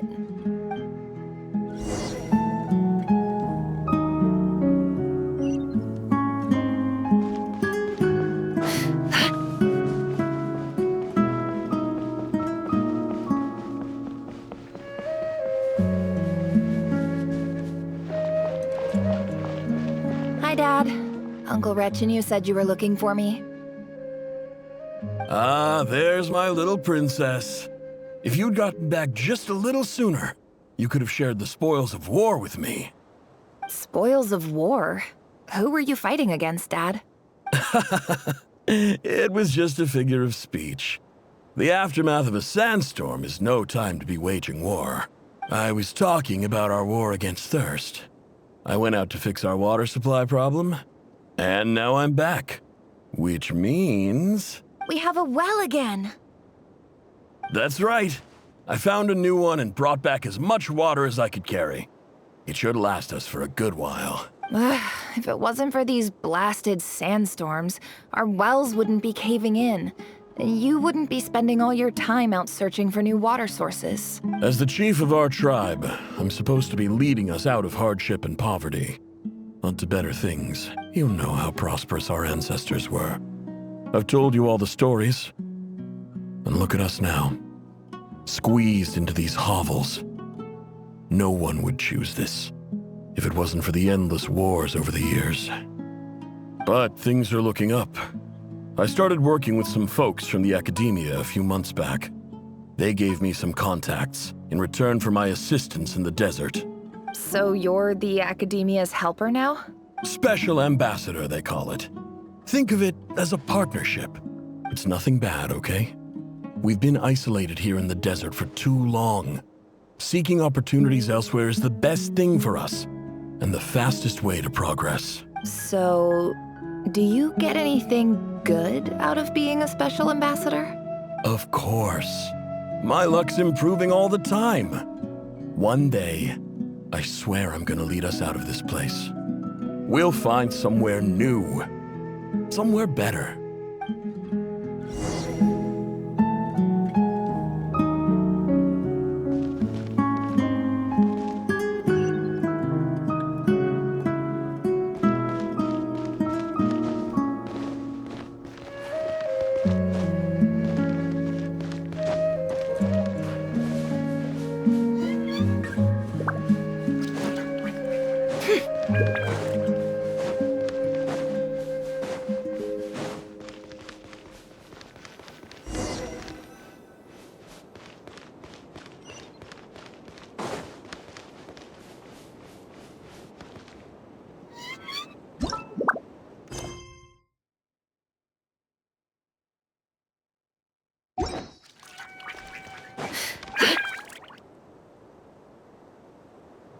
That's our well, and you know it. You stole from us.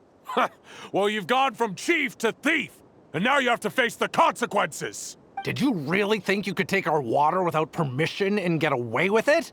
You're either brave, stupid, or both. And that special ambassador act? Yeah, nice try. We spoke to the academia. They said it was all news to them. You're a liar and a cheat!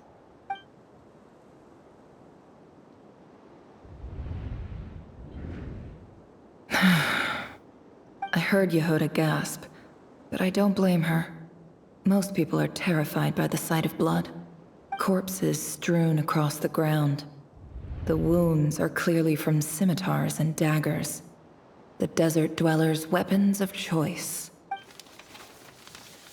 There's a handwritten note on the ground. Let's see what it says. Halil, this is Sinuhe, chief of the Shimti tribe. Surely you remember me. I was the one who helped you and your colleagues avoid the quicksand in the desert. This is my second time writing to you. I assume my last letter must have gotten lost in the mail, as I didn't receive a reply. I hope this one makes it to you safely. I'm writing to you because I need some help. That sandstorm the other day completely blocked up our well, forcing me to look for another water source in Iab and Unut territory. It was a matter of survival. Praise the gods. The well of the Iab tribe was intact. It was my last resort. I drew what water I could and left, but not without being spotted. I fear they will retaliate. You told me to write to you if I ever needed help. You said you'd be my ally in the academia. I urgently need you to formally recognize my title of Special Ambassador and send some of your people to assist me for a few days.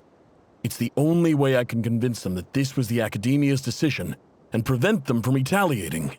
This is an emergency. Please send help as soon as possible. Looks like this letter never got sent. The writer died a grisly death, and the letter was trampled into the ground. It's badly defaced. Some parts are barely legible. What a ridiculous lie the surviving Shimti tell. Their whole village was butchered over a sip of water.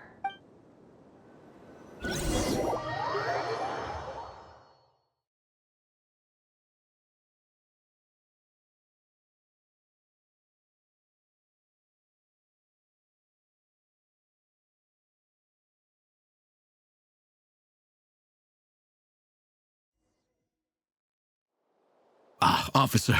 Welcome. Welcome to our humble village. I thought you would at least have the courtesy to provide some respectable libations. This is the finest wine Aru village has to offer. I promise.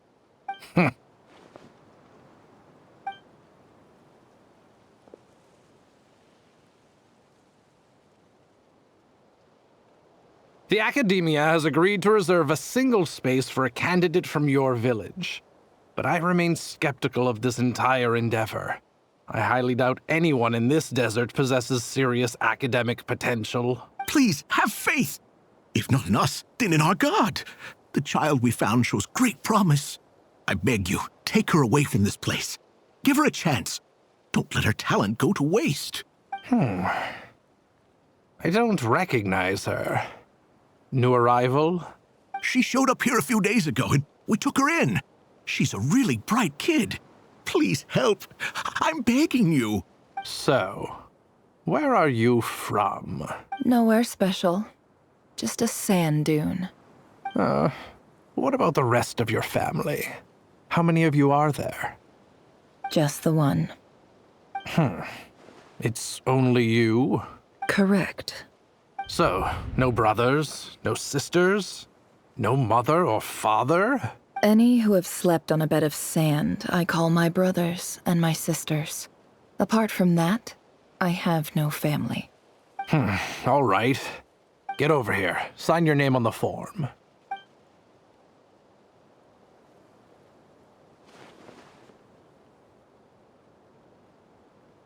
Never?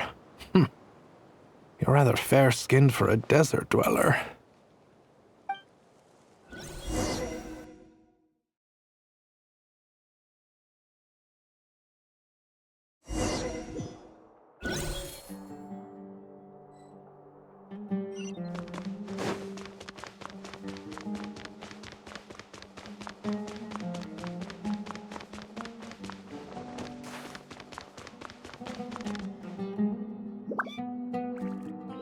Nefer, this term's assignments have been issued already.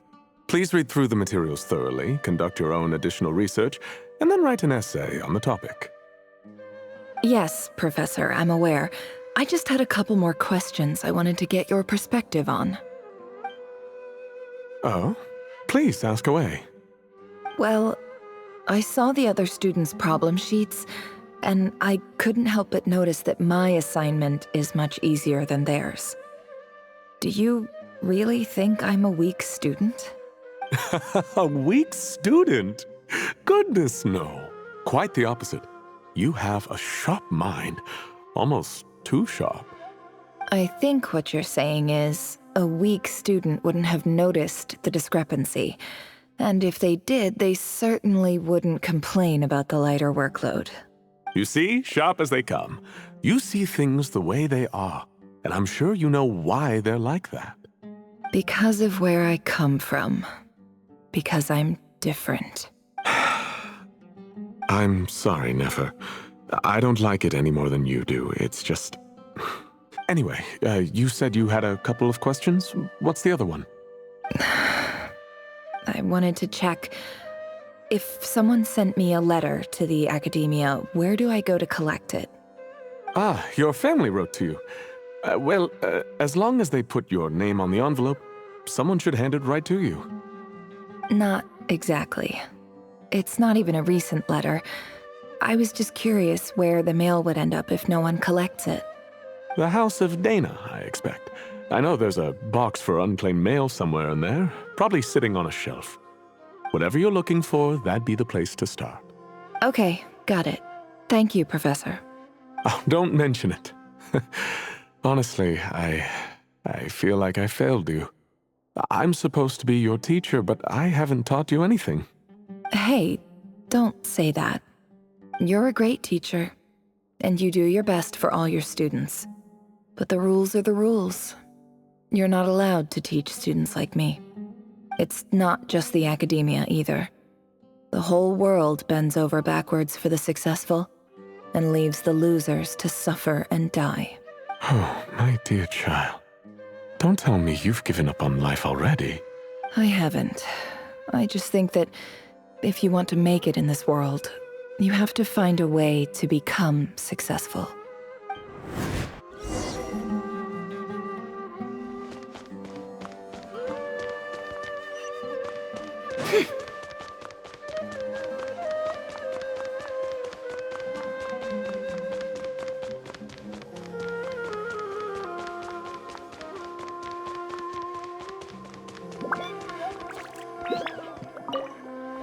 This must be it.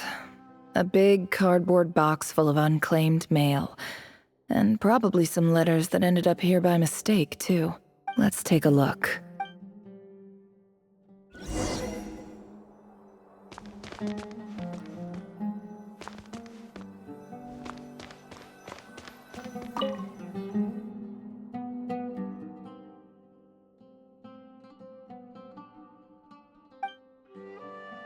A dilapidation survey from Port Ormos. Looks like it's from a Core of 30 representative. What a strange thought. A bunch of mercs losing sleep over rundown buildings. This one was never even opened. I guess the recipient didn't care what the Core of 30 had to say about anything. Who was it addressed to? I don't recognize the name, but it must have been a Ksharawar professor. This one is addressed to the Immorta Sage. The title is Changes Observed in Satyavada Life Symptoms. Why do all these letters read like full-blown dissertations? Guided by the incense, we became lost somewhere in the forest. All the barriers between levels of consciousness disappeared as our minds soared around in circles, looking for a branch to seek refuge on. In clinical terms, these symptoms fit the description of incense poisoning. The Immorta Darshan strictly prohibits the use of hallucinogenic substances, but I believe there are still people getting away with it. For example, my neighbor who always breaks out into song and dance after using incense. This seems like something the academia would want to know about. Why wasn't it collected? Wait, what's this written on the back? It's so small. The note says, "The sender authored this letter while under the influence of mushrooms. I would send it back, but no return address was provided.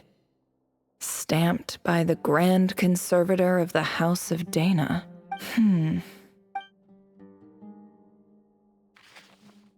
This next one is addressed to Grand Sage Azar? A few words of protest regarding recent changes in Sumeru's educational policy. In recent years, the academia has taken on a small number of students from the desert region, as per the policy to this effect. However, it appears to me that these students have not, in fact, been provided with educational opportunities that are, in any meaningful sense, equal to those enjoyed by their peers, as well as receiving dumbed-down assignments and perfunctory tutoring. They do not even have full access to the Akasha system. Education is the fundamental purpose of this institution, which should go without saying in a nation whose founding virtues are knowledge and wisdom. I ask you, is the lip service we pay to the policy of education for desert students truly the standard of pedagogy to which the academia aspires? As Grand Sage, policy decisions are your prerogative, but do not forget your roots. You and I were once students too, as was everyone else in this institution. I do hope you will give some serious attention to this matter. I encourage you to discuss issues like this with myself and others, and listen to some alternative opinions. Great letter. Shame it didn't get to where it needed to go. And the sender is... Huh? Sage Cyrus of Spontamod. I didn't realize anyone else even knew how bad students like me have it in this place. So this is where letters from the Sage of Spontamod end up? Nice one, Grand Sage. Really enlightened leadership. Whatever. This isn't what I came here for. Moving on. I'm not exactly holding out hope that a letter sent from the desert would even make it here. But if it did, where else would it end up if not in this box?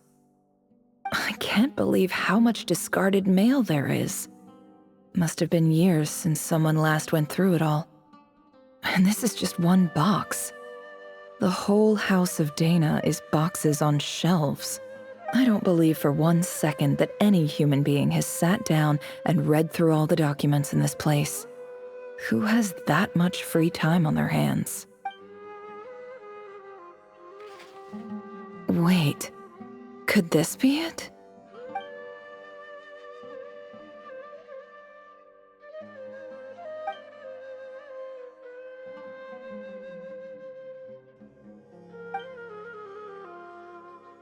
Greetings, Halil. My name is Sinuhe, chief of the Shimti tribe. I was the one who came to you and your colleague's aid when you ran into trouble in the Great Red Sand. I don't know how well you remember it now, but I brought you to safety and gave you some water and other supplies. You seemed very pleased and told me your name. In my tribe, learning a person's true name is serious business. And I therefore see you all as friends. You were kind enough to leave your contact details, so we could stay in touch. The Shimti tribe lives a harsh, nomadic existence in the desert. You were sympathetic towards my plight, promising to make me a special ambassador of the academia and help us find a way to make a better living. This brings me to my reason for writing. Our tribe has fallen on particularly hard times, and I would like to ask for your assistance. There was a terrible sandstorm a few days ago, which blocked up the well in our land. To ensure my people's survival, I had no choice but to venture into Iyab and Unut territory in search of an alternate water source. The Iyab and Unut are descended from the Thamudians. While we trace our ancestry to Tulatala, we worship the Lord of Flowers and have had relatively good relations with our fellow tribes up until now. I found a well belonging to the Iyab tribe. They declined to help us, but I really had no other option. So I took some water to keep me and my tribe alive. My actions are certain to incur their wrath. When we met, you assured me that you would be my ally in the academia. I would like to take you up on that offer, because I really need your help. I wonder if you could send an Academia representative to meet with me. That aside, the last time you were here, you mentioned that the Academia had started accepting students from the desert. And I told you a little about my daughter, Nefer. We have next to no resources here in the desert, and my power and influence are limited. Would you consider enrolling my daughter at the Academia? She is a smart girl. I know she won't disappoint you. From the outset, the Academia never took you seriously. Those things they promised were just empty words. I doubt they even remember the name Sinuhe. And you were so emphatic that your luck had finally changed for the better. You swore you'd lead us to a better place one day. You spoke with such conviction, like you were the most powerful chief in the whole desert. You liar. You lied about everything. You promised the world and delivered on none of it. And who fell for it? Just me, by the looks of it. Despite your best efforts. Which makes you a pathetic liar. You weren't even any good at it. I think I'll take over from here. Let me show you how it's done.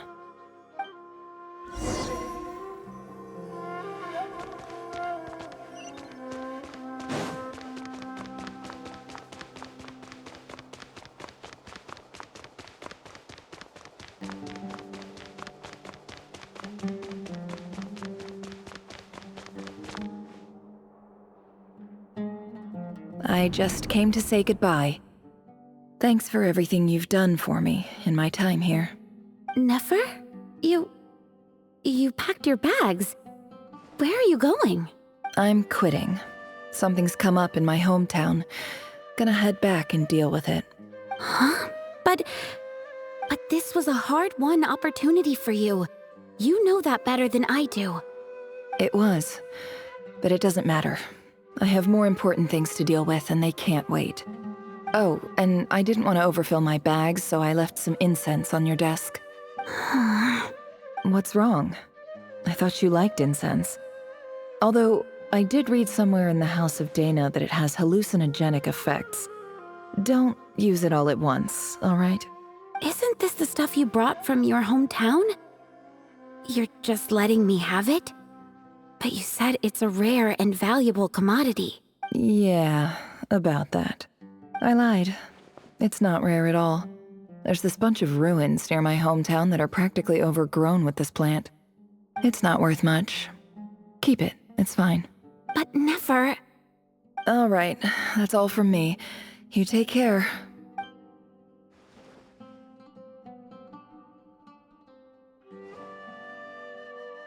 Don't forget me, okay? I mean, we're more than just classmates, right? We're friends. Yeah, I'll remember you. I lied again. That incense is worth a fortune, and it's a rare find even in those ruins. And as for remembering her, I have far too much to do when I get back. No time to reminisce. I'll be lucky if I even make it through this alive. But either way, I expect I'll forget you pretty quickly.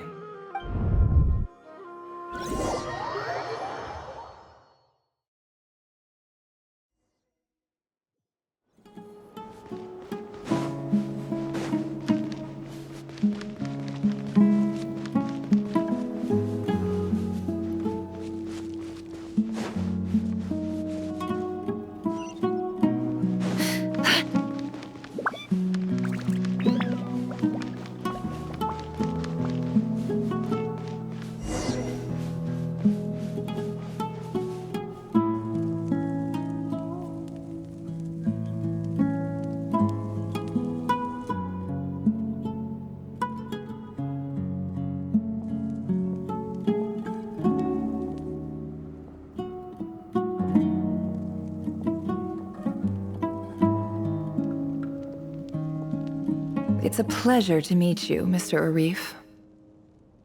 So, what does the Academia want?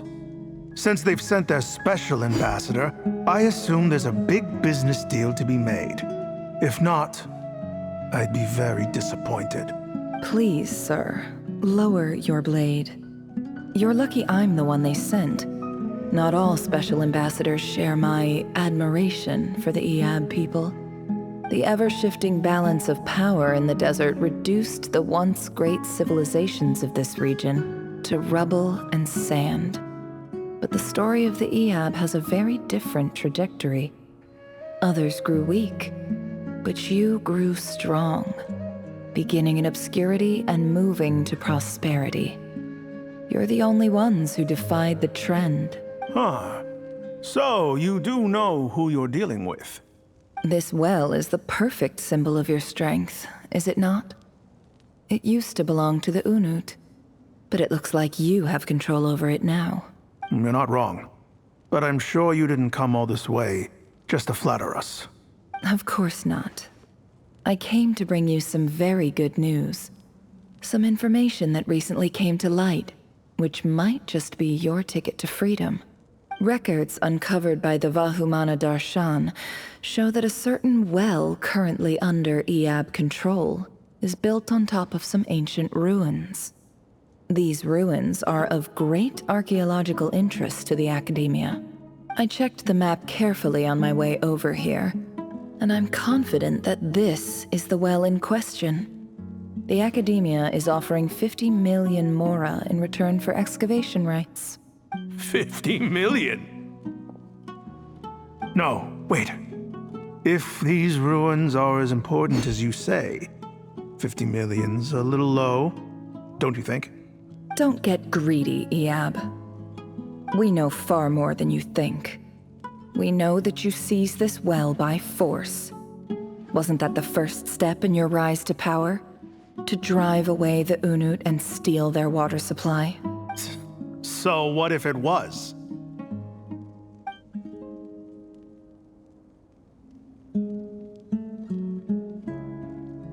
Don't worry.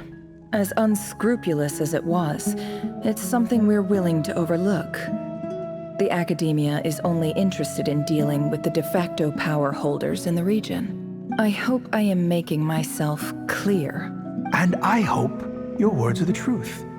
If I find out the Academia is trying to play me, I'll hunt down every one of your people and make you watch as I cut their heads off one by one. I assure you, Chief, that would not be in your long-term interests.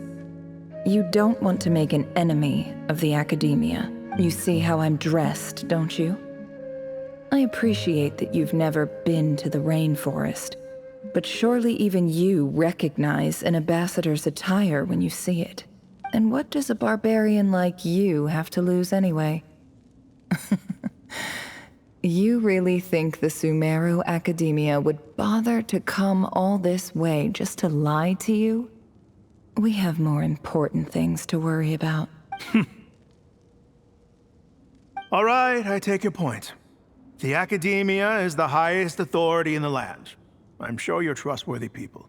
In that case, we have a deal. We will sell you the excavation rights. I'd like to thank you, Ambassador. This is good news indeed. Excellent news. In fact, it calls for a celebration. Would you do us the honor of staying a while and enjoying some Iab hospitality? Gladly. I am partial to wine myself, and I trust you are as well. So let's indulge in a few drinks together, in celebration of this momentous occasion.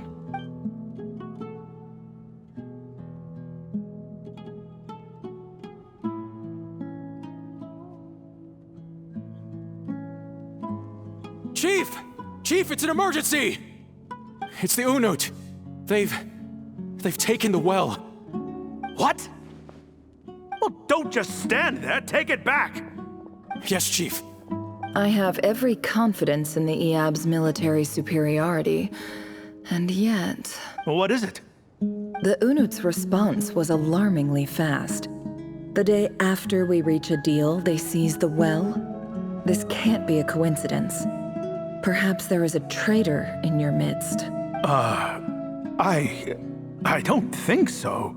I am obliged to remind you, Chief, that the Academia will only deal with the de facto power holders.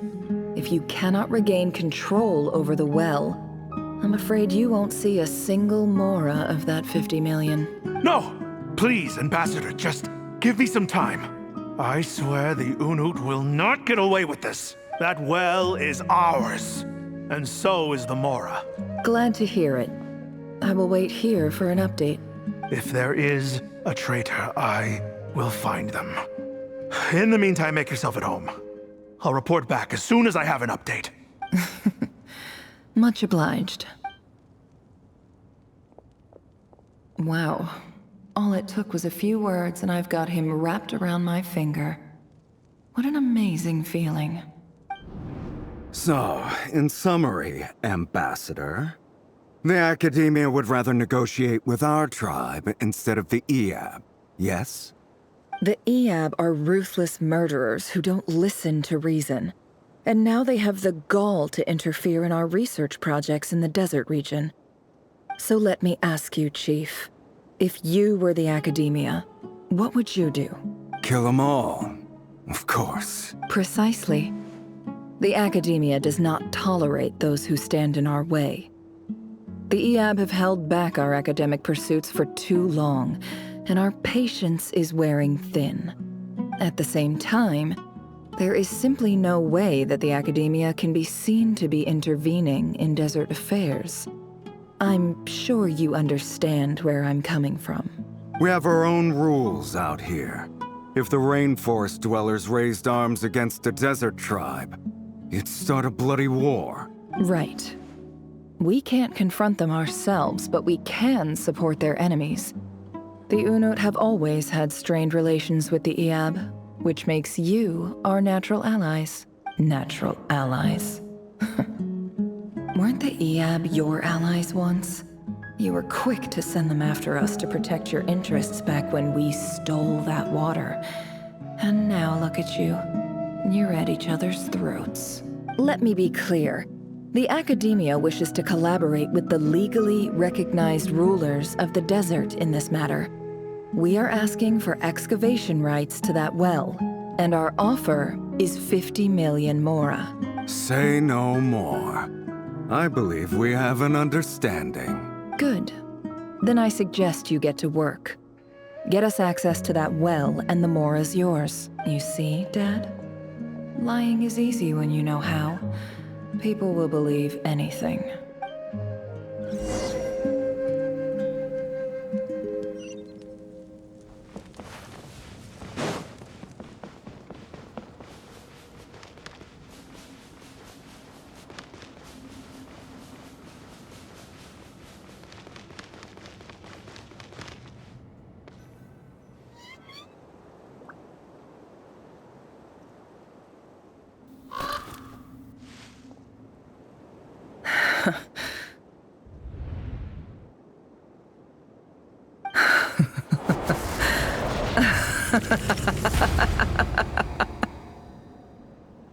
Look at yourselves.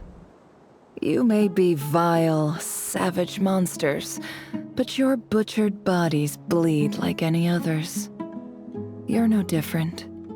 You're nothing special at all. The monsters who destroyed my home, they're just ordinary, petty human beings. What a joke. I think we're even now. Maybe I've even done the desert a favor. It's a better place without all these people around.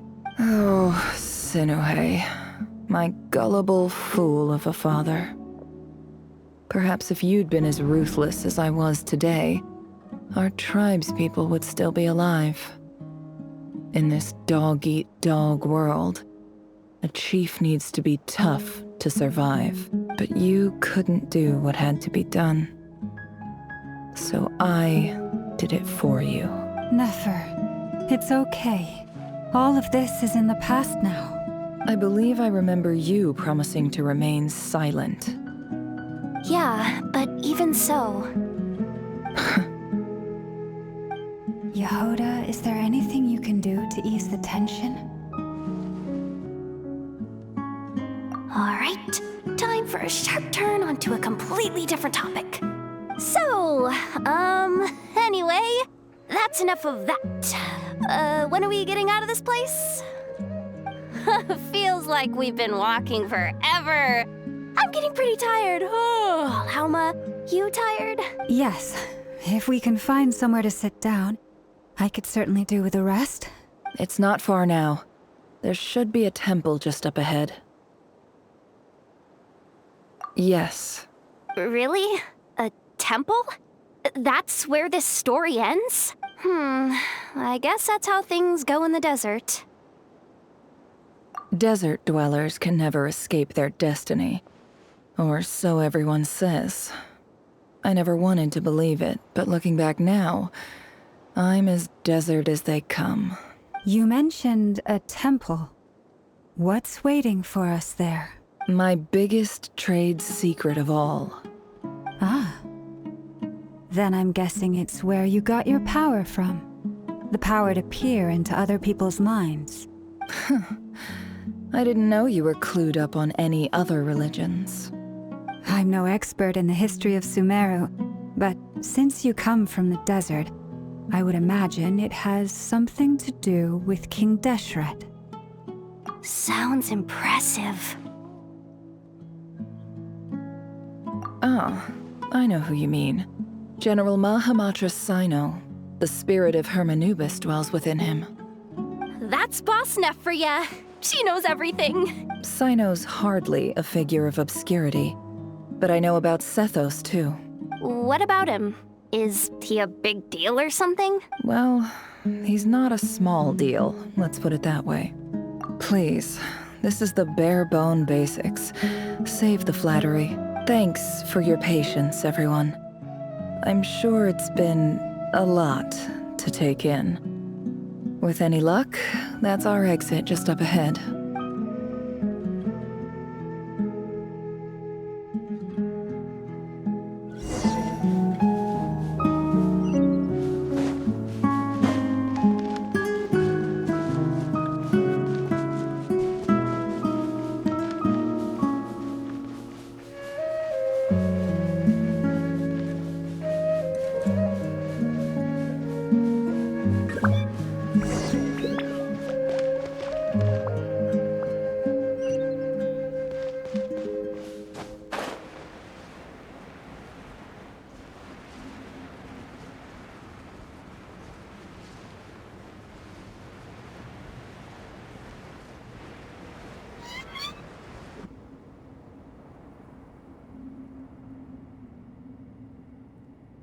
Uh-oh. Uh-oh. Uh-oh. I'm totally out of my depth here. I don't have anything to add about any of this stuff. Like, look at that statue, for instance. I want to do the whole name-dropping, this girl knows her stuff thing too, but I've never seen anything like it before. A statue with the head of a bird. That's Thoth, the Ibis King, one of the 7 pillars of King Deshret. The legends say that he, the Crocodile King, and the Goat King were the 3 retainers of King Deshret. Let's take a look.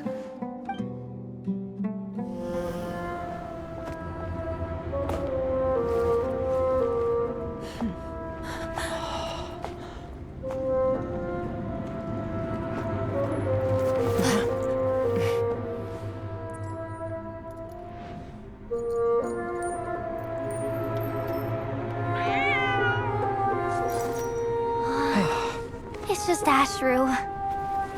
So, all is well?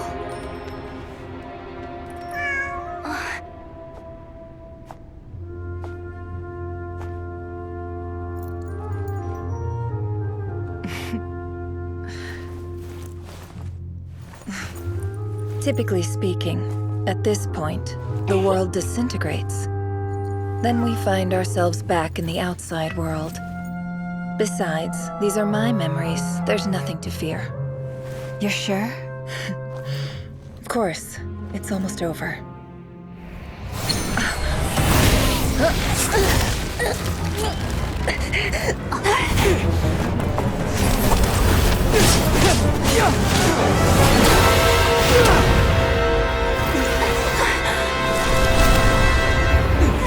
Never! Hey! Hold on!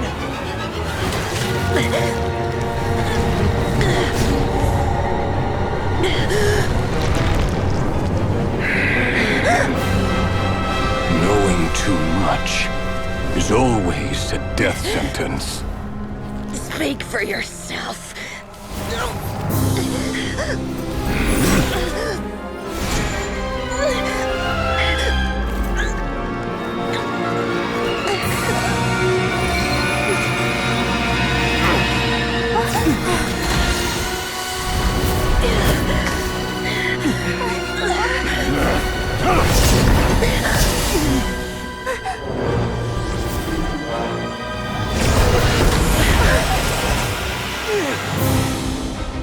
How repulsive.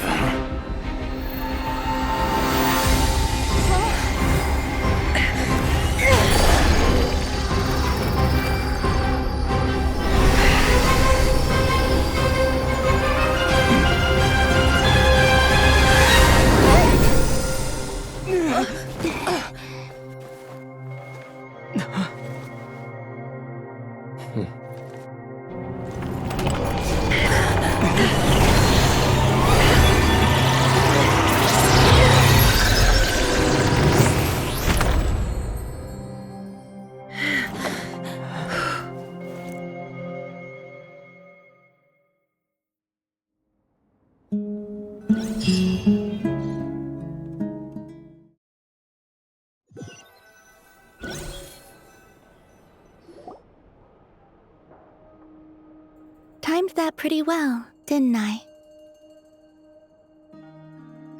It's okay. I'm just glad no one was hurt. Paimon noticed you doing something too, Dainsleif. Were you helping get them out? Of course. When I asked Nefer to conduct this investigation, I was not naive to the dangers involved. I had a duty to ensure your safety. Good to know your sense of justice is still intact after all these years. I take that to mean that you saw the truth. That comes as a great relief. I certainly did. And thanks to your help, I also managed to trap Rerir inside the chess set. Whoa, really? How'd you manage that? Well, to be honest, I sensed that something was wrong long before we made it to the temple. By using this fragment to probe into Rerir's past, well, the monster formerly known as Rerir, it seems I alerted him. I was tracking him, then he caught on and started tracking me too. Can't say I'm surprised.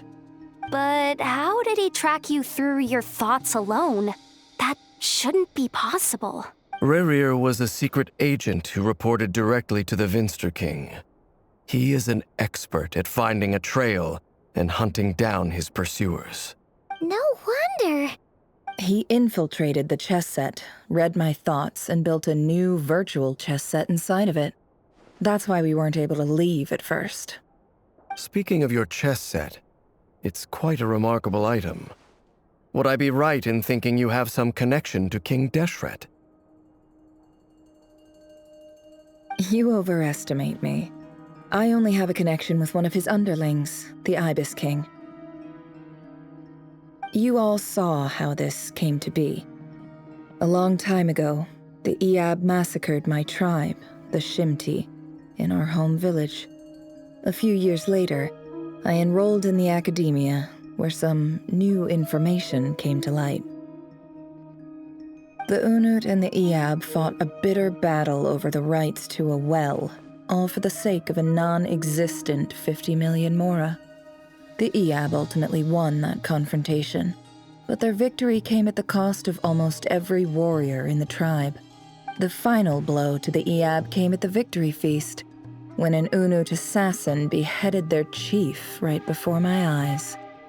The remaining Iab fled and have been scattered to the winds ever since. Having gotten my revenge, I returned to my hometown, where to my surprise, the nearby temple was still standing. There it was, seemingly immune to the relentless hostility of the desert, while my tribal home lay in ruins. As I stood there gazing at the temple, I noticed a cat just outside. This cat, as it turned out, was home to the spirit of the Ibis King. He led me to a gate deep inside the temple, and there he made a deal with me. This chess set is my gift from the Ibis King. The chessboard within is made to the same specifications as the one in the mausoleum of King Deshret, and represents his power of piercing analysis. With this chessboard in its container, I gained a certain ability to perceive hidden secrets. Now, you could conclude that the Ibis King simply wanted to give the people of this world the power to seek the truth, but I don't believe that's the full story. Every god plays favorites. Their hearts are as fickle as any human's, full of secrets, perversions, egotistical tendencies. But precious few gods are willing to admit this. It is the same with all powerful forces, including fate itself. Their gaze falls preferentially upon a select few. As you rightly point out, this is an act of favoritism. If you're alluding to the Abyss, then yes, I agree. Gather the others. It's time to share everything I've learned.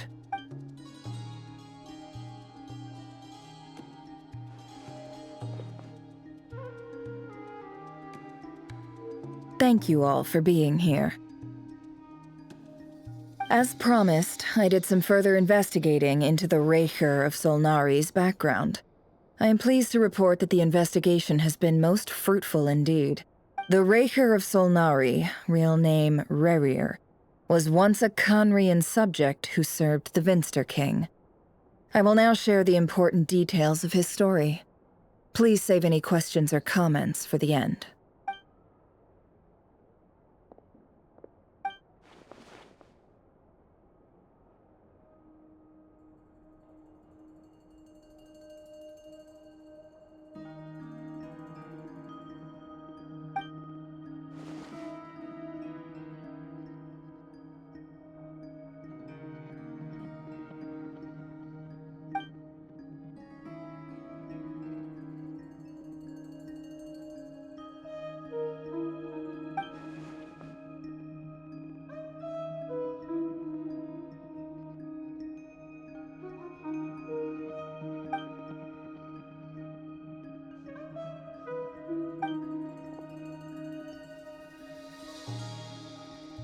So that's why he's so obsessed with the moon.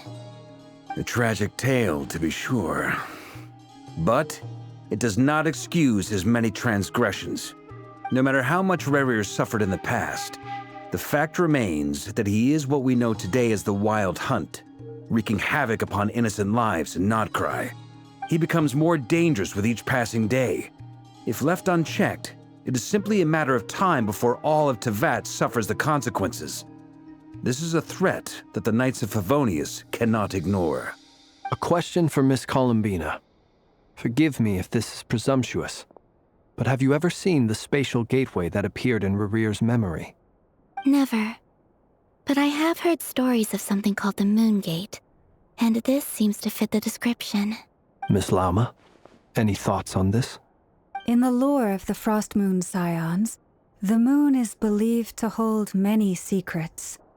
Some sources speak of ancient knowledge, others of a gateway to the unknown. The term Moon Gate is one I have heard before. But as is the case with all of our legends, there are no records of any first-hand witnesses. We cannot know whether it truly exists. Then back to Miss Columbina. As a moon goddess yourself, do you have some idea of where the Moon Gate leads to? Not at this stage, sorry. I do hold the power of the Frost Moon, and my strength is recovering well.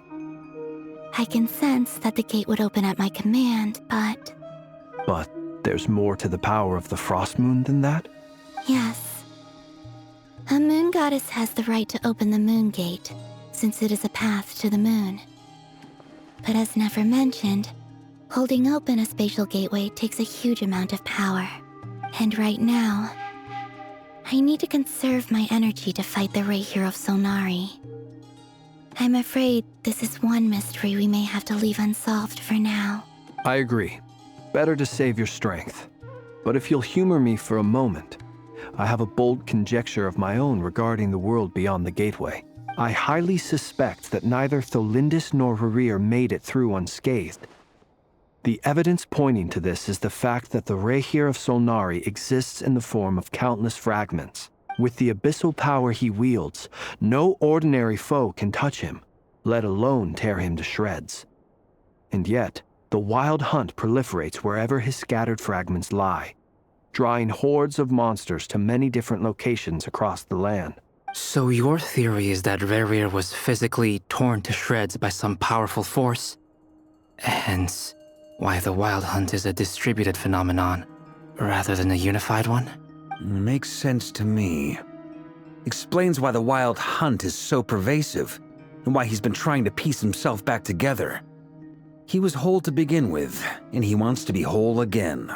Without the power of the Abyss on his side, he almost certainly would have perished the moment he was torn apart. But the Abyss, much like a curse, has kept him alive. I could not agree more. The power of the Abyss is most surely a curse. It is a compelling explanation, and one that accords with my present understanding of Abyss creatures. Whether the life form in question is primitive or advanced, if a curse has extended its lifespan unnaturally, it will continue to survive in spite of everything. This raises some interesting questions. I will run some experiments and see if there is any validity to my suspicions. That being said, regardless of whether my research bears fruit, I would like to thank Miss Nefer for conducting such a thorough investigation. Already, it has greatly enriched my understanding of the entity we face. My pleasure, Mr. Albedo.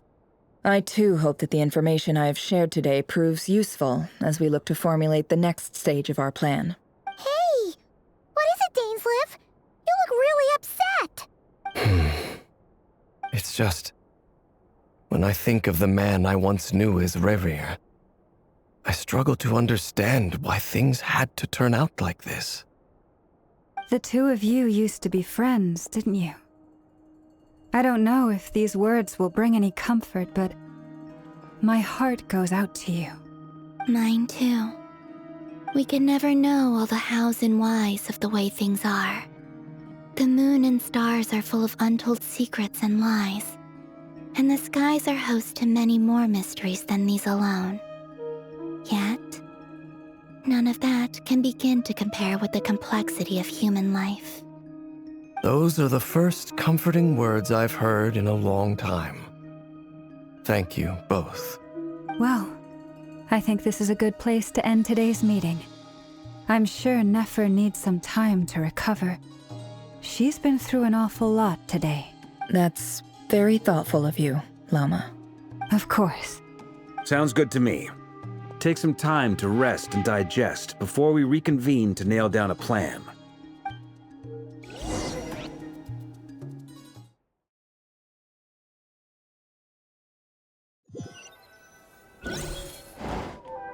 Hey, is this a bad time? Hope I didn't kill the conversation.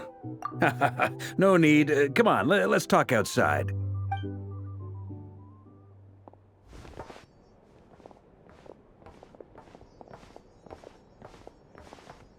Anyway, Nefer went back to the curatorium to get some rest. But before she left, she shared some things with me that I thought you should be aware of. Firstly, although she managed to trap the Raker of Solnari inside her chess set, there's no guarantee that the power of the Ibis King is any match for one of the 5 sinners. Their powers are beyond our comprehension. It's only a matter of time before he finds a way to break out. We have to come up with a plan and take care of him before that happens. Honestly, my mom figured that might be the case. So, how long have we got? Well, I asked her that same question. She talked for a long time, but for the most part, it seemed like she was trying to convince me how precious her chess set is. What a long and storied history it has. It felt like some kind of sales pitch, you know? The kind where you end up handing over Mora against your will? Anyway, after all that, she finally answered the question. 2 days, at most. 2 days? Really? Can we even recruit enough help in that time? That remains to be seen. Which brings me to the second issue. Dainsleif is obviously conflicted about this whole thing. But given how little time we have, there's no way we can pull this off without his help. You have some history with him, right? Do you think maybe you could talk to him for us? Great. I appreciate it. All right, on to item 3. So, Albedo, Durin, and I put our heads together and came up with a plan. Can't promise it's gonna work yet, but at least it's a start. We figured we'd bounce the idea off you first. We'll explore it further once everyone's recovered. Oh, Paimon's dying to hear this. All right, so here's what we're thinking.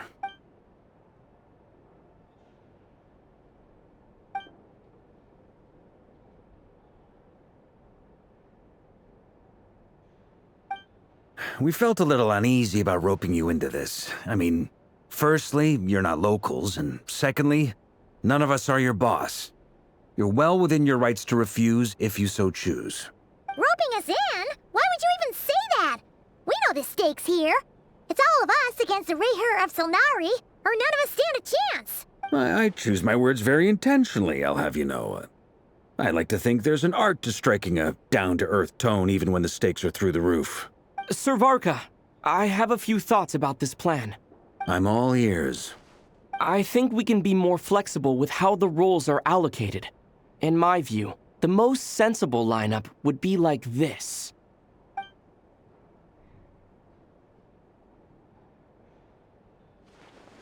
I see your point, yeah.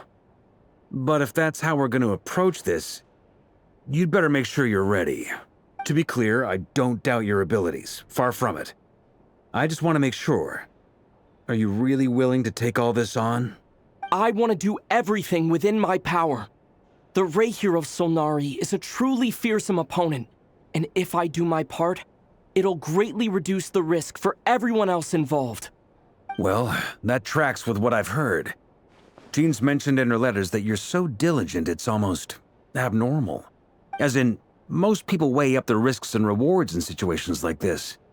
But you seem to just march towards danger without a moment's hesitation. Of course, everyone appreciates a fearless pioneer. But all that aside, I'm the Grand Master of the Knights of Favonius, and you're our honorary knight. I want to make sure your courage doesn't come at the expense of your safety. Thank you, Sir Varka. I should be the one thanking you. It means a lot to have you on board. I'll give some serious thought to your suggestions.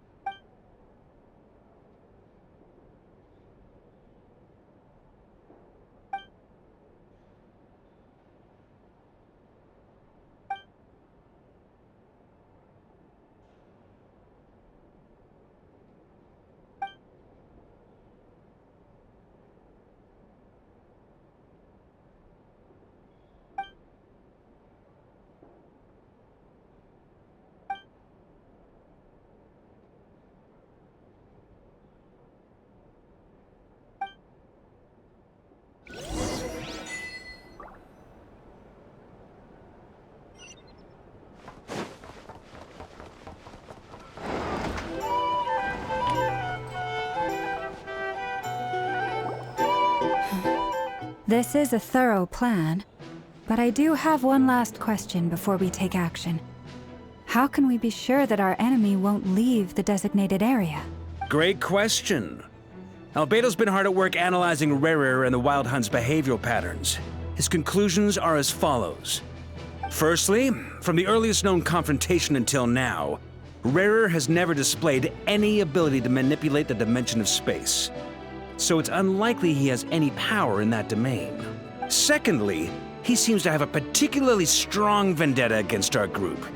If we put him in a fight-or-flight situation, he'll choose to fight every time. Thirdly, finally, and most importantly, he is consumed by hatred, both for the moon and for his enemies. Turns out, we tick both of those boxes. We have a reincarnated moon in our ranks, and a spy who accessed his private memories without permission. He'll be baying for blood, not looking to escape. As someone who's had their fair share of interactions with the Wild Hunt, those all seem like valid observations to me. Understood. Then I will defer to the verdict of the group. Well, everyone, That's the plan in full detail. Albedo and Durin are carrying out their part as we speak. Plan approved. Scheduling. Okay, any firepower you need, I got you covered. Let's light this baby up. The Frost Moon Scions are behind you as well. And the rest of you? No objections? All right, then it's settled. This is the plan we're going with. Next up, an old tradition of mine. Anyone who wants to back out, now's your chance. Wait, we can still back out of this? Everyone says things they regret, right? I don't want anyone feeling trapped because their mouth said yes before their brain had time to think things through. A very people-first approach. I hear that's common practice in the Knights of Favonius. Heh. Who'd you hear it from? D-Luke? Shh. We don't use people's real names at work. This contact will be known only as Owl, please and thank you. This plan can only work if everyone does their part. Flint's and I will absolutely support it. We shall indeed. You'll be glad you accepted our help. Also, you are the last person I expected to see here, Miss Dory. It's not often I get called Dory in a work context. My peers usually call me Lord Sangama Bay. So, the longer your name, the higher your net worth. Is that the idea here? In that case, Mr. Flint's here must be worth a fortune. That's right, I know your full name. It's... The walls are thin here. I'd appreciate you keeping that a secret. Okay, fine. I'm actually only here as a favor for someone else. Do you have any idea how much it would cost to hire me otherwise? Oh, does this mean someone out there actually has the power to boss Dory around? It most certainly does not. We have a long-standing and mutually beneficial business partnership. She's actually the mom of a friend of yours. Said mom supplied me with a great little trinket, but now that lady's ruined everything. If I don't start building a little goodwill now, my whole business in Notcry is gonna go down the drain! Okay. So what exactly is so special about this pendant? It's a lucky charm that a great mage made for me. We have a business relationship, and she was worried that something bad might happen to me. So, she wanted me to have something that can store power to protect myself with. I finally got it all fully charged up with Kovaki, and then never went and used it all up at once! Never lost so big in my life! You're right. It was all my fault. I didn't mean to drain all the Kuvaki in the pendant, but I'll make it up to you. You will?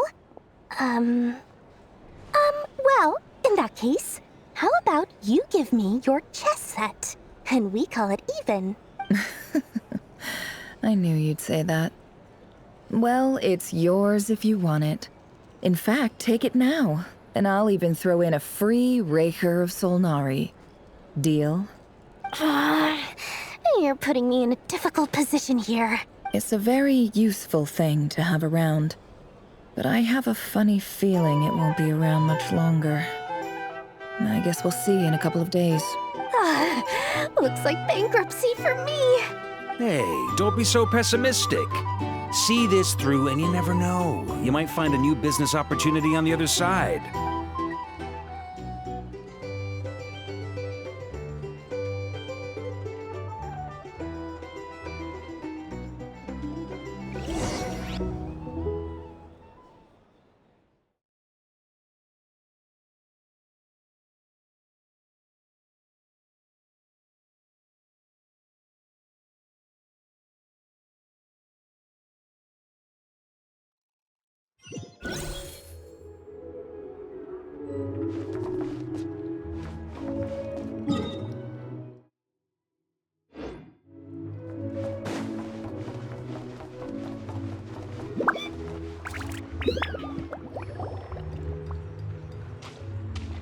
Dory! How are things going? Feeling ready? Oh, I was born ready. We only have 2 days. You think Lord Sangama Bay would let an opportunity like this slip by? Don't forget, when something's in high demand, the people with the goods on hand get to charge the highest price of all. Even higher than the sellers taking advance orders. Ta-da! See? It's right here. Ah, it's so pretty. Did you make it? No, I have a supplier. We go way back, so he made me a very attractive offer. Aha! No wonder you were talking about Lucky Charms at the meeting. You've been getting Kaveh to make them for you. That's not the full story. It actually started a while back as a project between me and the Dendro Archon. Mage Alice once warned me that this world won't stay safe forever. There may come a day when everyone faces a great crisis. I passed this on to the Dendro Archon, and she secretly brought together a research team made up of Sumeru's top scholars to invent a technology that could keep people safe. I won't go into the details because it's all very complicated, but if you want to know more, you can ask the Dendro Archon about it sometime. Anyway, point being, it was the Dendro Archon who asked Kaveh to build this little contraption. As one of the top Kashara War talents, he was the obvious choice. Took him long enough. He stressed over it for ages. Must have gone through at least a dozen designs before producing a final product. But that's Kaveh for you. Marak delivered it to me a couple of days ago, along with a letter from Kaveh. Could I ask why I'm sending this technology to you? What's your proposed use case? Has it been approved by the relevant authorities? So nosy. My fault for sending him the research permit to begin with. Surely Nahida must have told him you were involved in this project. He was probably just nervous because you're always so secretive about your business. Could be. Anyway, I just replied, let's hope there never has to be a use case, because it would involve grave danger. Fair enough. But it sounds like he was just being cautious. He probably felt responsible as the one who made it. Or maybe he was asking as a favor for his housemate. He's done that before. Not sure why, though. His housemate doesn't seem to really care that much about this kind of stuff. Either way, all's well that ends well. I'm just glad to finally have my hands on the product. I wouldn't want to be without it, given the potential dangers that lie ahead. Huh? What does that look mean? Paimon's just super surprised.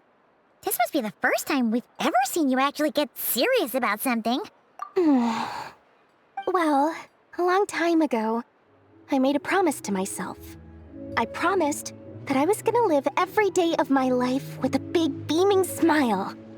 Obviously, Mora plays a big part in that. But there are always gonna be times in life when you have to give something back. That could mean paying back a debt, returning a favor, or showing some kindness. Alice has been a huge help to me over the years. She was the first investor I ever had. And I want my investors to know that Lord Sangama Bay is the best in the business. And more than that, no one knows what the future will bring. Whatever happens, I want to make sure the Dendro Archon and all of Sumeru is prepared to face whatever comes. Oh, that? I was just making sure Nefer and I are square. Don't be thinking it was some sort of benevolent act. I'm no saint, so don't treat me like something I'm not. My priority is doing the business that I want to do, so long as my conscience lets me, but it usually does. That's the Lord Sangama Bay business model. All right, if you say so. I do say so, and that's the whole point. I'm a businesswoman. Don't go trying to figure out what kind of person I am. You'll exhaust yourself. Much easier for everyone involved if you just take my word for it. Oh, and could you two help me get this stuff where it needs to be? Thanks so much. You're my favorite assistants.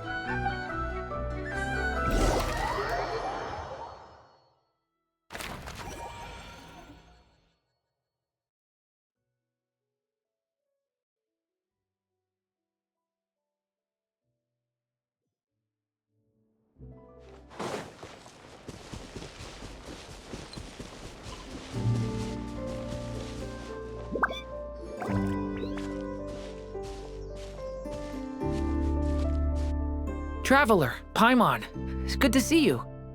Everything going smoothly over here? Sort of. As you're probably aware, Varka, Diren, and I captured some abyssal creatures from the Wild Hunt. Per the plan, We dissected and analyzed some samples of these creatures. The process went very smoothly. The findings, however, come with some troubling implications. What? You can actually dissect the wild hunt? That depends on your definition of wild hunt and dissection. Harmless, lifeless. These words are accurate descriptions. The wild hunt is an interesting phenomenon. In and of itself, it doesn't seem to possess anything akin to a human personality.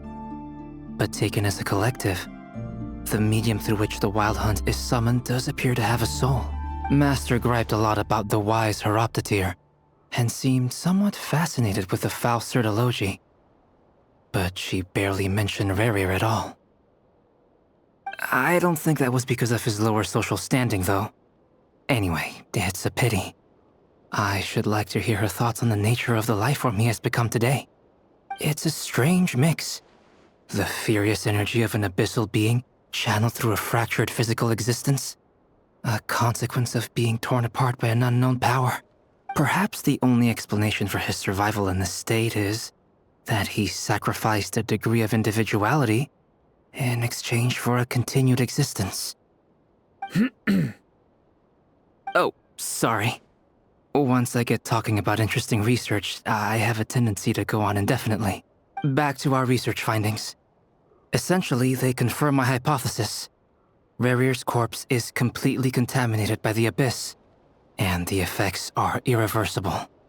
You could think of this as Rerir in mutated form. But in my view, even that would be inaccurate. In reality, his whole being has been consumed by the Abyss. In other words, he is now nothing more than a manifestation of abyssal power.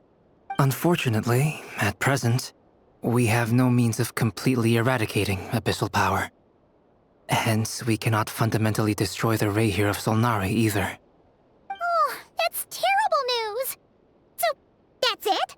We can't defeat him? Not even if we get the power of the Three Moons? Miss Columbina's situation is a difficult one.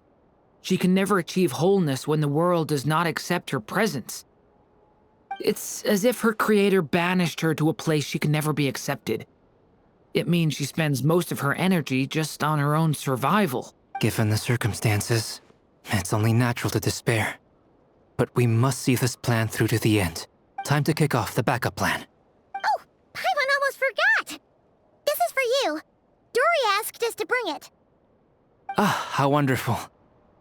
Well, thank you for making the trip. Durin and I will be heading off shortly. I'm sorry I won't be there to protect you in person this time. Please be careful. All right then.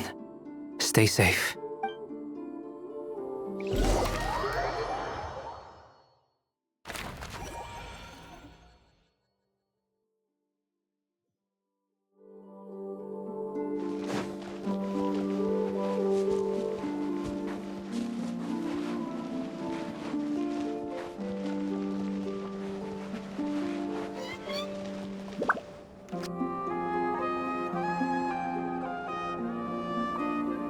Miss Lauma, is everyone here? Yes. The fate of my flock is in your hands, Grandmaster Varka. Please keep them safe. My lady, what are you saying?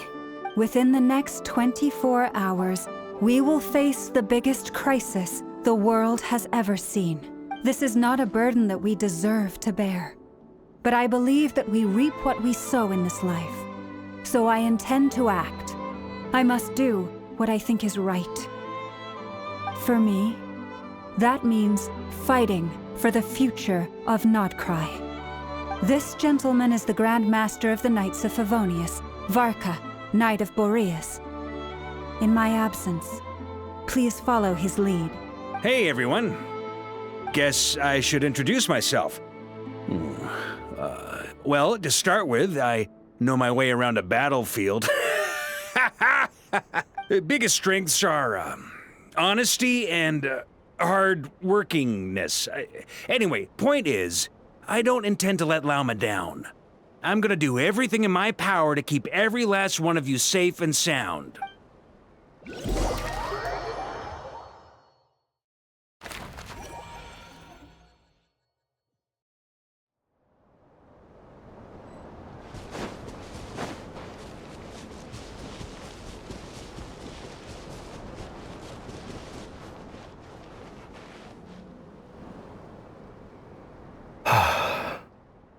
something on your mind? Miss Columbina, was it? I believe that's how the others addressed you. That's right. Names are funny things. Have you always been called Dainsleif? Yes. I take it your own name has a more complicated history. I have a different relationship with names than other people. To be honest, I'm not even sure that Columbina is my name. At least, not in the same way that Dainsleif is yours. But it's what everyone calls me, and I go along with it. A lot of my life has been that way. I get so used to things that I forget to question why they are so. I never used to think much about where names come from, or what they mean to people. Maybe something's wrong with me. You're different from other people. I sensed it the first time we met. You're more perceptive than most. I'm sure your long life and rich range of experience explains that. Do you ever find yourself missing Conria, Mr. Dainsleif? Difficult to answer. I have dreamed of the past many, many times. Sometimes I'm fighting tooth and nail. Other times I'm lying on the ground, defeated. I don't recall any happy moments from that time. It has been too long. Is that because hatred survives longer than love and affection? That would not be for me to say. I make no excuses for the grudges I bear. But whatever the reason, I remember little that was beautiful or sentimental. Thank you for your help with the Rerir situation. Without your efforts, I never could have learned the hidden truth of his story. You're welcome. I know he's your friend. Friend? He betrayed me. And I never really understood what he was going through in life. Some friendship, that is. Okay. So, do you plan to fight him with us?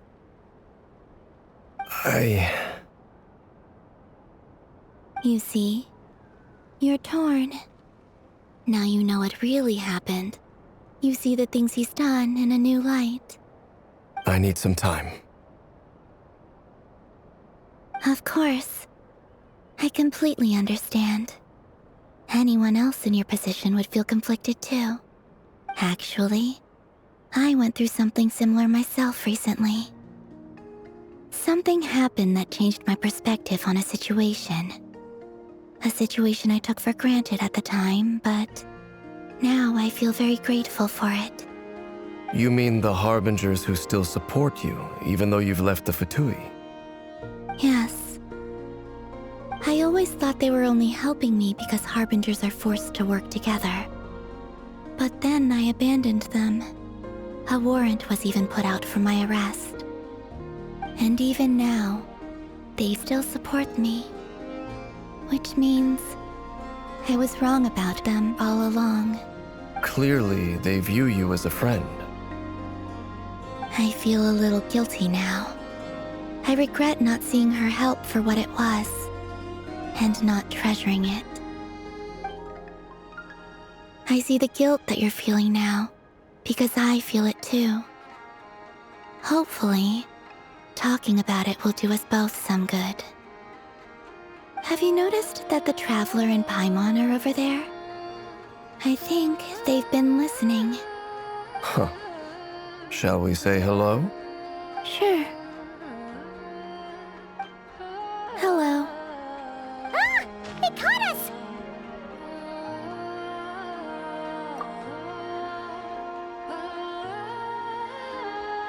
I apologize for making you worry. No doubt you wish to know where I stand on the plan to take down the Reir of Solnari.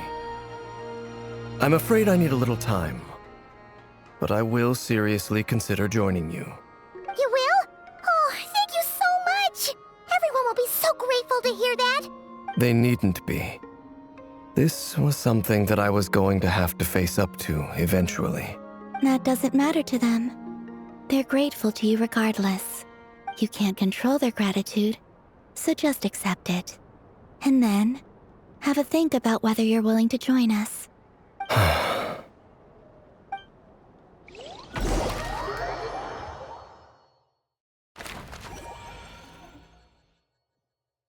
It's nearly showtime! Let's go rendezvous with the others. You know the place.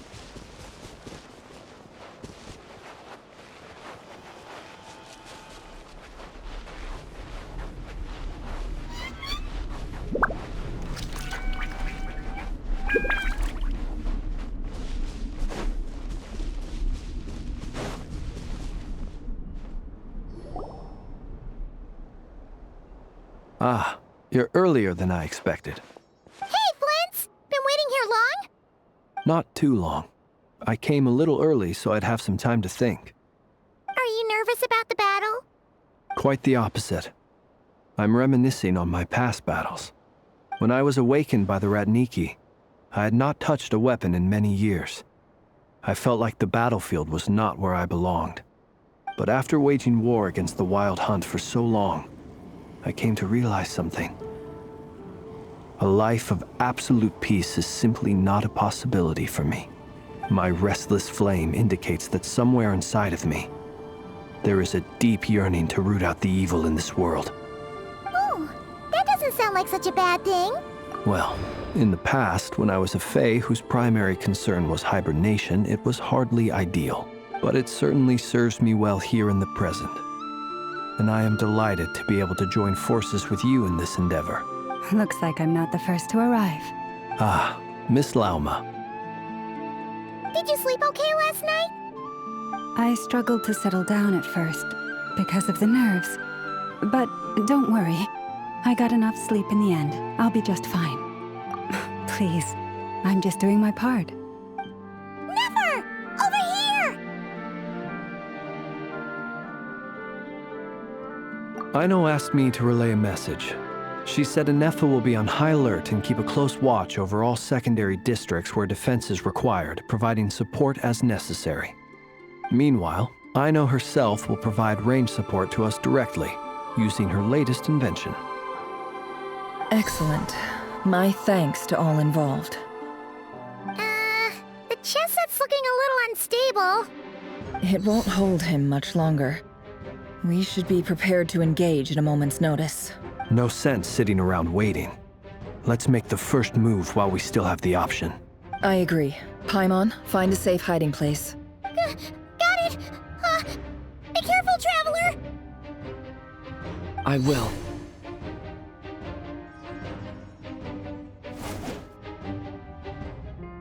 Everyone, take your positions as soon as the battle starts. Every ounce of strength we have in our bones, let us bring to this fight. Ready? Let's go. I've seen all your futile ploys before. You have become the authors of your own demise. I wouldn't be so sure about that. You are merely a moment of sport before I tear down the moon.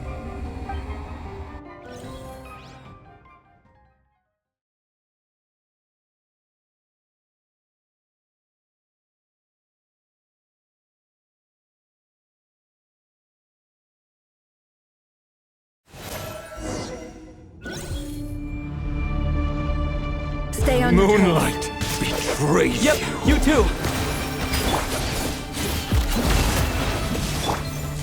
Leave this place. Observe. Pathetic!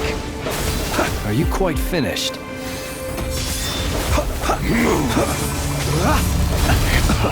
Futile!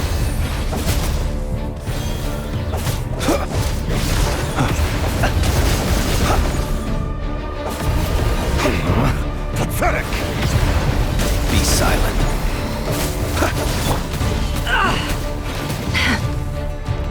Can't hide the truth. The moonlight betrays you. Move! Futile!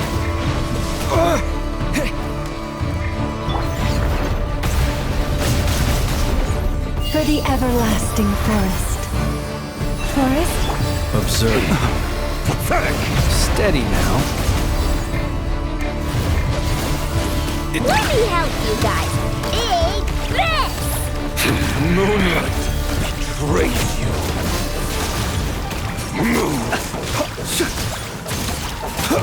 Hunt them down!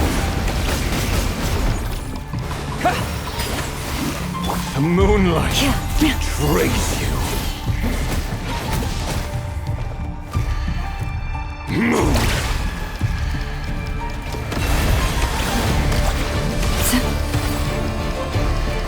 Hunt them down!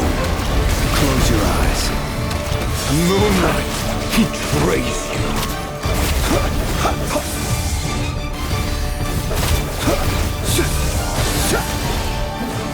The long sleep beckons. It began with the moon, and so shall it end. The moon will protect you.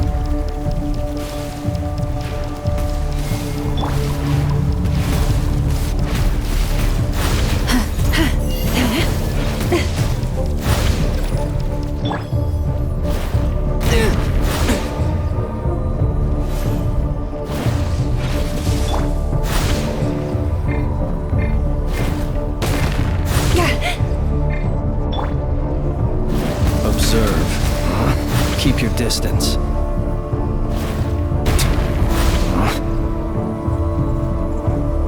Do you see now?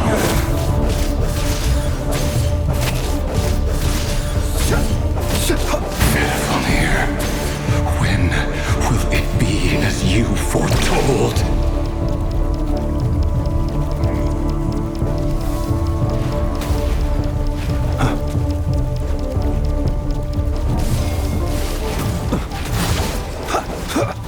It's a grave situation.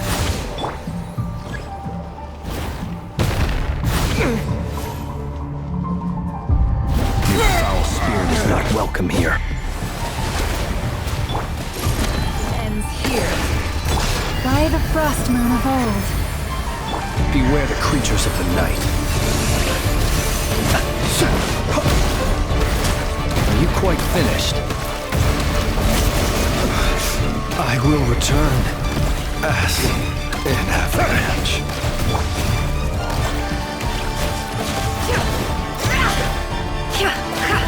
It's all futile.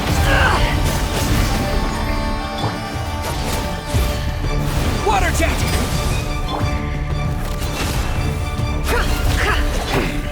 Pathetic! Leave this place.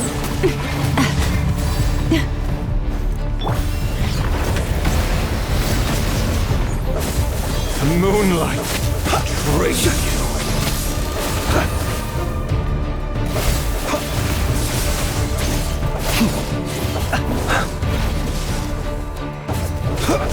Be silent.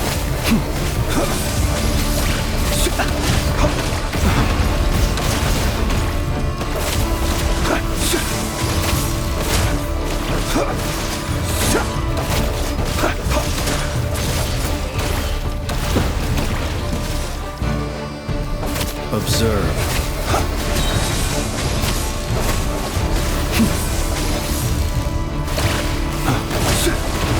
Hunt them down. Night cometh. Move. It's all futile. Close your Moonlight. eyes. Steady now. Raise you.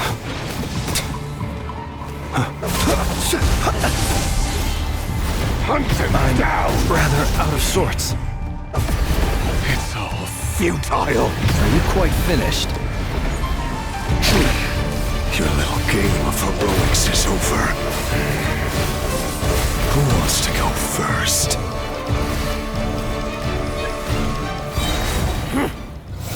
No.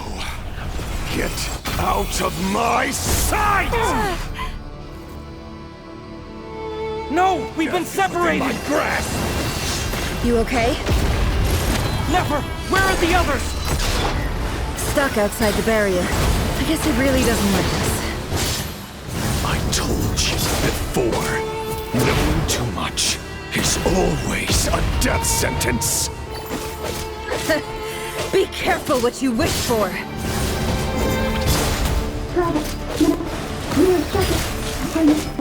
Lama! Can you hear me? Hold on, where? Silence. The voices are gone.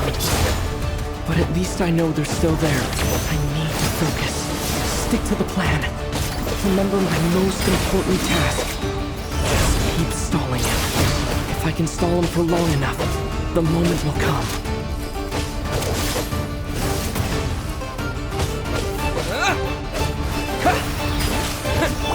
Seek within. No more lies. Bombs away!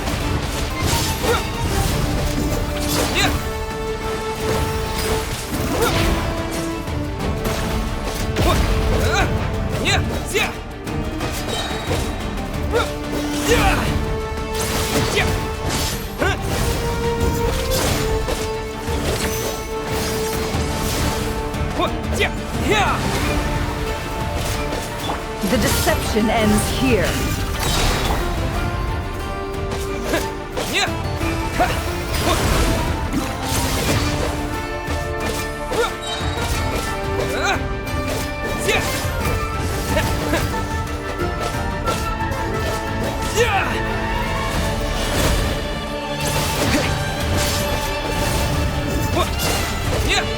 Bombs away!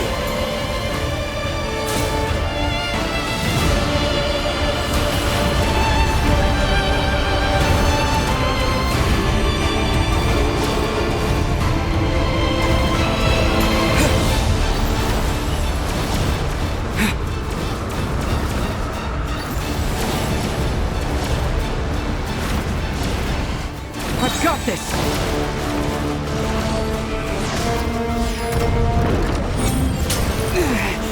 The shield's broken. I can't keep this up. Don't push your luck. How much power will it take?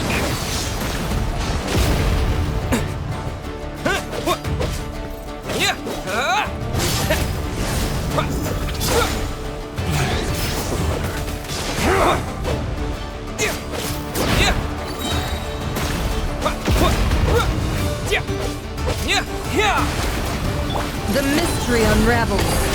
It all adds up. Can't hide the truth. Water jet!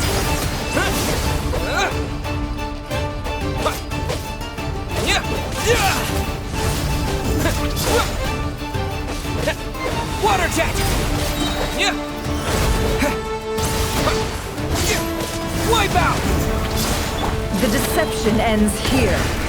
It all adds up. Destroyed! Reborn!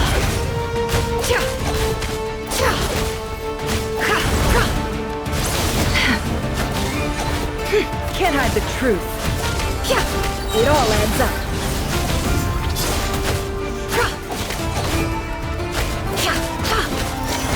Seek within.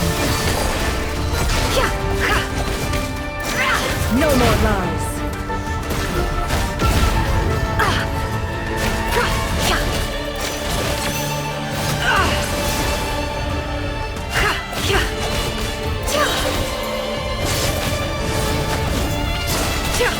The deception ends here. Run or to hide! Water jet! Absurd.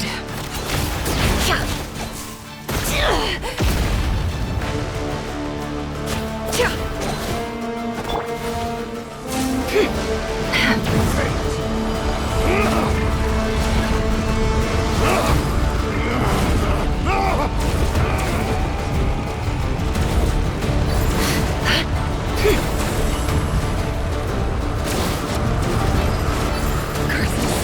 There's no other way.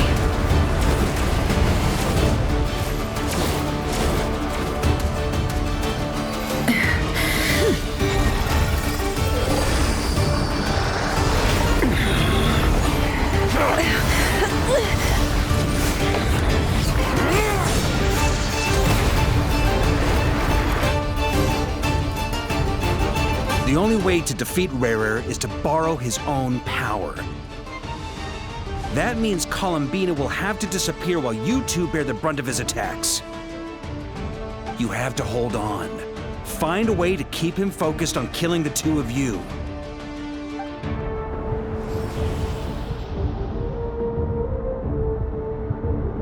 Nefer, your eyes are bleeding.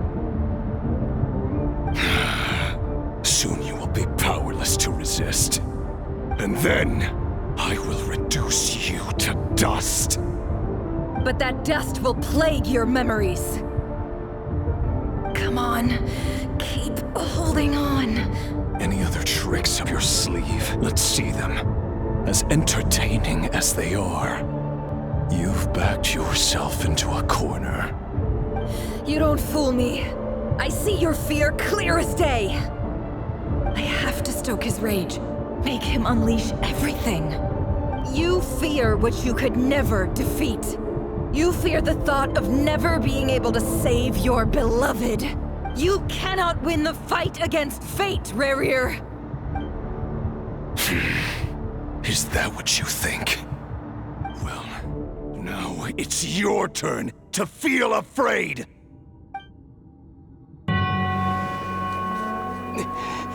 You fear the sound of your own name? Is it us you hate? Or is it what you've become? Let's see what becomes of you!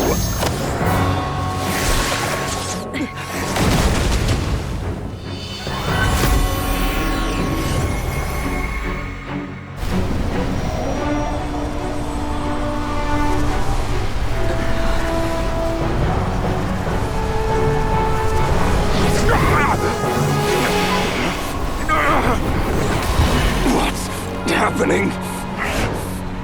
That power. I've seen it before.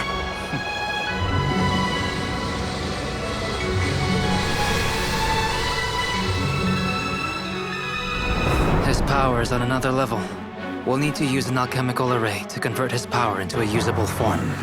Then quickly channel it into Columbina, rendering her powerful enough to compete with him.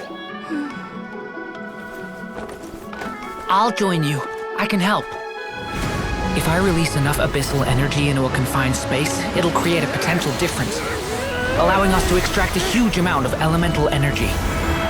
Next, I'll synchronize with everyone's minds using Pyro, then give you temporary access to their abilities and fields of view. But it won't last long. Can you see? Well enough. So, we have a student of Gold Rheindotter in our midst! How about that?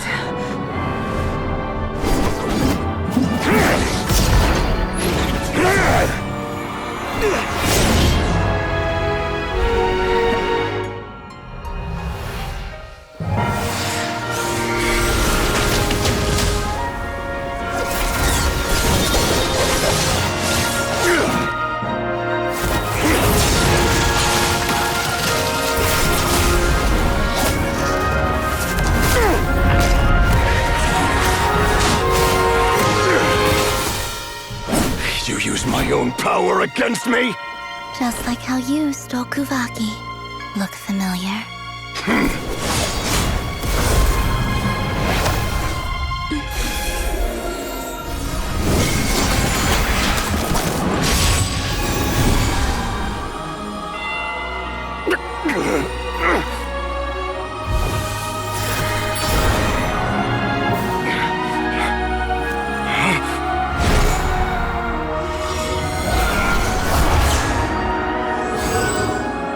Don't you realize?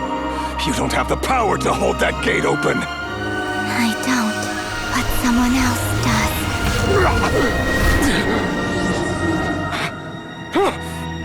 Goodbye, Ver.Luna.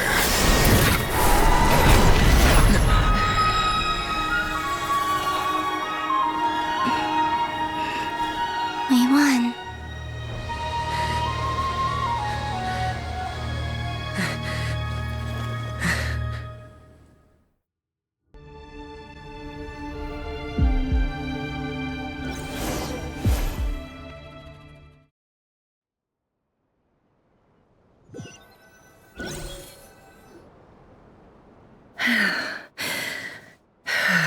Nefer, how are your eyes? They're fine. Apart from the blindness, of course. It's not too late. Let me handle it.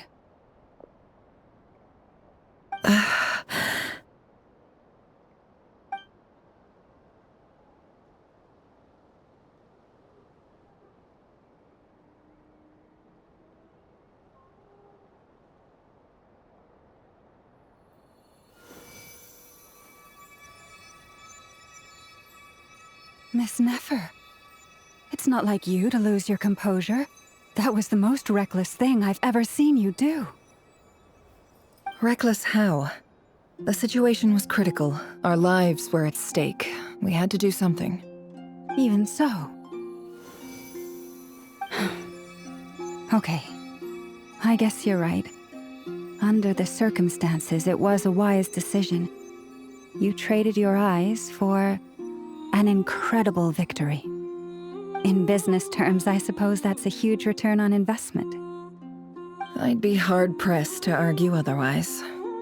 Still, I don't like this outcome, and I don't want you to lose your sight for good.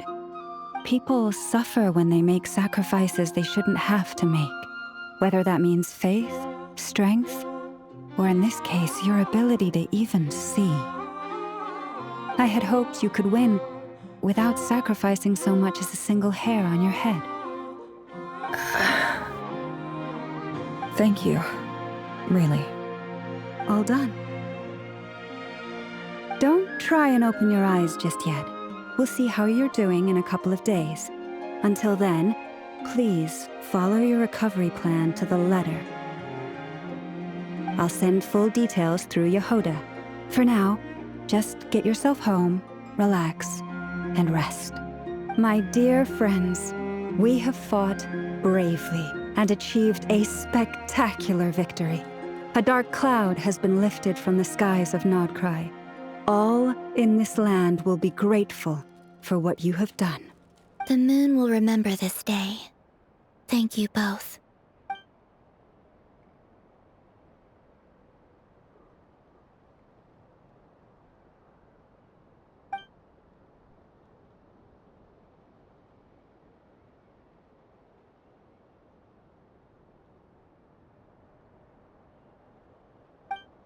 There's something I want to let you know.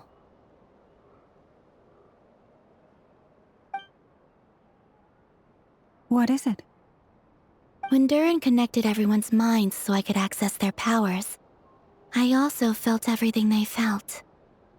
And since Nefer's eyes were injured, my eyes are hurting now too. Huh. Hold on. Let me try. I only feel the pain. There's no actual damage. I just thought I should tell you. You're right. There's no damage. That's a relief. But I must say, I'm surprised to hear the Kutar share something like this with me. In the past, you never used to open up about yourself. Things are a little different now from how they were. I'm learning to share how I truly feel with my friends. Friends? You have no idea how glad I am to hear that.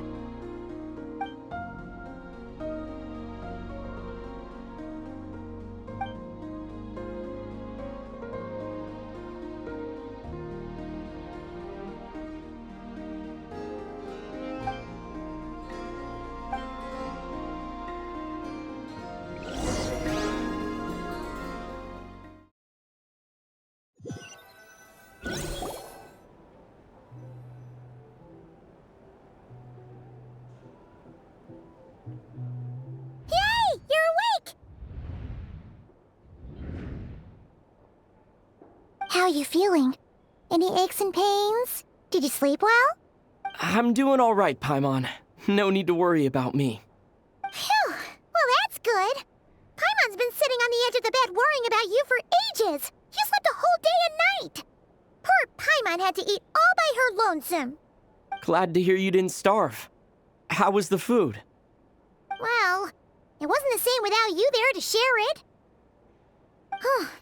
Honestly, Paimon just can't relax when you're not your usual self. She couldn't enjoy the food and settle down to sleep. Well, I'm back to normal now. Oh yeah, and Albedo swung by earlier. He said to tell you to head to the tavern when you woke up. Varker and the others are organizing a victory feast and they want to celebrate with you. He also dropped off some medical supplies, but you seem fit as a fiddle, so guess you won't be needing those. If you're feeling up to it, let's head over now. Wouldn't want to keep them waiting.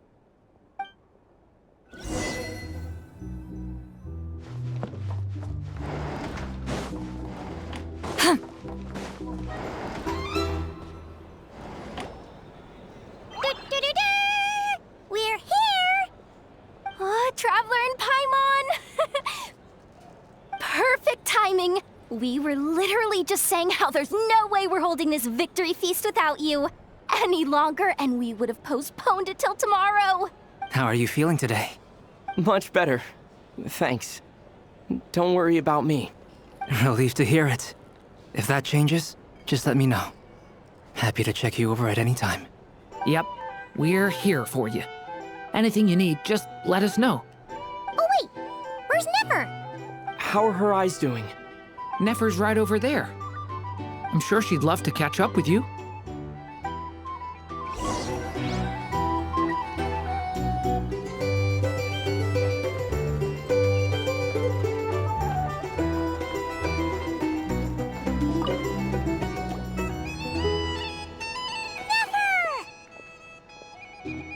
Traveler, Paimon, are you recovering well? Turns out that moon chanter has some real talent after all. My eyes were mostly recovered after just a couple days' rest. I can actually open them again now. Yeah, but you gotta be careful. Lauma says not to strain your eyes while they're still healing. Yes, thank you. I'm well aware. Yehoda, could I borrow you for a moment? I could do with an extra pair of hands. Oh, sure. Coming. Did you hear that? I gotta go help Lauma for a second. You guys chat among yourselves. I'll grab us some drinks on the way back. Paimon, you still like them sweet? You bet. Make it extra sweet, because Paimon's earned it. Sure thing.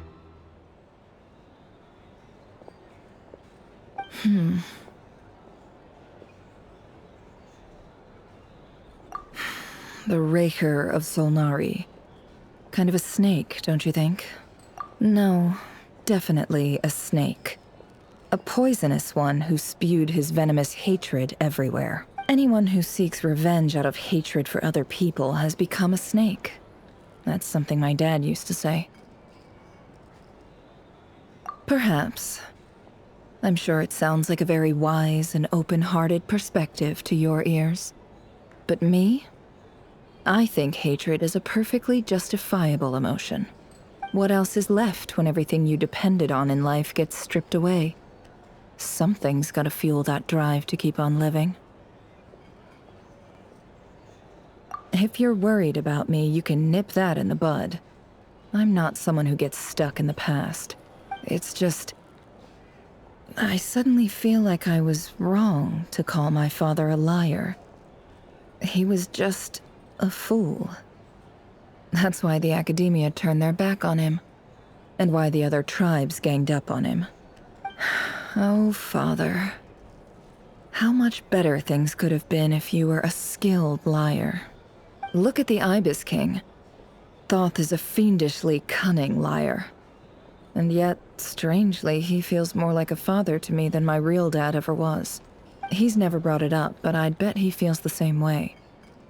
Why else would he give me the power to perceive the truth, while at the same time training me in the art of deception? Well, King Deshret banished him to Aru, which is essentially a prison, and posed 3 questions to him. He promised that he'd have his freedom if he could find the answers. His response was to take on a physical form and approach me, hoping that I could become his envoy and search for one of the answers on his behalf. Did he really think I'd fall for that? He's stuck there. He can't make me return what he gave to me. So that's enough for you to decide he's nice, is it? He's a prisoner, and he was scared. So he decided to perform some good deeds to win people's approval. He lives in fear because he's a deceiver. How is Rerir any different? You can't work as a spy your whole life and expect a happy ending.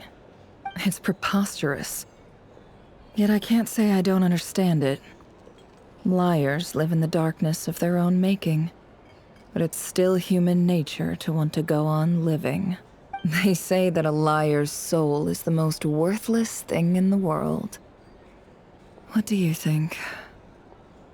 Oh, really? Well, it takes a very kind person to find compassion even for liars. If you ask me, the soul of a liar really is worth nothing. Because all they care about is themselves. For example, when something good falls into my lap, I don't go sharing the news around. Stops other people trying to steal it from me.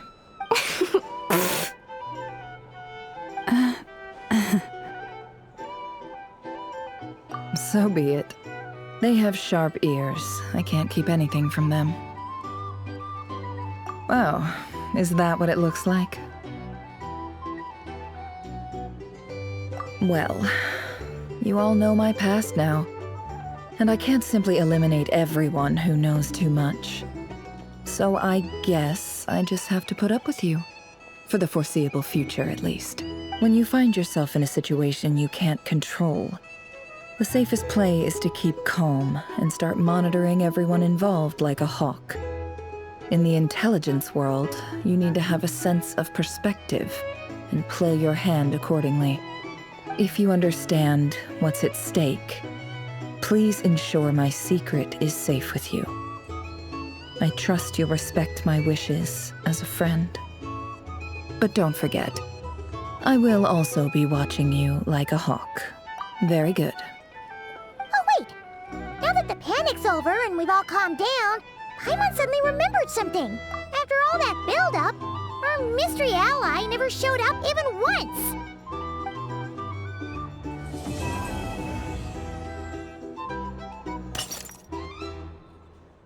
Huh?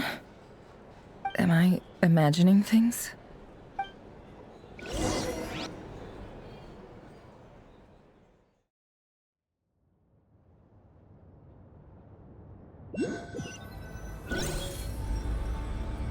So, that close colleague who stayed behind with you? What's he been up to recently? Don't know, don't care. I get more normal human interaction from hanging out with Bosco too than him. Although, now you mention it, he hasn't bothered me in a while. I wonder if... If he's disappeared without a trace, it's the biggest gift he ever gave to the world. But I somehow doubt that's what's going on. He won't lie low forever. So we'd better stay on guard.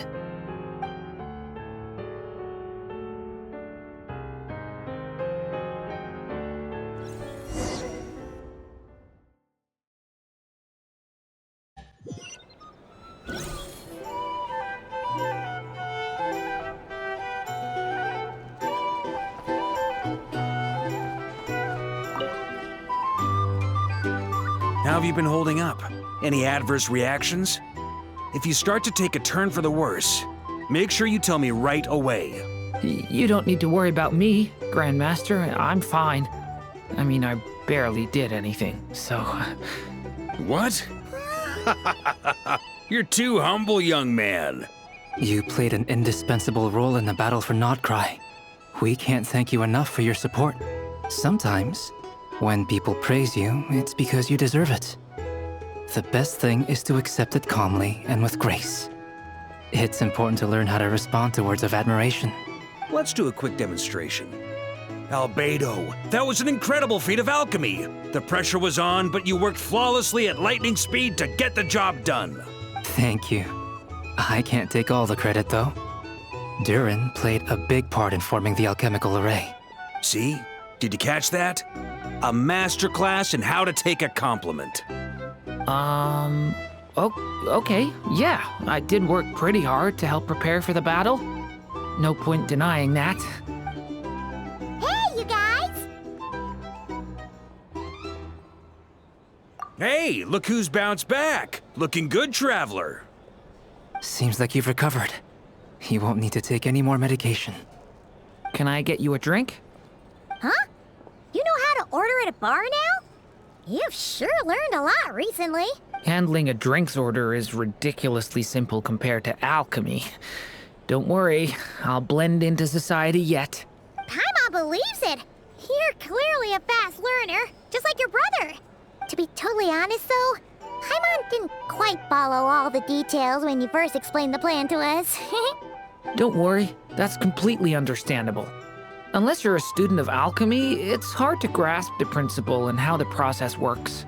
To put it in the simplest terms, we saw how our enemy stole the power of Kuvaki. And that gave us the idea of stealing his power to turn it against him. When facing an enemy you have no hope of defeating, it's best not to engage them in battle. So, instead of looking for a way to overpower him, we decided to help Columbina get strong enough to at least stand up to him in a fight.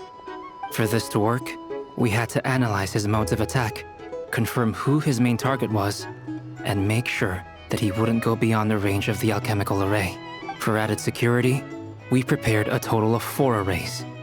But to mitigate the impact of the battle, we identified one location in particular as the ideal spot, which is where the confrontation took place. The alchemical array absorbed his abyssal power. Then Durin processed it to render it usable by Columbina. That power enabled her to do what would otherwise have been nigh on impossible. What surprised me was that Dainsleif actually agreed to join us. Given his history with Rerir, he had every right to sit this one out. But we're extremely grateful for the decision he made. It must have been a painful choice to make. But I'm sure that making a decision was far better for him than staying in limbo. Absolutely. He was torn between 2 paths, but in the end, he made his choice and stuck to it resolutely. He doesn't strike me as the sort of person who'd stay trapped in limbo for long. Anyway, however you cut it, everyone gave a stellar performance. And now, it's time to kick back and celebrate.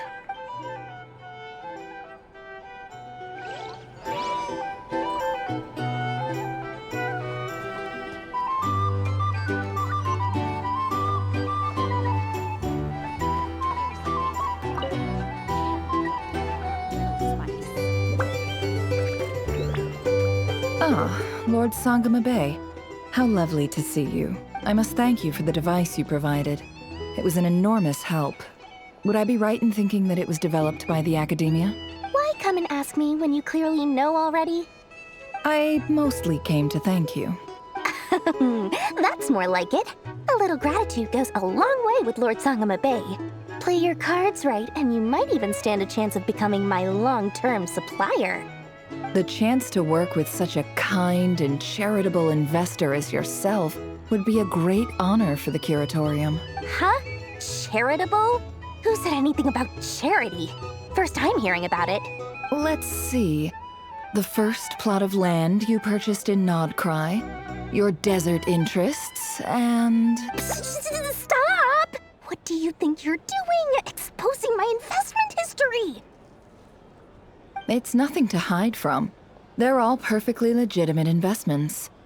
And some of the land you purchased was with the intent of building a sanctuary? Yes, I heard about that too. How did you... You're a curious case, Lord Sangama Bay. You don't like people finding out about your good deeds, do you? But I'm afraid no matter how hard you try to keep things under wraps, where there's a will, there's a way. You did it for Sumeru, didn't you? It was empty land that was gonna go to waste otherwise. I figured if I built something there, it might at least get some use in an emergency. Disasters are capricious things. They strike without any warning. I've lost family to a disaster before, and I don't want to lose any friends or business partners if I can help it. My elder sister used to dream of finding a sanctuary. Somewhere with plenty of food, water, and medicine. Where everyone could live happy lives. It was something I looked into, but after discussing things with the Dendro Archon, I decided on a more effective strategy. The tech people handled the tech, and Moneybags provided the Mora. It just made the most sense. It's a pity that so few people know the truth about you. Everyone says that you view everything in terms of Mora, and all you care about is growing your own wealth. So, what's the problem with that? Everyone wants to be rich. It's human nature. So yes, I love Mora, and it's nothing to be ashamed of. But surely you have dreams of your own beyond just making Mora. You don't get it, do you? My dream is to invest in other people's dreams. And, you know, make a nice little slice for myself along the way. Just thinking about it makes me happy. That sweet, sweet sound of Mora. Thank you. For the device? And the pendant. Oh, that. I was just returning a favor. Don't worry about it. Seems like we've both been away from home for a very long time. Yeah. So long that I barely remember what my family even looked like. That would be your mother, father, and sister? Yeah, though it's been years since my sister passed away. It's not like I want to forget them, obviously, but memory can be even more ruthless than the most calculating business person. Beyond a certain point, if something isn't helping you, it just gets rid of it. My sister can't help me now. Slowly but surely, her face is fading from my mind's eye. It's become a vague impression. Not everything will fade. When loved ones pass away, the beautiful memories are the ones that last the longest. Yeah, that's true. If you ask me, that's the one silver lining in all of it. Well, that, plus, I'm sure that life is much better now than it was back then. Oh, absolutely. I have tons of Mora, a big beautiful house, business is booming, and I'm as happy as can be. You've got a lot going for you too. Boss of the Curatorium of Secrets? I'm sure there's plenty of Mora to be made in that line of work. I appreciate the vote of confidence.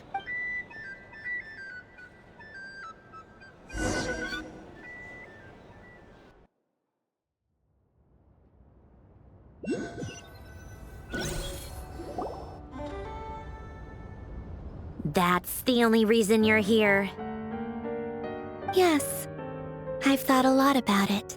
And I've realized that you, me, and Arlecchino should be friends. I think this is very important. So I felt I had to come and tell you. Well, this is a new one. I'm so moved. I can't even hold my teacup. If that's all, you can leave now. Do you not want to be friends with me? Or is it that you prefer being co-workers? What is this, Columbina? Are you deliberately testing my patience threshold? Right now, my politeness module is active. But if you say another word, I swear I'll shut it down. If your politeness module was active, wouldn't you say the word please at some point? Polonia, please see Lady Columbina to the door. Will you still invite me to your next tea party? What? Yes, I think you will. Bye-bye, dear Sandrone.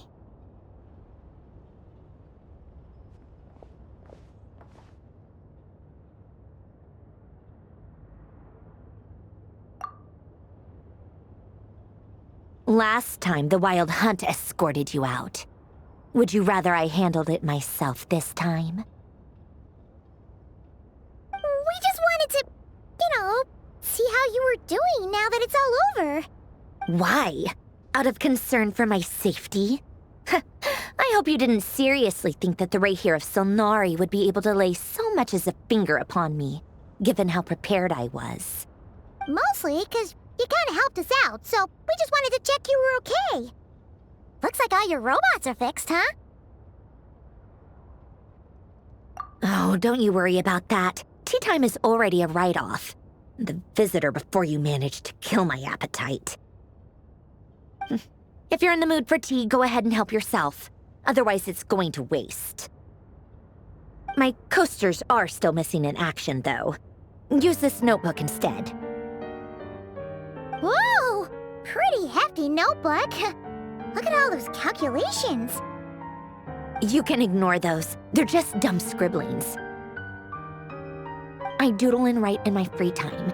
Sometimes I remember the distant dreamlike past. Sometimes I imagine the far-flung future. And other times, I grit my teeth and note down all the crazy nonsense going on in the present. Some people do the crosswords in the newspaper. This is my equivalent of that. Trying to predict the future is like daydreaming, and writing about the present just makes me furious. The past is my favorite. If nothing else, it's already set in stone, so I don't have to rack my brains trying to figure it all out. Huh. Although, having said that, the only vaguely interesting memory in my past is probably that guy they call Lord Artificer. Who else? Pretty much all the mecha and Fontaine are his personal handiwork. Wait, are you saying you know him? Like, personally? As a friend? I mean, I guess we were friendly enough. Yep. In fact, I'm probably the only normal person left who knew him at all. We used to chat occasionally back when he was still around. Before he passed away, he asked me to destroy all his manuscripts. I honored his request, but I did read through everything first before destroying them. I mean, I couldn't let the genius of Lord Artificer Alain Guillotin disappear like that. Would have been such a waste. So, that's where the formula's in your notebook are from? I just told you, those are my equivalent of crossword puzzles. They're just dumb formulas that I solve for fun when I'm bored. Alain's work was like epic poetry. The formulas in my notebook are just silly little riddles in comparison. Not that there's anything bad about them. I mean, at least, solving those riddles isn't going to hurt anyone. Except me, 'cause I lose a few brain cells in the process.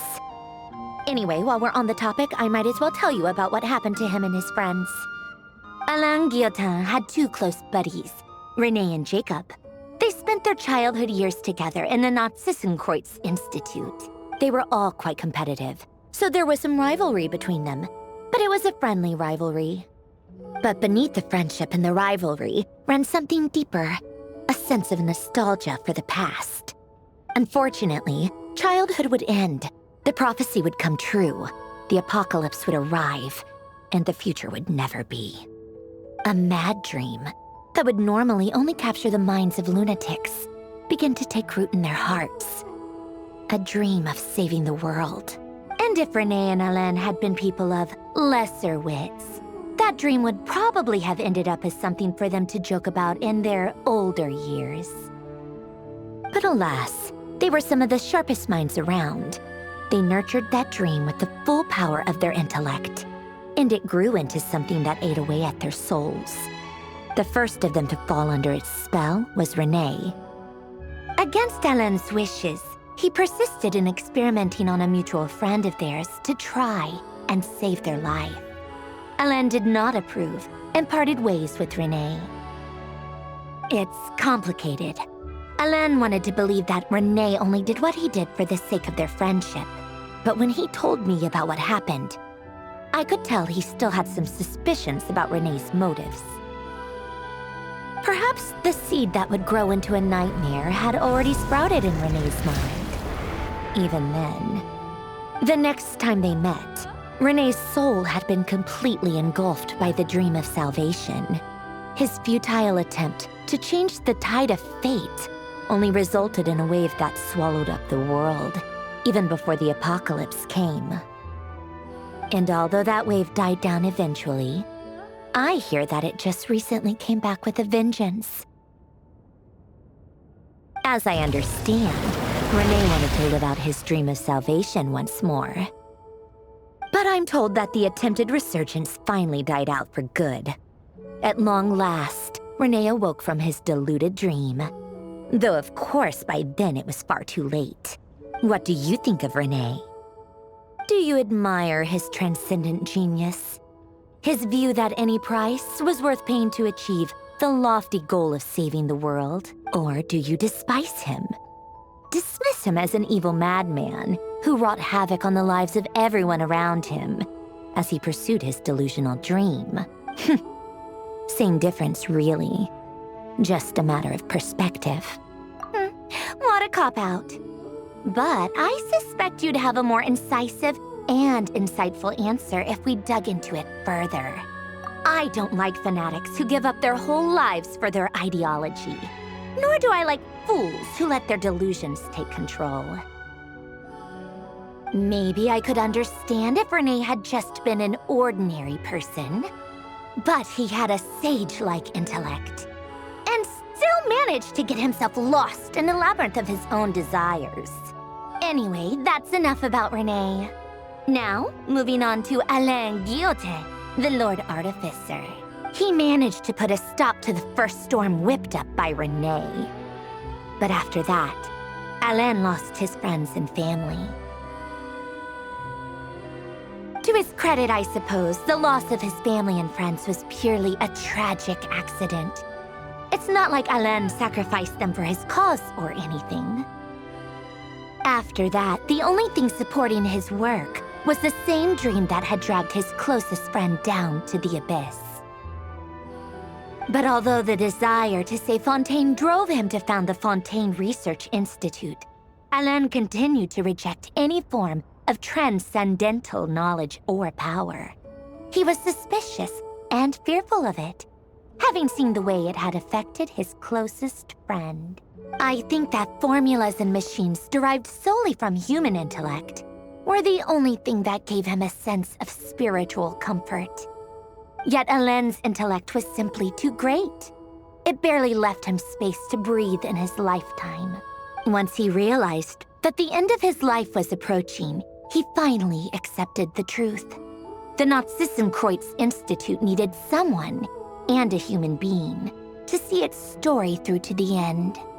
He quit working on his formulas, trading them in for the fairy tales that had played such a formative role in his childhood, but which he barely touched in his adult life. He told me that the director of the Nazissenkreuz Institute used to read those fairy tales to the children as bedtime stories. Apparently, they worked wonders at sending kids off to sleep. I think that all he wanted at that time in his life was to be able to sleep deeply without being plagued by depression. By that point, nothing else really mattered. At the very end, he laid down to rest in the ruins of the former Nazissenkreuz Institute orphanage, while the Fontaine Research Institute he had founded continued tirelessly with its work. Many years after that, tensions over competing dreams would once again cause a rift, this time between members of the Fontaine Research Institute. But the actions of those fools had nothing at all to do with Alain. And that is the story of two people from the Nazissenkreuz Institute who both wanted to save the world. One went all in on his fantasy of salvation without ever looking back, and ended up calmly sinking to the bottom of the deepest sea. The other sought desperately to burn bright in his life, even though he wasn't sure where he was going. I do sometimes wonder, why is it that people like them have such grand hopes of saving the world? Even the grandest tree starts as a tiny seed. So perhaps, for each of them, their mission to save the world began with a very simple desire: to save themselves. They were young children with friends and family who mattered to them, desires to explore the meaning of life, ambitions to have a successful career. They didn't want to see all of that taken away in one fell swoop. Or maybe they just wanted to find something to anchor themselves within the chaos, to stop them getting quietly swept away by the storms of life. But instead, the search for their own salvation took them down the rocky road laid out by fate. Do you think the desire to save oneself is enough of a justification to try and save the world? The way you said that sounded just like Alain. I asked him the same question back when he was in his prime, putting all of his energy into his work. He gave the exact same answer as you did. No elaboration, just a quick short answer before getting right back to his work. He was always that way. All right, tea time's over. I owe Arlecchino a favor for telling me these stories. I'll have to bring a whole sack of gifts the next time I visit the House of the Hearth. I'm gonna go tinker with Polonia now. You guys can do whatever you want, as long as it doesn't involve interrupting me. Polonia, exit hibernation mode. Begin diagnostics.